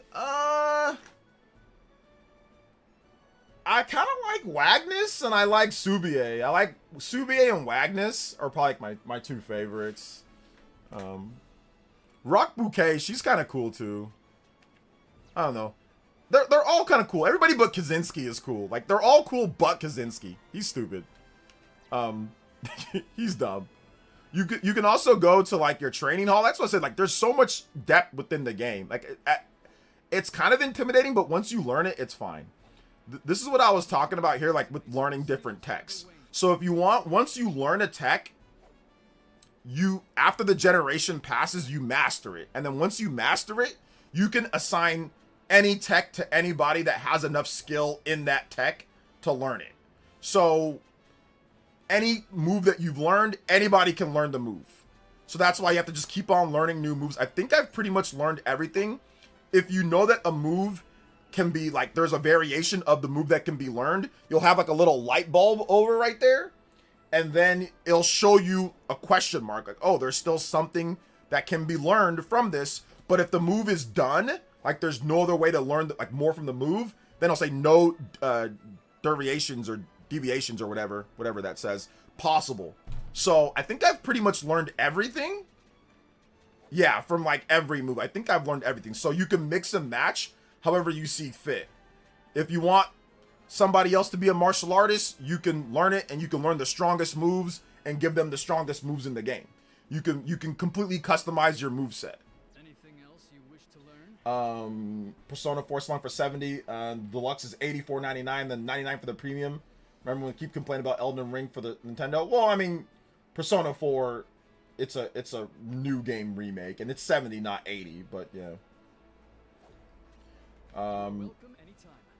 Also, there's like, you can, if you get hit with enough moves, eventually you'll learn how to dodge the move. So then certain moves, you'll be like, okay, if I don't want to get hit with this move that really hurts, like, or does like stupid stuff, you can learn that and they'll dodge that move every time. Each character has at least 4 that they can learn. These are the ones that you want to learn though. You don't ever want to be put to sleep. You don't ever want to be confused. You don't ever want to be charmed or have your LP stolen. So I just have these ones. But if you want, there's regular moves like Whirlwind, Vacuum Slash, any, like you can basically learn to dodge anything in this game. But you have to get hit with it and it's random when you learn it, with the exception of like a couple different moves. So yeah, there's that as well. There's also formations. I know it's kind of hard to see, but your formations can tell you, can give you different benefits in battle and help you hide people that have like low defense and all that. So you have different stances and different battle formations that will say, okay, you get increased defense, you know, lower defense, more attack, more speed, more magic, and you learn them based off of each generation. Each different class that you use, they have an exclusive formation that only that class knows. Now, I didn't know that. I only figured that out like 3 or 4 generations in, so I definitely missed out on a few. But from my experience playing this game so much, the best formation is Divine Wall, because Divine Wall gives you 3 where your physical and your magic or defense goes up, and then in the back you have ranged attack, and the best class to me is the martial artist, and they have the ranged blast. So you put a martial artist and you put a court mage in the back, and they have way higher attacks, and then you leave people in the front, they all have their defense bumped up, magic and physical defense. So to me, Divine Wall is the best formation. But there's a bunch of other ones. Like if you want to be like all out offense, you can do like I think it's Fanged Assault. Yeah, Fanged Assault.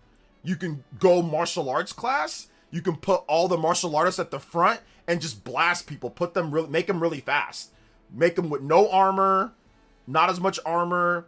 Make them with like offensive abilities and just blast people away. There's also that way. You can just beat them before they even have a chance of hitting you.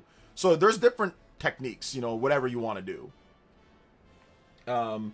Pirate is pretty good. Pirate's good. I don't like axes though. Pirates are adept with the axe, and I know axes are okay, but I'm not a huge fan of the axes. I know the pirate class is not bad though. It's not bad. I just don't necessarily like it, but I had to use it because there's certain missions with that only the Pirate Emperor can do. So I had to become the Pirate Emperor one generation, you know? I didn't realize I bought a PS5 with the PS5 with some with the disc drive. That's good. You got it with the disc drive.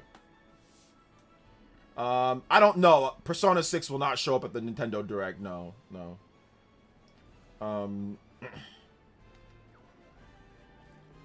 All right, we'll do a couple more battles. Oh, and there's like a what's this fair? I got like a fairy class too. It's like a fairy that flies around. It's a pretty funny class. Anyway, yeah, I'm working on my review. I captured a bunch of footage. I'm working on my review. So I still have some more stuff to do. I got to go back over to this place. This like ninja place. I'll go back to the sewers. This is how much I've been in the sewers. I've memorized the layout to go exactly where I need to go, because if I sleep at any inn, I have a Darkstone ring that will zap my LP. LP is this thing that if you reach 0 LP, it says it right here. If you reach 0 LP, that character's strain will die. Their lineage will die for the full game. So you never want to die too much to where you reach 0 LP. Every time that you lose all your HP in battle, you get -1 LP. There are potions that you can recover it though, so I'm good on that front. But anyway, I memorized the location to get to where I need to get to recover all my HP and everything. Like, I memorized it. Persona 6 coming 2030. You just kind of zip past all these guys. You.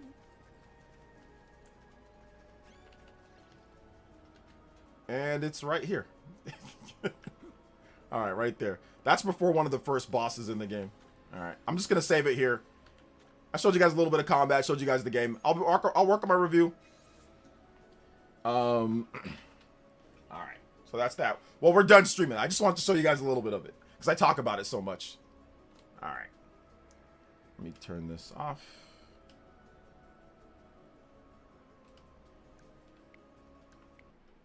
All right, there we go.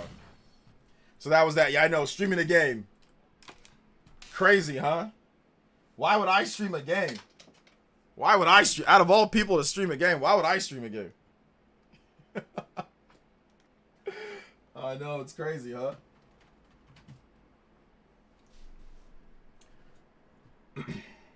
Romancing Saga 2 Revenge of the Seven.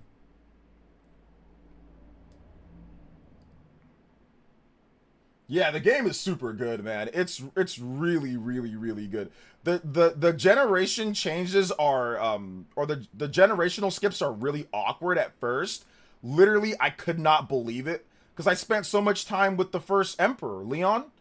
Or no, not Leon, sorry, Gerald. And like there's voice acting, and all of a sudden he just like dies. You don't even get a resolution. He's just gone. And they're like, oh, it's like 200 years later. And I'm like, what? Wait a minute. What? How? Why? Where? So it was really, I thought about quitting the game. Like, it was that bad. At first, I thought about quitting. I'm like, dude, there's no way. This sucks.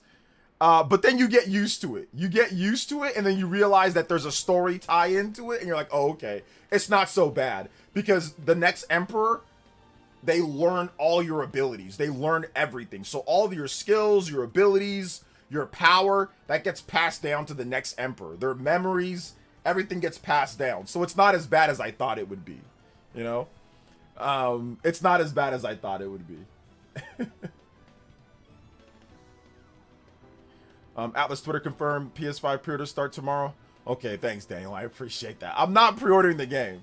Guys, I don't recommend pre-ordering Persona 5 or Persona 4 Reload, or not Persona 4, Persona 4 Revival. There's no need to pre-order it 10 years in advance. Like, what's the point? Just wait for next year. There might be physical pre-orders that you can do that net you like, you know, like benefits like at certain stores. So there's no point in digitally pre-ordering a game a year ahead of time. Like, there's no incentive. Just wait. Just wait for it. Just wait for it next year. You don't need to pre-order something a year ahead of time. Like, that makes no sense. I don't see the need. You can just wait, and you might be able to get a good physical pre-order for the game, you know? Or there might be like an incentive later. So there's no point in digitally pre-ordering something a year ahead of time.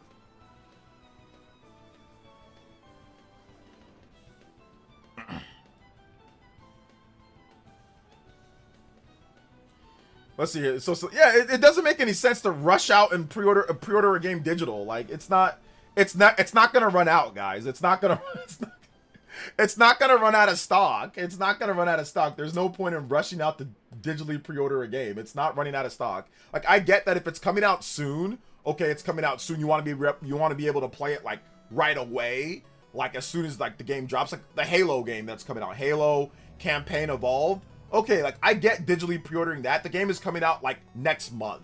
Okay, pre-order that. But like, if the game is coming out next year, you know, like, there's no point in rushing out to go digitally pre-order a digital game. It's not running out, you know?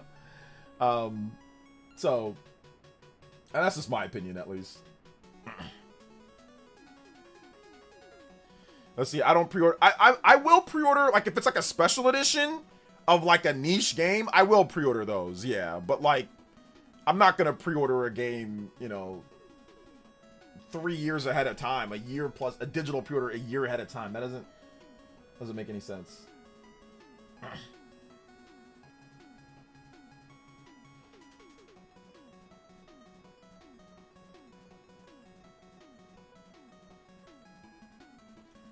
Let me read the press release for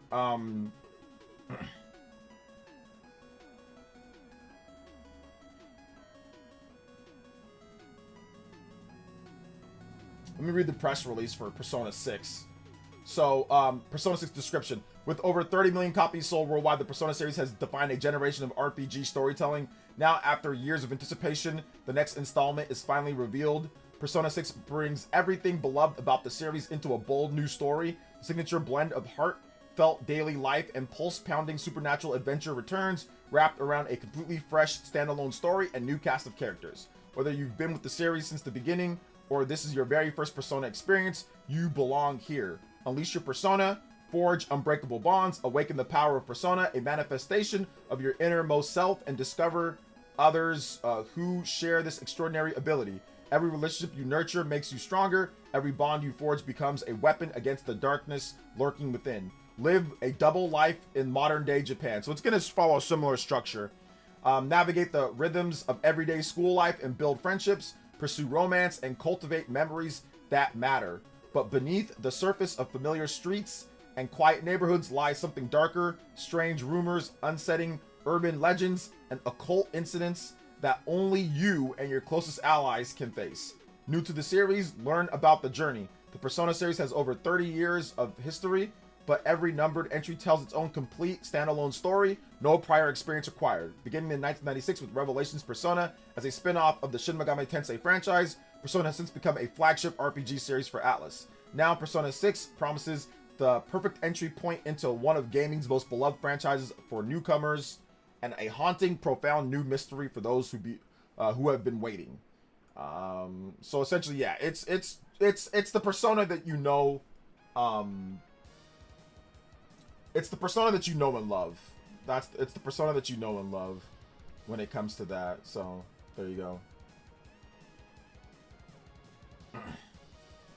Persona that you know and love.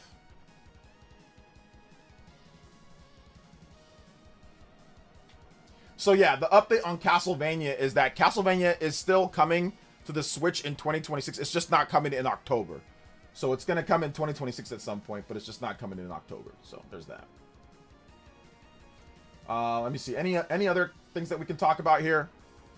Xbox Showcase was fire. Shoutouts Bulls. Yeah, I thought it was okay. Thought it was okay.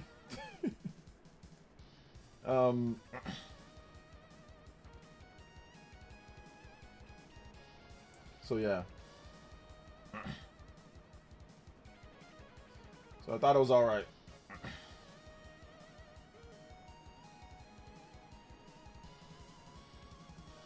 Every single game just looks like the same nowadays. There's not much creativity. Yeah. I don't know, man. I think like I said, I thought it was an okay showcase. I don't know how many of those games I'm actually gonna play. I think, like I said, I think I'm just a weeb. Maybe I think that's really what it comes down to. I think I'm just like a weeb, or I'm just, I don't know. I don't know. I think I'm just not cool anymore. I think I'm just. Maybe I was never cool, but I just think I'm just, you know, I don't know. I wasn't vibing with everything. But, you know, whatever. You know, you don't have to like everything, right?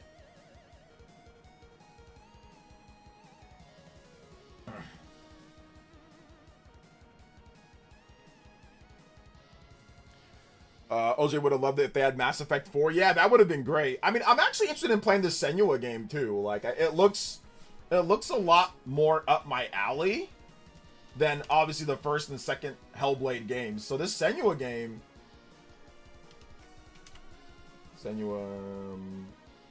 this Senua trailer looks pretty cool. So I wanted to watch that again. I think it looks pretty dope. Even though they scammed us on the first game.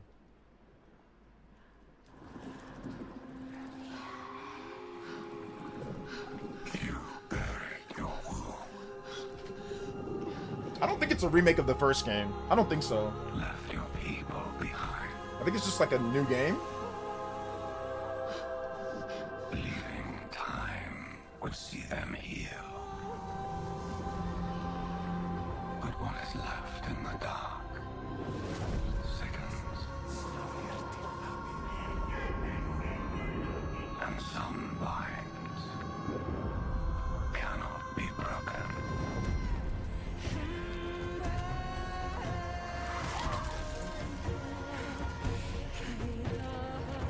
You got stealth in there. Stealth gameplay.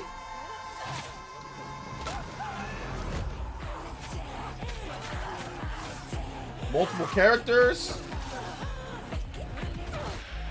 Different weapons. using environment, taking their weapons, using it against them, dual weapons, throwing weapons, dodging, skills and abilities. Like, it's like a real game. Scammed y'all out of Hellblade 2.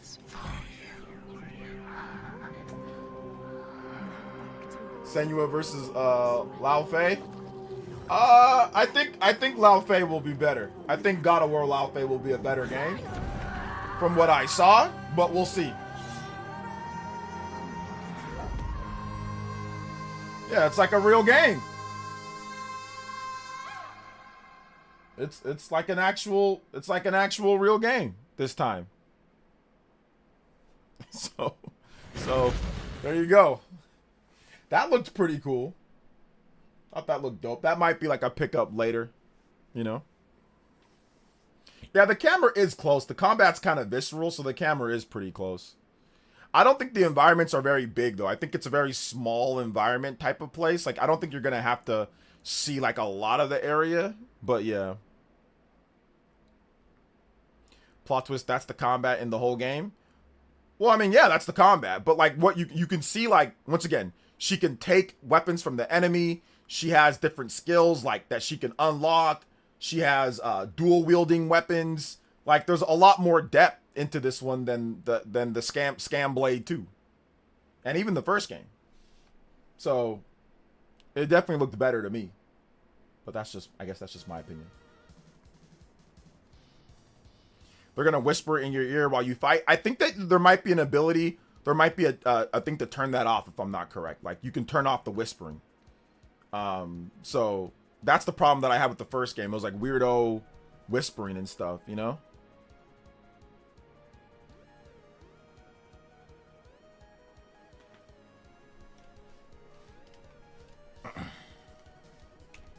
So, I think you might be able to turn that off.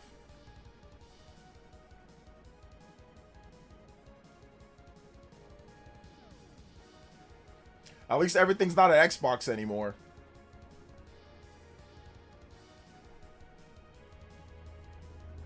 At least only some things.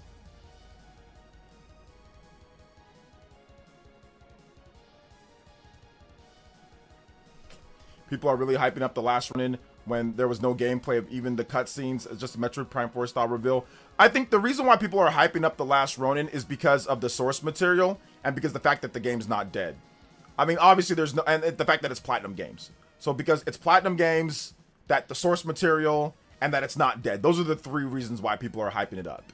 It's not because they showed a bunch of gameplay and anything like that. It's because, oh, it's still alive. Oh, it's Platinum Games. And oh, the last Ronin is a crazy take on the Ninja Turtles. Like, it's wild. I don't know if you've known about what the last Ronin is, but essentially what it is that all the turtles are killed but one. Master Splinter, everybody's pretty much gone. Everybody's died and you're out for vengeance. It's like an alternate world of turtles, you know?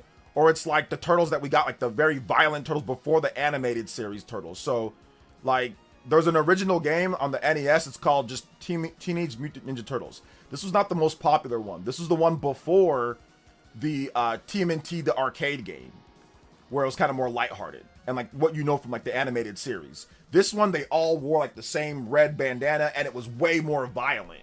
And like in that game, if a turtle dies, they're dead for good. But obviously in like all the other games, if a turtle dies, like they can come back. You have continues, you have stuff like that, but not in this game. So the last Ronin is based off of kind of like that original TMNT game. And like, you know, if you've played that original TMNT game on the NES, like it's crazy violent. You know, like you got people shooting guns at you. You've got, you're getting like, you have to like defuse a bomb. It's like, it's a nerve wracking. The first level, the dam mission, you have to defuse a bomb that's gonna explode and, you know, kill a bunch of people, like a terrorist attack.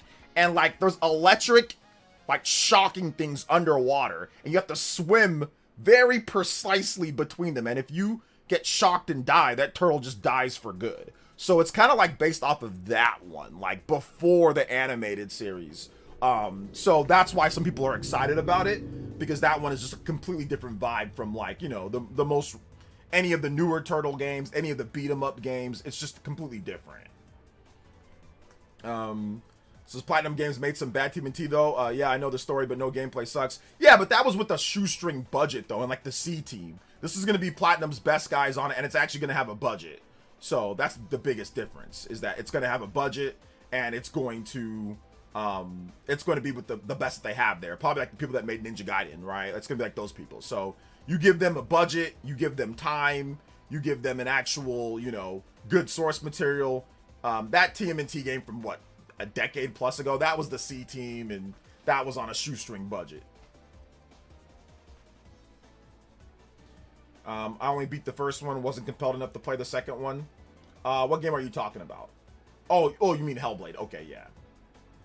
I think Platinum Games is the right studio for the last Ronin. Hell, I would like Platinum Games to make Blade game rather than Arcane. Maybe, yeah.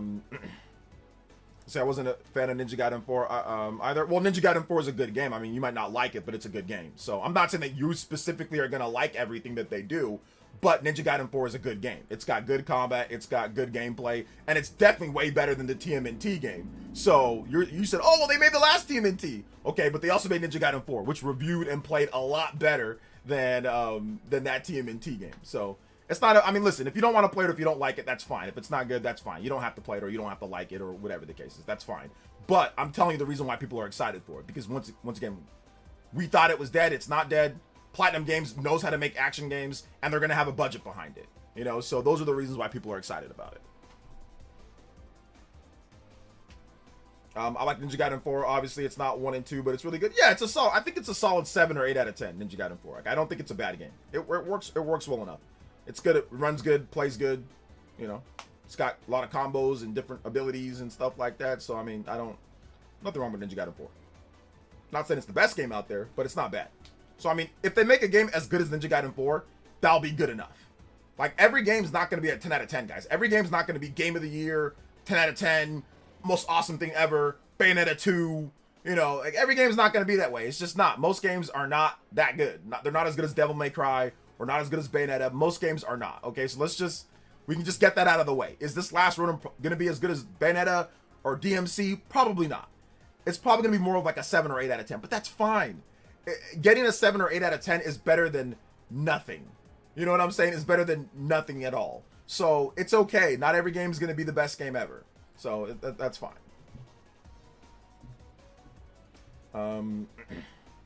Are people going to say she's too ugly? What, Senua? She has all that paint, all that stuff on her face. She's not wearing traditional makeup.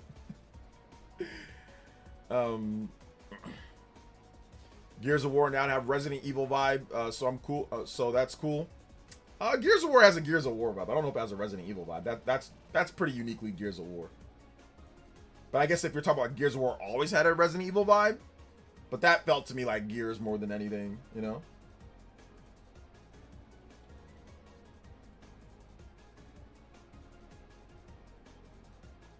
So,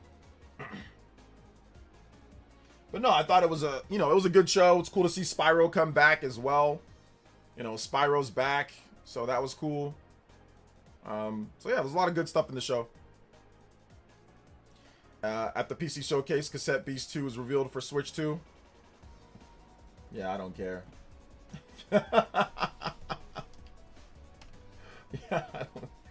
Yeah, I don't care. Let me take a look at it though. Let me see. I didn't play Cassette Beast 1. But I heard Cassette Beast is actually pretty good. Oh, do you have a cassette player too? And you've done all this before? Been lost on another world? Oh, the art style's pretty cool. Scary monsters with cassette tapes. All of it. Come on, what have you dragged me into? Return to Earth. Are we not on Earth? You first came to Elmwich looking for your friend, correct? You see, I have all these guys helping me keep this city locked down. Come on, I could take you lot on all day. All who step foot on this land are under my influence. Never mind, this looks pretty good. It is the 21st century now. The time has come. The change. Cassette piece 2002. Okay, hold up. Never mind, Leaf Storm. Maybe I shouldn't. I didn't play the first Cassette Beast game, but I like the look of this one. Okay. Yeah, that wasn't bad. That looked kind of cool. It's kind of got like a HD, 2D / 3D type vibe. Never mind. It actually looks kind of dope. That might be something I play. Pretty cool. It's kind of like a Pokemon style game. Okay. Yeah, never mind. That was some good stuff. Thanks for letting me know about it. I might check it out. Yeah, it looks good. It looks good. Cassette Beast 2002 development. All right. Yeah. No release date. No release date now, but the first one, open world. So maybe I should play Cassette Beast 1. So should that be my next game that I play after Romancing Saga is done? Should I play Cassette Beast 1? Maybe I should play the first game.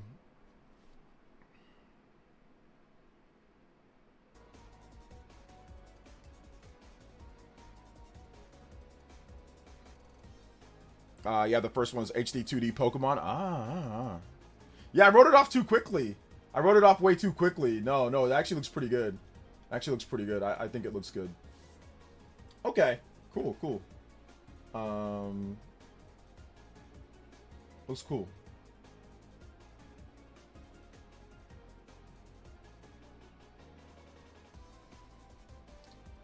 All right, so I think we're gonna wrap it up here, though, guys. I think we've streamed to our heart's content.